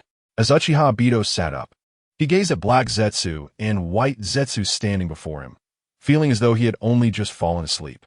Despite his advanced age, the aura of a formidable warrior remained unyielded. Lord Obito, it is now the 39th year of the Ninja Village era, and the outside world is engulfed in the Second Great Ninja War. The Second Great Ninja War? Upon hearing that the ninja world was embroiled in the Second Great Ninja War, Uchiha Bido could not help but let out a cold laugh. Hashirama, is this the peace you so desired? How utterly laughable. True understanding between individuals is impossible. After this brief moment of amusement, Uchiha Bido inquired, So, what prompted you to awaken me? Black Zetsu replied solemnly, Lord Obito, someone is using your name to make a grand entrance in the ninja world. It is likely that the news of the living Uchiha Bido has spread throughout the entire ninja realm. Oh, someone dares to act in my name? Indeed. This individual appeared on the battlefield between the Rain Village and Konoha, summoning a complete Susanoo and defeating Hans the Salamander. A complete Susanoo. Uchiha Bido expressed surprise. Could it be that the Uchiha clan has produced another prodigy? But why would he choose to act under my name? Does he harbor discontent towards Konoha? Or could there be some other hidden agenda? Elaborate on this matter for me. The notion of someone operating under his banner could potentially disrupt his plans. Yet he was also deeply curious about who would dare impersonate him. Black Zetsu recounted all he had learned, though he lacked certain details, as he did not dare to approach too closely. Each time he attempted to draw nearer, he felt an overwhelming sense of tension, as though someone were watching him. Typically, one would not notice his presence unless they possess sage techniques. However, each time he tried to get closer, that feeling of being observed would intensify. Uchiha Bido listened quietly, and when he heard that this self-proclaimed Uchiha Bido had summoned a nearly identical blue complete Susanoo, a look of confusion crossed his face. How is that possible? How could there be a Susanoo identical to mine? Even if similarities exist, it remains improbable. The Susanoo of the Uchiha clan varies from person to person, unless... Suddenly, Uchiha Madara had a revelation, his expression grave as he commanded, Korizetsu, I order you to investigate thoroughly that individual who claims to be me. Do you understand? Gather every piece of information about him. The Ninja World War had reached its conclusion. Large-scale conflicts had ceased, yet minor skirmishes persisted. However, the news of Uchiha Madara's resurrection could send shockwaves through the major ninja villages. In a land of lightning, within the conference room of the Cloud Village, the Third Reikage convened a meeting with the village's high-ranking officials. All right, everyone, I trust you have all received the news of Uchiha Madara's reappearance in the ninja world. The purpose of this gathering is to hear your opinions on how Cloud Village should proceed from here. Speak your minds freely. You know I dislike beating around the bush. After a moment of contemplation, the young advisor spoke up, Reikage-sama, is it not possible that this is merely a smoke screen orchestrated by Konoha? Elaborate, the Reikage urged. Reikage-sama. The intelligence indicates that this individual claiming to be Uchiha Madara is masked, and no one has seen his face. Therefore, whether he is truly Madara remains uncertain. I suspect that Konoha might be enacting some covert scheme, perhaps employing a member of the Uchiha clan to impersonate Madara to achieve their own objectives while intimidating other ninja villages. Upon hearing this, other high-ranking officials voiced their dissenting opinions. While that possibility exists, it is not particularly significant. Since the second Hokage, Senju Tobirama, that cunning fox, took office, the relationship between the Uchiha clan and Konoha has been quite delicate, unless it involves a matter of utmost importance like the Ninja World War. Konoha's leadership cannot manipulate the Uchiha. Indeed, during the recent conflict, the Uchiha acted independently, engaging on battlefields outside Konoha's primary forces. However, if this individual is not an imposter, could it truly be Uchiha Madara? Did he not perish long ago? How could one long dead return to life? At that time, the technique of Edo Tensei had not been perfected. Although the second Hokage had developed this jutsu, it was not flawless, and figures like Sarutobi Hiruzen believed that the living should not disturb the dead. Thus, no one had dared to use the jutsu, leading the ninja community to regard the notion of resurrecting the deceased as mere fantasy. In the Reikage's office, a heated debate ensued. The people of the Cloud Village were known for their straightforward and somewhat impulsive nature. Voices grew louder, escalating into a quarrel. The bizarre nature of the situation was undeniable. The legendary figure, Uchiha Madara, long thought dead, had seemingly returned. To assert his authenticity defied logic. Yet if he was indeed a fabrication, numerous questions arose. Enough. The Reikage's authoritative voice cut through the chaos, bringing instant silence to the conference room. The officials, who were on the verge of physical altercation, returned to their seats, expressions filled with confusion and bewilderment, seeking clarity on the matter at hand. I called you here to discuss the future of Cloud Village, not to debate whether this Uchiha Madara is genuine or not. However, the Reikage bore no ill will towards them. After all, Madara's existence was exceedingly unique in the entire ninja world. Ultimately, after careful consideration, the advisor spoke again, Reikage-sama. Regardless of whether that individual is truly Uchiha Madara or part of Konoha's conspiracy, our foremost priority should be to strengthen Cloud Village. Upon hearing these words, the high-ranking officials of Cloud Village nodded in agreement. The sentiment was indeed valid. As long as their strength was formidable, no matter what schemes the enemy devised, they could easily dismantle them with sheer might. Your words ring true. We have only just emerged from the quagmire of war and must swiftly regain our vigor. However, Reikage-sama, mere restoration is insufficient, the advisor added. Regardless of that person's identity, he has undeniably defeated Hanzo of the Salamander.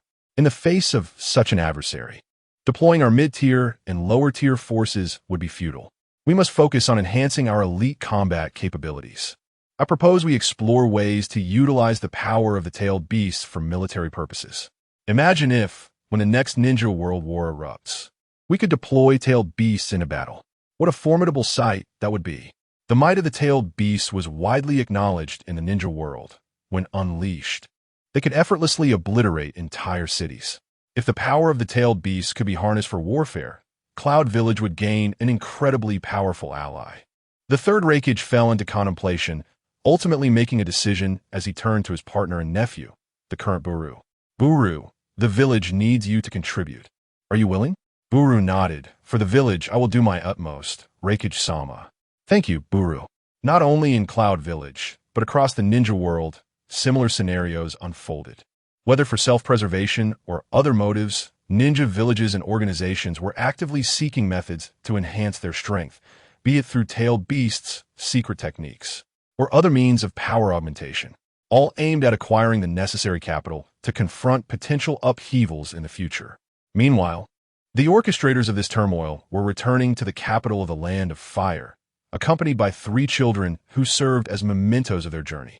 Inside a luxurious carriage, the curtains were drawn back, and 3 small heads peeked out. Wow, is this the capital of the Land of Fire? How beautiful! Spacious streets, and orderly houses greeted them. Unlike the dampness of the rain village. Were those shops selling? I don't know, but they look delicious. Look over there. The three children, having arrived at the capital for the first time, were wide-eyed with wonder, eagerly taking in the vibrant city that far surpassed the rain village. As they traversed the bustling streets, inhaling the fragrant aromas wafting from the shops, Yahiko's stomach let out a loud growl. This truly lives up to its reputation as the capital of the land of fire. Just the scent from those shops has made me hungry. Haha, don't worry. We're almost home. Once we arrive, you can indulge in whatever delicacies you wish. Jia let out a hearty laugh. Since these three little imps were willing to call him teacher, he should treat them with kindness. After all, their simple desire for food was hardly a burden for Jia. Is it truly possible to eat whatever one wishes? Mayahiko's eyes sparkled with excitement. Nearby, Kakuzu chuckled. Little imp, you might not know this, but every food shop on this street belongs to the boss. Outside of Konoha, at the Chiba Manor. Indeed, this so-called Chiba Manor was once the forest where Jie and Izuna frequently sparred and fished. Under the influence of monetary power, this area had been enclosed, transforming it into a private estate for Chiba Jie. Although he was still merely a merchant, the noble circles of the Land of Fire had expressed goodwill, seeking to welcome Jie into their ranks. The reason was simple. The novel delights he brought forth had captivated them immensely. Various indulgences had become the standard for the nobility. While they were once wealthy and powerful, their pleasures were limited to the same few options. However, since Jie arrived in the capital, everything had changed. Coupled with Jie's understanding of human relationships and his substantial wealth, he had carved out a place for himself among the nobility. Even if he had not yet attained full status, it was merely a matter of relinquishing a useless patch of forest, and Jie was more than willing to pay for it. On a flat expanse of land stood Mayahiko, Nagato, and Konan in a row. Their former garments had been replaced with attire suitable for ninja training, with Izuna positioned before them. You three, listen carefully. Now that you have become my disciples, I will train you according to the strict standards of the Uchiha clan, molding you into exceptional ninjas. However, this journey may prove to be quite arduous. Are you mentally prepared? We're ready. The trio replied in unison, having awaited this moment for far too long. They yearned for strength, for power, for the ability to transform their backward nation in the harsh ninja world. Today marked the first step in their quest to learn the ways of a ninja. Excellent. On our way back, you successfully extracted your chakra. The first task in becoming a ninja is to test your chakra attributes. Each individual's chakra possesses certain differences. Understanding your own chakra attributes will facilitate your learning of the most suitable ninjutsu. As he spoke, Izuna produced 3 sheets of paper designated for chakra testing. By holding this paper and infusing it with your chakra, you can determine your chakra attributes based on its reaction. Give it a try. The trio, having never encountered such an item, eagerly accepted the testing paper from Izuna. Not far away, on the steps of a wooden house, Jiel lounged on a soft cushion, a teapot and fruit platter beside him, watching with keen interest as Izuna instructed his disciples. Izuna was a serious individual. When he decided to undertake a task, he committed wholly. Learning from someone like him might be arduous, yet the pace of progress would undoubtedly be swift. Fortunately, Mayahiko and his companions were rare talents. Nagato, with his Uzumaki lineage and Rinnegan, grasped concepts with remarkable speed. Konan was also a genius, eventually developing her unique paper manipulation technique. Among them, only Mayahiko's talent lagged slightly. However, his optimistic demeanor shielded him from perceiving Izuna's strictness as excessively harsh. Results from the tests emerged swiftly. Nagato's chakra attributes were abundant, encompassing all 5 types. Konan exhibited wind, water, and earth attributes with a predominance of wind. Mayahiko possessed water, wind, and fire attributes, with water being the most substantial. In addition to assessing their chakra attributes, Izuna had already formulated a foundational plan for their futures. He began teaching them the fundamentals of being a ninja, starting with the classification and usage of weapons. Given that they had only just refined their chakra, teaching them control and application would be of little use until their chakra accumulated to a sufficient level. After guiding them through the basics and addressing their individual shortcomings, Izuna encouraged them to practice independently. You've worked hard, Izuna-sensei. Come have a cup of tea. Jie smiled as he poured a cup of warm tea for Izuna, who was approaching the wooden house. How are the three doing? After taking a sip from his cup, Izuna replied, Mayahiko and Conan are fine, but Nagato has health issues. Oh, what do you mean? Jie was aware that it was likely related to the Rinnegan, yet he was uncertain of the specifics. Izuna explained, Nagato's Rinnegan is my brother's, an external entity. As such, Nagato cannot close his eyes, requiring him to expend vast amounts of chakra and life energy to sustain them, resulting in his frail condition. As an Uzumaki, Nagato should possess vibrant vitality and abundant chakra, yet presently he is weaker than both Mayahiko and Conan. I see. Nagato appears significantly more fragile than the other two. Is there any way you can assist Nagato in closing his eyes? Well, Jie scratched his head. How about you remove Nagato's Rinnegan and replace them with ordinary eyes? Then find a new host for the Rinnegan, since they are your brother's eyes. Transferring them to you should be feasible. However, this might impact the evolution of your own eyes. Perhaps, once removed from your body, your eyes may never evolve into Rinnegan again. Upon hearing Jie's suggestion, Izuna lowered his head, genuinely contemplating it. Hey, what are you thinking? You aren't actually considering removing your eyes to swap with Nagato's, are you? Aren't you afraid your eyes won't evolve? Izuna replied calmly, It's fine. Those eyes evolved from a combination of my brother's and my own. Theoretically, they are also mine. However, where would I find suitable eyes for Nagato? All right. I was just throwing out ideas. It's just a pair of Rinnegan, isn't it? We could seal the power of the Rinnegan, much like the Sharingan. When not in use, aren't our eyes just ordinary black ones? Upon hearing this, Izuna found it quite reasonable. Yet, the question lingered. Could the power of the Rinnegan truly be sealed? After all, it was the legendary Eye of the Sage of Six Paths. Ah, why has it turned into the eyes of the Six Paths again? Did you not just say they were your eyes? Jie shrugged his shoulders. How about this? I will cast the sealing technique, and you will use your own power to assist me in sealing the eye that has fused with your Rinnegan. It should not pose much of a problem. In the corridor of the wooden house, Nagato observed his two teachers with a hint of nervousness. At that moment, both of his instructors were staring intently at him. Few things are more daunting than the gaze of one's teachers. Typically, when a student is under such scrutiny, they would likely reflect upon every mistake they have made throughout their lives. Sensei Izuna, Sensei Jie, what are you doing? Why are you looking at me like that? I'm a bit frightened, Nagato stammered, genuinely feeling a twinge of fear. Seeing Nagato's apprehensive demeanor, Jie offered gentle reassurance. Do not be afraid, Nagato. In truth, we have something to discuss with you. Please go ahead, I am listening, Nagato replied. Nagato, your eyes are quite special. They harbor tremendous power, yet you are presently unable to control it. Instead of enhancing your strength, it is depleting your energy. If this continues, it may seriously harm your body. Therefore, after conferring with your sensei Izuna, we have decided to temporarily seal the power within your eyes. Once you have grown and possess sufficient strength to control them, we will lift the seal. What do you think? This was not a scare tactic from Jie.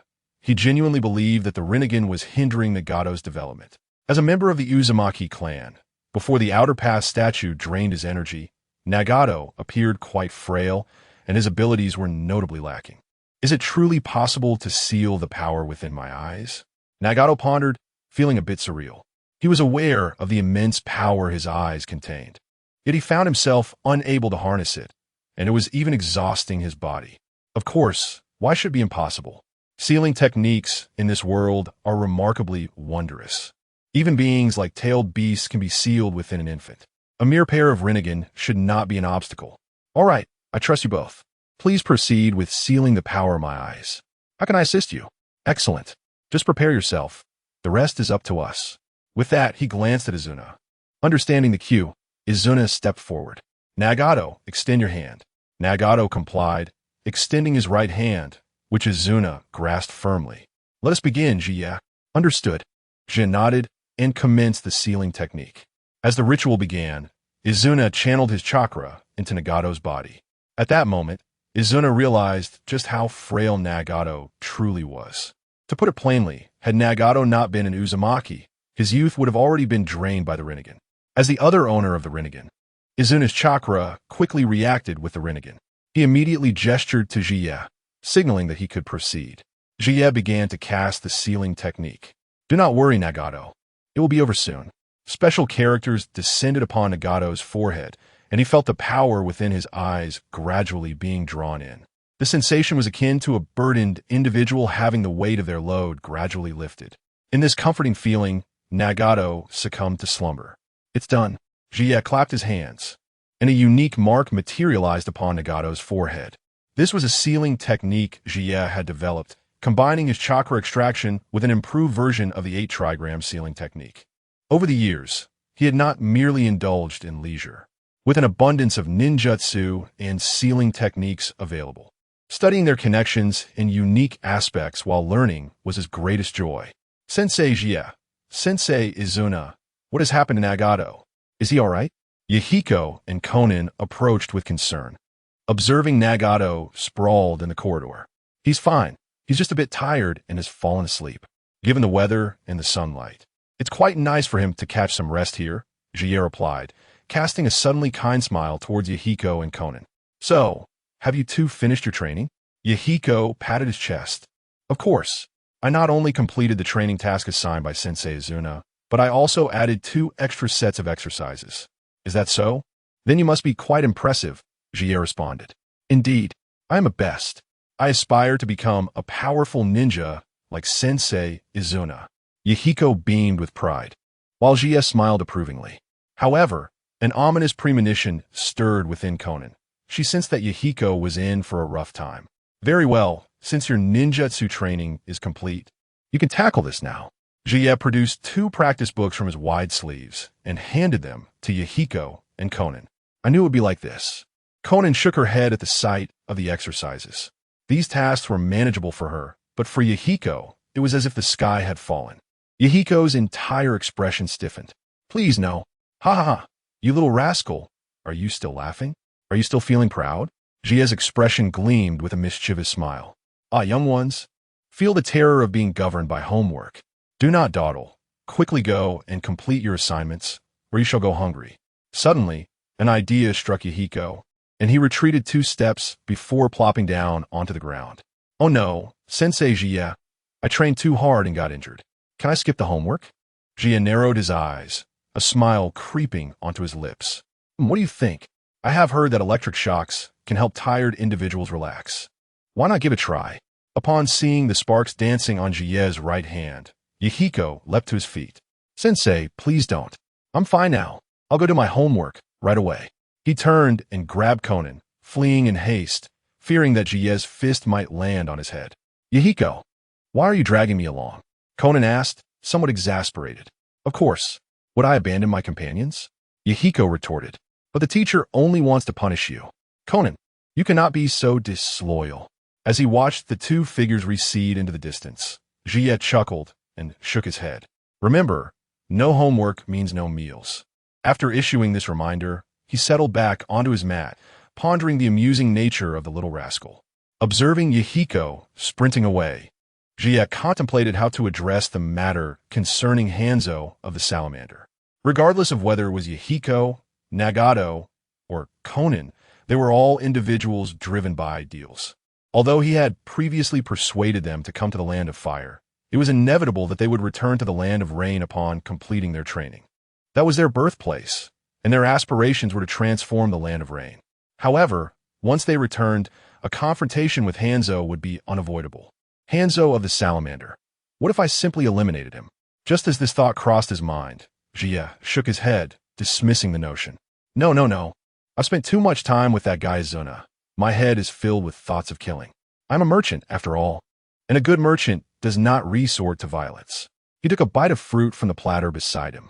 Moreover, if you were to kill Hanzo outright, the ensuing complications would be excessive. If other ninja villages witnessed Hanzo's demise, it would surely spark unforeseen consequences, making the situation in the land of rain even more precarious. Perhaps he could eliminate Hanzo and substitute someone to impersonate him, secretly controlling the rain ninja village. This idea seemed to Jie to be the most reliable approach, to find someone to replace Hanzo or to directly manipulate him, orchestrating everything behind the scenes in the rain ninja village. When Yahiko and the others returned, he could guide Hanzo to favor them, helping them establish a reputation in the Rain Ninja Village. Then, when the time was ripe, he could step aside and hand over the leadership to Yahiko. Ah, what a brilliant plan. I'm truly a genius. Izuna, seated nearby, observed Jie's soliloquy with a mixture of amusement and indifference, noting that he had grown accustomed to these peculiarities over the years. What is up, genius? Have you come up with a stroke of brilliance? The term genius was emphasized with a teasing lilt. Jie, unbothered, grinned proudly.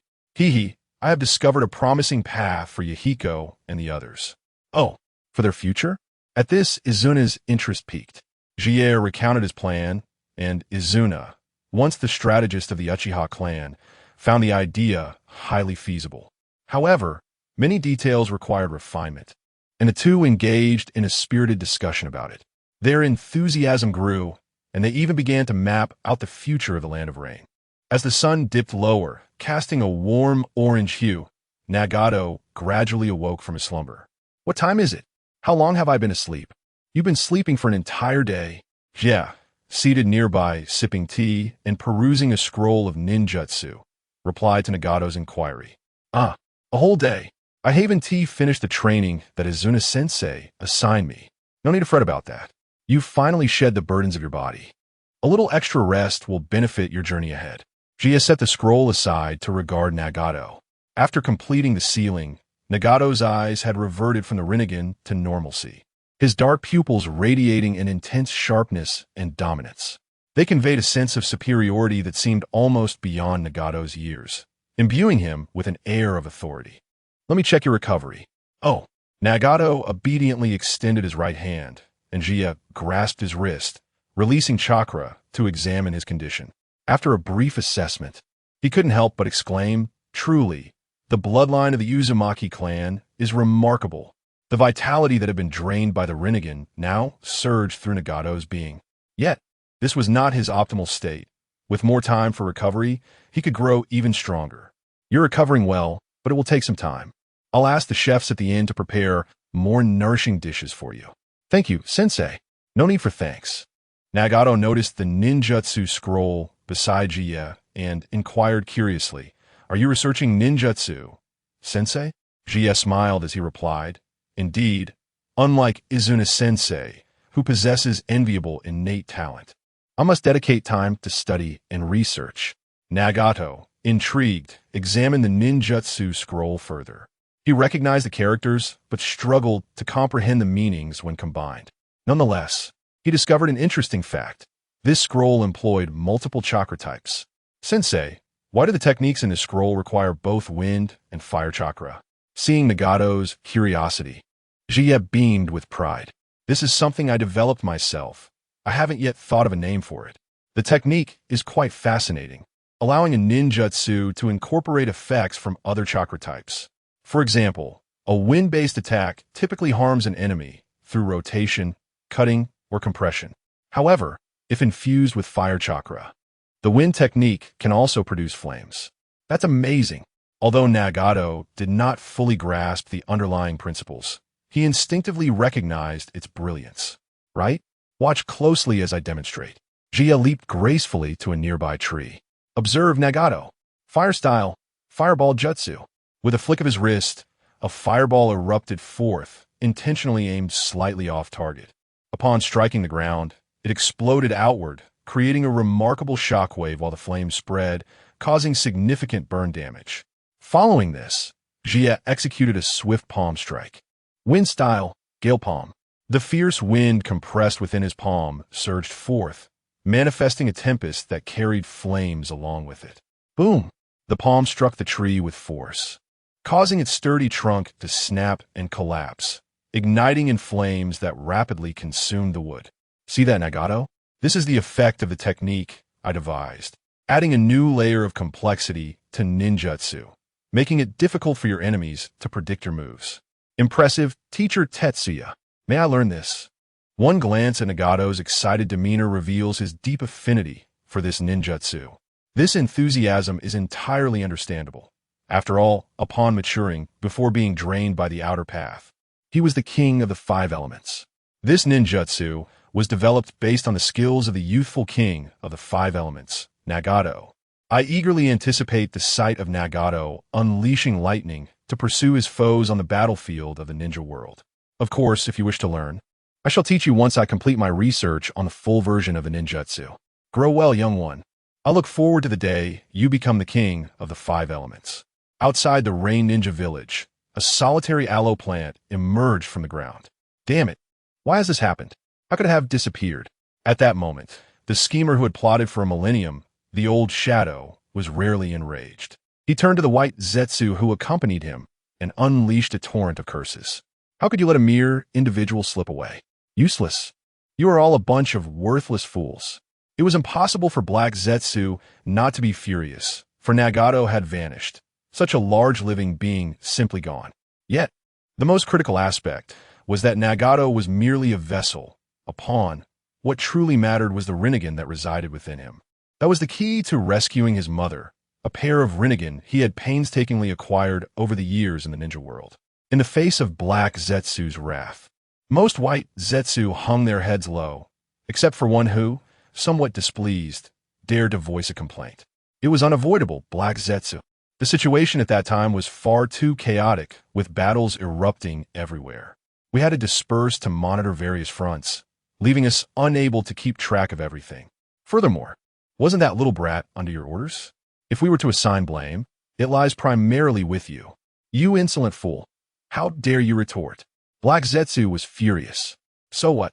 The deed is done. Rather than fuming here, we should find a way to locate Nagato. You say that so easily. The ninja world is vast. Where shall we search for a mere child? Another white Zetsu interjected. I once saw those three young ones frequently interacting with a disaster survivor. Perhaps they were taken away by that survivor. Disaster survivor? I know where he resides. Under the guidance of the white Zetsu, Black Zetsu arrived at the temporary hideout where Kakuzu once concealed himself. Upon entering, utilizing years of experience lurking in the shadowy corners of the ninja world, Black Zetsu immediately recognized this place as a stronghold, not a dwelling of disaster survivors. Damn it, that guy is no disaster survivor. He is a spy from another ninja village infiltrating the Rain Ninja. I truly admire Hanzo of the Salamander. Despite the village being so thoroughly infiltrated, he still managed to fend off other ninja villages. Could it be that Nagato was taken by someone from another village? Has someone discovered the Rinnegan? Black Zetsu pondered, issuing orders to the white Zetsu behind him. Go, find a way to gather intelligence from the other ninja villages and ascertain who has taken Nagato. Understood. The white Zetsu, the best laborers in the ninja world, swiftly delved underground to execute their mission, preparing to collect intelligence from other ninja villages. However, Black Zetsu could hardly anticipate that the one who took Nagato was not from any ninja village. He had been evading the correct answer from the very beginning. At Black Zetsu's behest, the white Zetsu initiated intelligence gathering from various ninja villages. Upon investigation, issues arose. Black Zetsu received reports from different directions from the white Zetsu, revealing that these ninja villages were secretly researching and preparing something. From the intelligence, it appeared that any village could potentially be involved in the abduction of Nagato. How infuriating. What is going on? Have these villages gone mad? Or are they merely biding their time, preparing for another battle? Having organized the information, Black Zetsu could not help but curse. Continue the investigation. I want to know precisely what they are up to. While Black Zetsu busied himself with the investigation into who had abducted Nagato, at that very moment, Nagato was diligently living each day. At Chiba Manor, the training of Nagato and his companions had entered a steady rhythm. Each morning began with fundamental ninjutsu practice, followed by lessons from Tetsuya on subjects such as mathematics and economics. After lunch, they resumed training, and in the evening, they completed their assignments before engaging in chakra exercises, ultimately retiring early to bed. Their lives were fulfilling and stable, and the three of them rapidly grew under the guidance of Tetsuya and Conan. At Chiba Manor, a masked ninja, who appeared rather uncharacteristic of the Land of Fire, arrived outside the estate. Conan, who was instructing the three in their training, recognized this ninja. He was one of the two foolish ninjas he had once controlled with his Sharingan. Over the years, those two ninjas had delivered a plethora of useless intelligence to Tetsuya, which he often found amusing. Interestingly, they had originally served under a female spy. However, the female spy had been replaced due to age and decline, yet they remained behind. My lord, I have something to report. Normally, isn't this done through messenger doves? The situation is exceptional this time. Enough. I have no interest in that. You may enter. That fellow is inside. Thank you, my lord, the foolish ninja expressed, then proceeded towards the wooden villa. Good morning. After being roused from their slumber by the training commotion, Tetsuya, who had taken a brief second sleep, finally arose, holding a glass of milk as he stepped into the corridor. My lord. Upon seeing Tetsuya, the foolish ninja immediately knelt on one knee in respect. You are that undercover ninja from the Cloud Village. What brings you here today? Do you not usually convey information via messenger doves? Indeed, my lord. There is crucial intelligence that cannot be expressed in writing. Is that so? It seems the Cloud Village is up to something significant. With that, Tetsuya sat down on the corridor floor. Very well. Rise and sit beside me, and slowly explain what has transpired. Yes, thank you, my lord. The foolish ninja, having settled in the adjacent corridor, commenced the relay of intelligence. The origins of the specific incident can be traced back to the battlefield of the Land of Rain. During the emergence of Uchiha Madara, the resurrection of Uchiha Madara significantly rattled the nerves of all the great ninja villages, including Kumogakure. In pursuit of the power to counter Madara, the inhabitants of the Cloud Village began to explore the potential of the tailed beasts within the Jinchuriki. While the intention was commendable, the outcome proved far less favorable. The tailed beasts were uncooperative, making it exceedingly difficult for the Jinchuriki to harness their powers. The result was a series of catastrophic rampages by the Eight Tails, Gyuki, causing immense destruction to Kumogakure, and the cost of subduing the Eight Tails was steep, claiming the lives of numerous ninjas. In their quest for a flawless method to control the Eight Tails, the Cloud Village found themselves in dire need of a better solution. Yet their research yielded little promise. At this juncture, a particularly astute individual recalled the earlier intelligence regarding the descendant of the Uzumaki clan residing in Kanahagakure, namely Kushina Uzumaki. Perhaps capturing this descendant and studying the unique chakra of the Uzumaki clan could unveil the key to perfecting the control of tailed beasts. As a result, I, along with Yorika, who had been active within the Land of Fire for an extended period, were assigned to lead this mission. Upon hearing the foolish ninja's report, Tetsuya was somewhat taken aback. You and another foolish ninja are in charge of the team? Are you two sufficiently skilled?